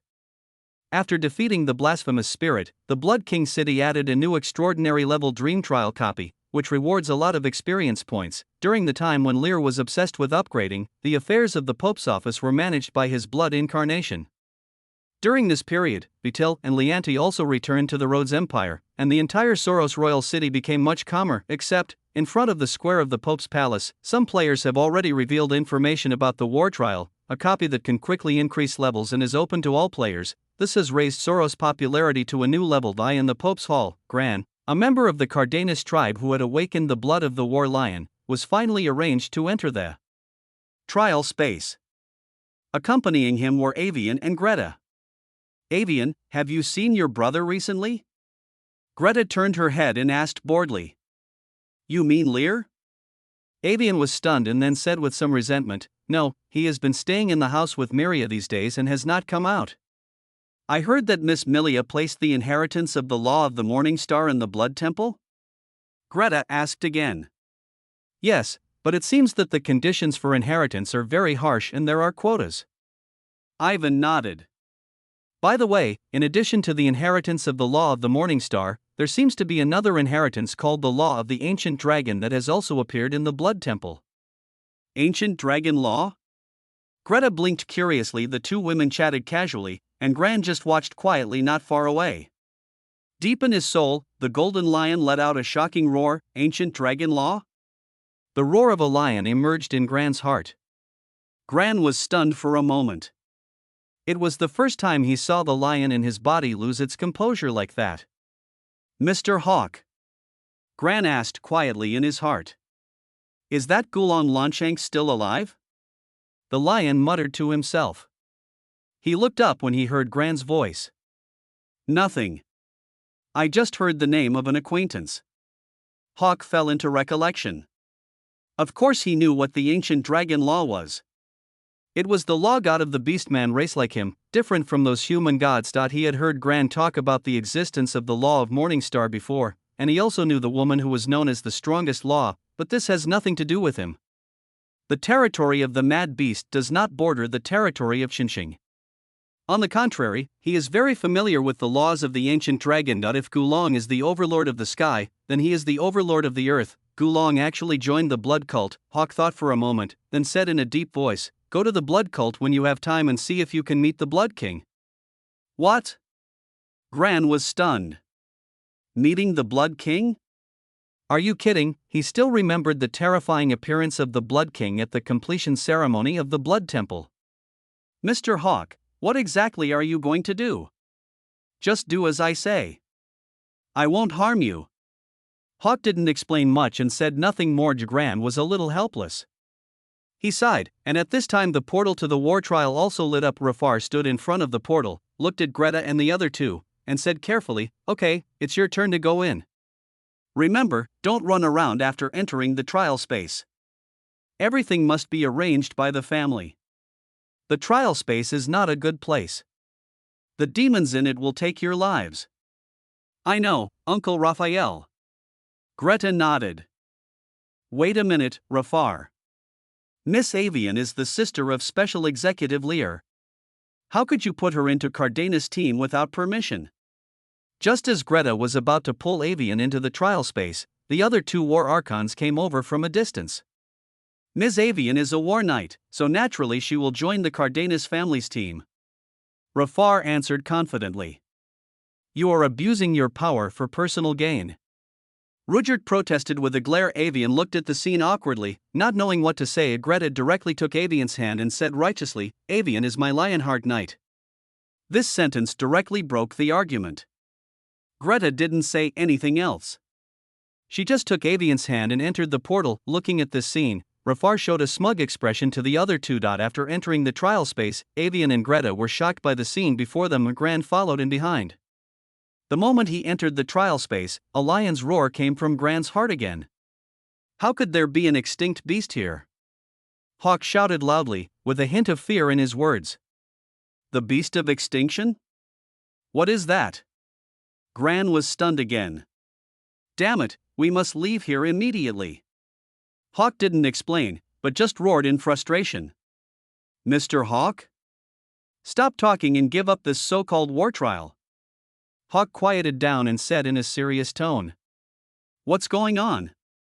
Gran was completely dumbfounded. Hawk didn't explain, but just kept urging Gran to leave. In the end, Gran accepted Hawk's advice and reported to withdraw from the trial space on the grounds of physical discomfort. The professionals who were taking over did not feel anything strange, but some professionals did feel physically unwell when entering the trial space. Only after leaving the trial space did Gran breathe a sigh of relief. So what exactly is the extinct beast? Gran was full of doubts. 3 days later, in the single dormitory of the Pope's Hall, Nolan sat up from the bed. He had been resting for 3 days. After lying about being unwell, Duval arranged for him to rest and told him not to enter the trial space again. No one doubted Nolan's words, which made Nolan feel ashamed. He stood up and looked outside the balcony. Hawk had already told him about the beast of extinction. Who could have thought that such a horrific monster was sealed under the Pope's Hall? He had only heard that the war trial was a dangerous secret place where one could quickly improve their strength, but he had not expected it to be like this. Let's go, you've rested enough. Since you don't have to enter the trial space, let's go to the Blood Temple under the name of Patrol. Hawk's voice sounded in Gran's heart again. Gran nodded, washed up, and left the residence. After greeting the knights on the road, Gran walked out of the Pope's Hall and headed towards the Temple of Blood. Are you going to go over there like this? Hawk asked. Is there any problem? Gran was stunned. You are a knight of the Church of War. Do you think the Blood Temple will let you in, or do you plan to visit the Blood King in the name of the Church of War? Hawk cursed angrily. Go buy a cloak to cover your face, put all the armor into the storage items, and don't reveal your identity. Hawk said again. Gran scratched his head. Although he didn't know what Hawk wanted to do, he chose to obey. End of this chapter. The sun is shining and winter is over. The Soros Royal City has become more lively, with a large number of alien players entering the city every day. The Blood Temple. A figure in a black robe slowly walked towards the temple gate. A blood elf stepped forward to block the way. This is the Blood Temple. No one is allowed to enter. The blood elf looked at the man in black robe in front of him warily. He looked very suspicious because he was hiding his head and showing his tail. The man in black robe stopped and said in a deep voice after a moment of silence, I know Lanshanks, I'm here to see him. Lanshanks? The blood elf frowned. She had no impression of this name at all. I don't know who you are talking about. This is the Blood Temple. Please leave. Impossible, Lansanks must be here, the man in black robe retorted. Seeing the black-robed man in front of him stubbornly refused to repent, the blood elf frowned even deeper. Please leave here. Otherwise I will expel you. The man in black robe fell silent. Under the hood, Gran's face was panicked, but he could not control his body. Hawk controlled his actions. Mr. Hawk, if no one is here, we might as well leave first. Gran suggested. He had already seen other blood elf guards surrounding them not far away. It can't be not here. Hawk interrupted Gran. The inheritance of the ancient dragon law appeared in the Blood Temple, and the name of that ancient dragon was Longshanks. It is impossible for the people here not to know it. Then why? Hawk suddenly thought of a possibility. Lansanks is the god of ancient dragons. He must have joined the blood cult in cooperation with the Blood King. The blood cult believers below may not know this, after all, it involves gods. After thinking this through, Hawk raised his head slightly and continued in a serious tone. I know Lansanks is indeed here. Can you please inform the higher-ups of the blood cult? They should know about it. Listening to the words of the black-robed man in front of her, the blood elf frowned again. The black-robed man's firm tone made her hesitate. At this moment, Ophelia slowly walked out from the interior of the Blood Temple. You said you were looking for Longshanks? She looked at the black-robed man in front of her with a serious expression. Longshanks is the name of the ancient dragon spirit. The ancient dragon law has just been spread in the Blood Temple and someone has come to the door? Yes, I'm Lansank's friend. Hawk controlled Gran's body and looked at Ophelia. A friend. This sentence made Ofenya's expression strange. Friends of the ancient dragon true spirit? For the gods, there are only subordinates and believers. As for friends, Ofenya's expression suddenly changed. Only gods of equal status would become friends with gods. Wait here for a moment, I need to make a report. Ophenia reacted, looked deeply at the man in black robe, and then returned to the depths of the temple. In the Blood King city, Lear walked out of the space of Dream Trial. The experience rewards for the extraordinary level Dream Trial are very high. In another 2 or 3 months, he will probably be able to accumulate enough experience points to reach level 100. He was thinking in his mind, and just when he was about to continue leveling up, Ophelia came into the hall. Lear, someone from the temple outside is here to look for Lansanks. Ophelia walked to Lear.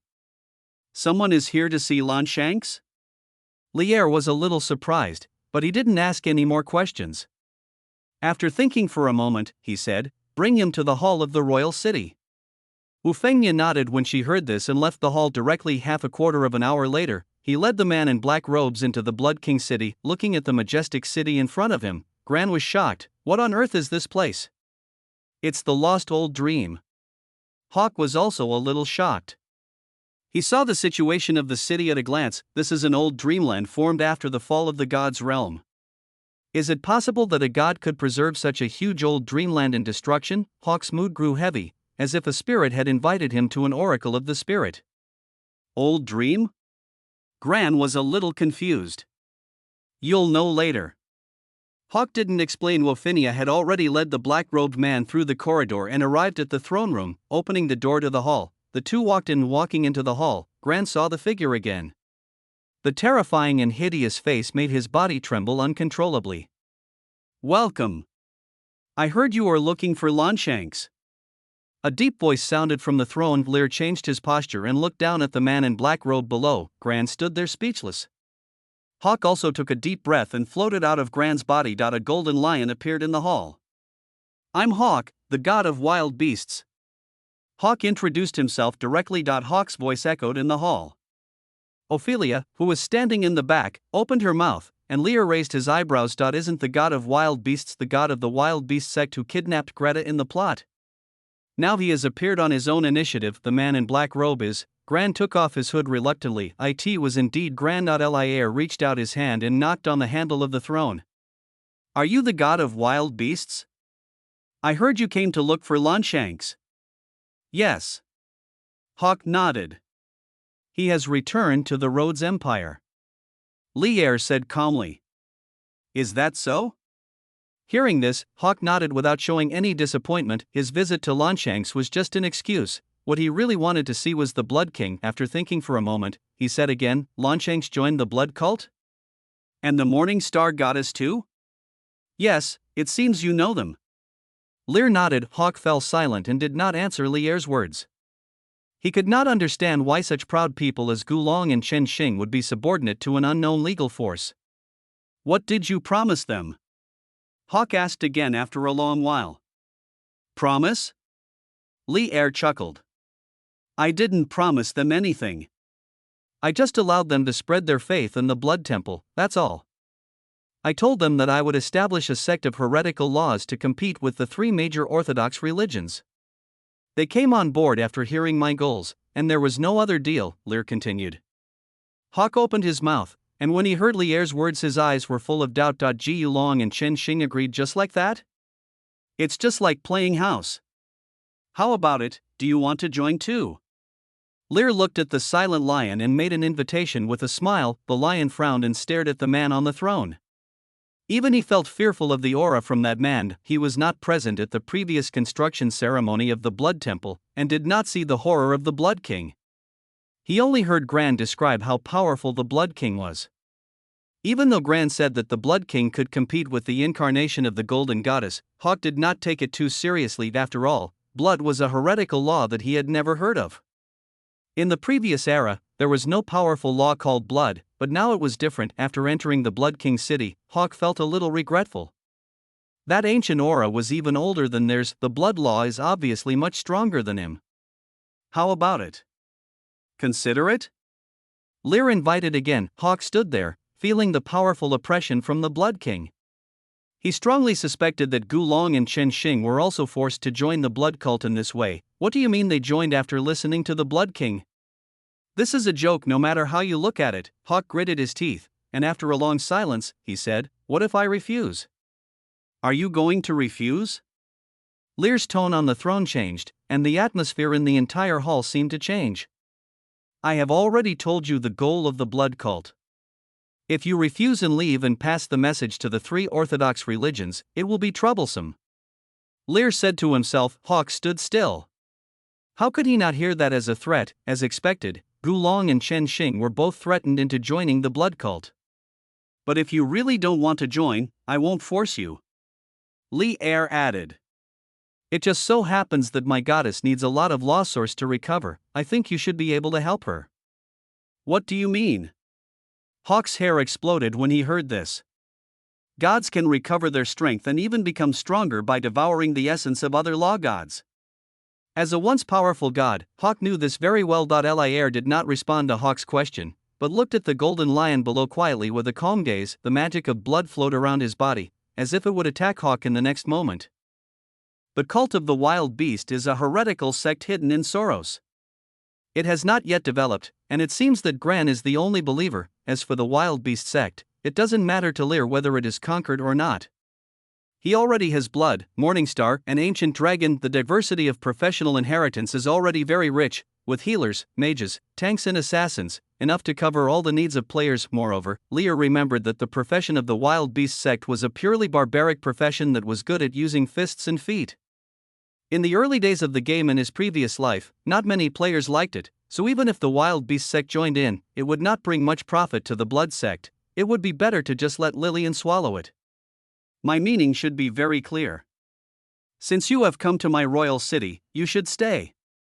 Lear stood up from the throne. Capturing the wild beast here also prevented the other party from kidnapping Greta in the future.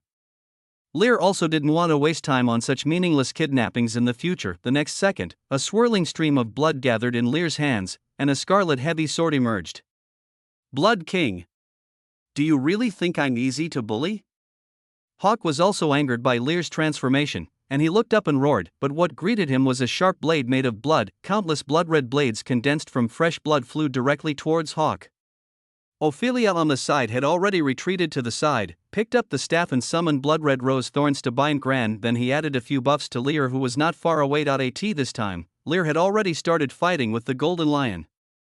The man and the lion were shuttling back and forth in the hall, and both sides were testing each other. After all, the other party is a god. Even though Lear has killed the two gods, the corrupt spirit and the blasphemous spirit, Lear will not be reckless or careless. The roar of the lion is mixed with animality. The characteristic of the wild beast sect is the extreme wildness and the ultimate physical strength. In the state without the liberation of blood source, Lear was subtly suppressed in the competition of strength. This is when Aslan's royal swordsmanship is activated. The wild beast spirit in front of him had not recovered much strength, and was only at the extraordinary level, not even at the saint level, but it had already surpassed Lear in the contest of strength. Arrogant mortal! I promise you that I am powerful, but I am a god. Hawk roared, and his body suddenly grew larger, turning into a giant lion more than 10 meters long. The huge claws slapped towards Lear, and Lear's figure quickly retreated and fell to the ground. The blood-red rose in his hand left a deep crack on the ground. My palace is very valuable. You will really have to pay for it with your life. Lear's eyes turned cold as he stood up from the ground. The next second, a thick blood light enveloped Lear, and his body continued to grow larger, finally transforming into a hideous demon. Not far away, Gran saw the figure of the devil and his body couldn't help shaking again. Hawk was also shocked by Lear's change. He had heard Gran talk about the Blood King turning into a devil, but he didn't take it seriously. Now, seeing this, a feeling of fear spread in his heart. I'm actually afraid, Hawk roared in his heart. He was the god of wild beasts. He was the most courageous warrior of the beast tribe. How could he be afraid of a demon? On the other side, Lillian's figure also emerged from the statue behind the throne. She had already sensed it when Lear attacked Hawk unexpectedly. Lear would decide to kill a law spirit in order to help her recover. It was very overbearing, but she liked it very much. She looked at the lion standing on the opposite side of the blood demon with joy. How could a wild beast defeat her blood law? She is an ancient deity, and the reason she has survived to this day is related to blood. Blood is different from those ordinary laws. After destruction destroyed everything, the world became nothingness. After a long time, life was born again, and from this comes the blood. No matter what era it is, the birth of life also heralds the revival of blood, and she will wake up in blood. Whether it is a lion or an ancient dragon, blood is flowing in their bodies. If it were Lillian's heyday, no matter what gods they were, as long as they had blood in their bodies, they would all bow down at her feet. The so-called law of blood, in other words, is the origin of life. Deep in the hall, the battle was still going on. Facing the Blood King who had transformed into scarlet corruption, Hawk was completely defenseless and could only be eroded by the scarlet corruption disease bit by bit. Even the power he was so proud of could no longer suppress Lear. Just as his body was pierced by the bloody spear again, Hawk roared, turned around abruptly, and actually broke through the door of the hall and escaped. End of this chapter. Looking at the fleeing figure of the mad beast spirit, Lear chased after it without changing his expression. This is the old dreamland of the Blood King city. No one can leave here without his permission. A lion and a man rushed out of the temple of the Blood King city one after the other. The mad beast spirit destroyed the buildings along the way while running. There were also a small number of players buying items on the street. Seeing the wanton destruction, the lions were stunned, and the demons followed closely behind the lions. Lear's expression was a little ugly. The Blood King city was repaired with great difficulty. How could he watch the wild beast spirit destroy it like this? The magic power of blood gathered in Lear's hands, and the blood rose lit up with a strange light. The next moment, Lear threw the blood rose in his hand out. A sharp sound of breaking through the air rang in everyone's ears. The next second, the blood-red rose pierced through the body of the mad beast spirit, nailing the mad beast spirit to the ground, raising a large cloud of dust. Roar! A deafening roar came from the smoke and dust, and Lear landed in front of the smoke. When the smoke and dust cleared, the miserable appearance of the mad beast's true spirit was revealed. The right half of its forelimb and shoulder had been completely torn apart, blood was flowing all over the ground, and its golden hair had been dyed red. The blood elf guards on all sides had rushed over and surrounded the wild beast spirit. This situation left the players present confused, and one player cast a detection spell at the wild beast spirit. Name: Hawk Oberus, God of Wild Beasts, Hero, Level 90, Extraordinary, Profession.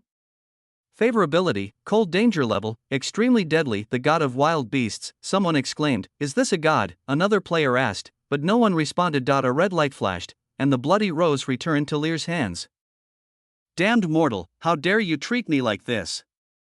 Hawk roared, half of his body was torn apart. He wanted to recover, but the weird red light spread over his body and his flesh and blood began to rot. Lear looked at this scene with some surprise. He knew that the Crimson Corruption Blight in the Crimson Corruption state could erode the target's health and magic point limits, but now it seemed that it was not just that the recovery ability of the Mad Beast spirit was suppressed. Lillian floated out from behind Lier and licked her lips. Kill him now. She was already impatient to devour this new god of law. Although the opponent's strength is not strong, the benefits she gets are definitely greater than those of the corrupted true spirit and the desecrated true spirit. This comes from the difference in the strength of the source of the law. You want to devour me? Then we'll die together. The Mad Beast spirit let out its final roar. He already knew that he had no way to retreat. The magic power of the wild beast law suddenly vibrated, and the smoke and dust scattered around were raised again. The Mad Beast spirit actually planned to self-destruct. After witnessing the self-destruction of the corrupt spirit once, Lier was no longer a rookie. He did not hesitate, and Aslan's royal swordsmanship was brought to its fullest. The next second, the blood-red spear pierced through the head of the Mad Beast spirit. The gap between the two sides is too big. Although they are both extraordinary heroes, the bonus brought by the liberation of Blood Source allows Lier to have the strength to crush the Mad Beast spirit. The eyes of the Mad Beast spirit widened hugely, and the blood bar above its head was emptied in an instant. A kill prompt appeared in front of me, with only some experience points. Lier closed the panel casually and released the state of blood release. Seeing this, Lillian rushed forward impatiently, but was stopped by Lier. What are you doing? Lillian was stunned. Are you going to devour him here? Lier pointed at the players and blood elves not far away. The blood elves are fine, but it would be hard to say if the players saw Lillian devouring the spirit of the wild beast. To be honest, that scene is a bit bizarre. Lier thought of the scene where Lillian devoured the corrupt true spirit and the blasphemous true spirit. No matter how you look at it, he looks like an evil god. You, drag this body back to the temple. Lier greeted the blood elf guards beside him. After saying that, he pulled Lillian towards the temple. After Lier left, a group of blood elves rushed forward, but no one noticed that a streak of light flew over the corpse of the Mad Beast spirit at an extremely fast speed, and then sank into the body of a player not far away. In the blood temple, the corpse of the Mad Beast spirit has been brought back.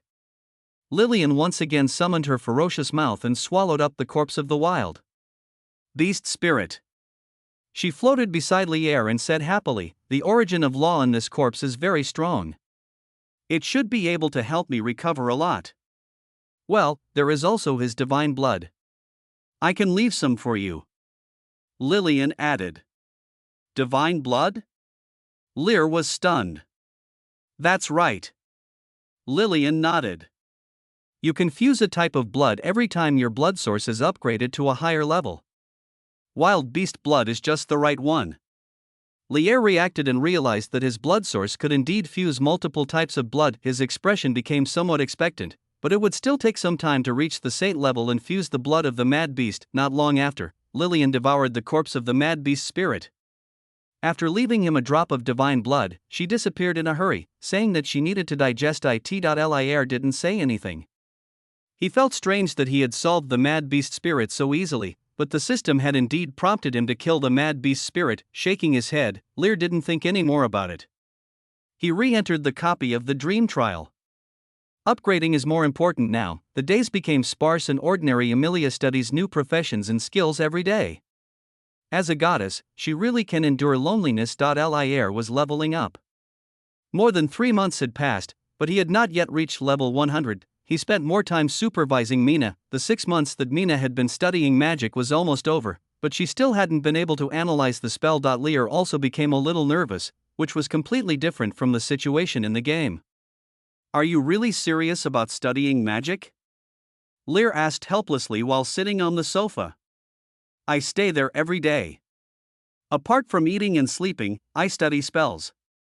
Haven't you been watching me for the past month?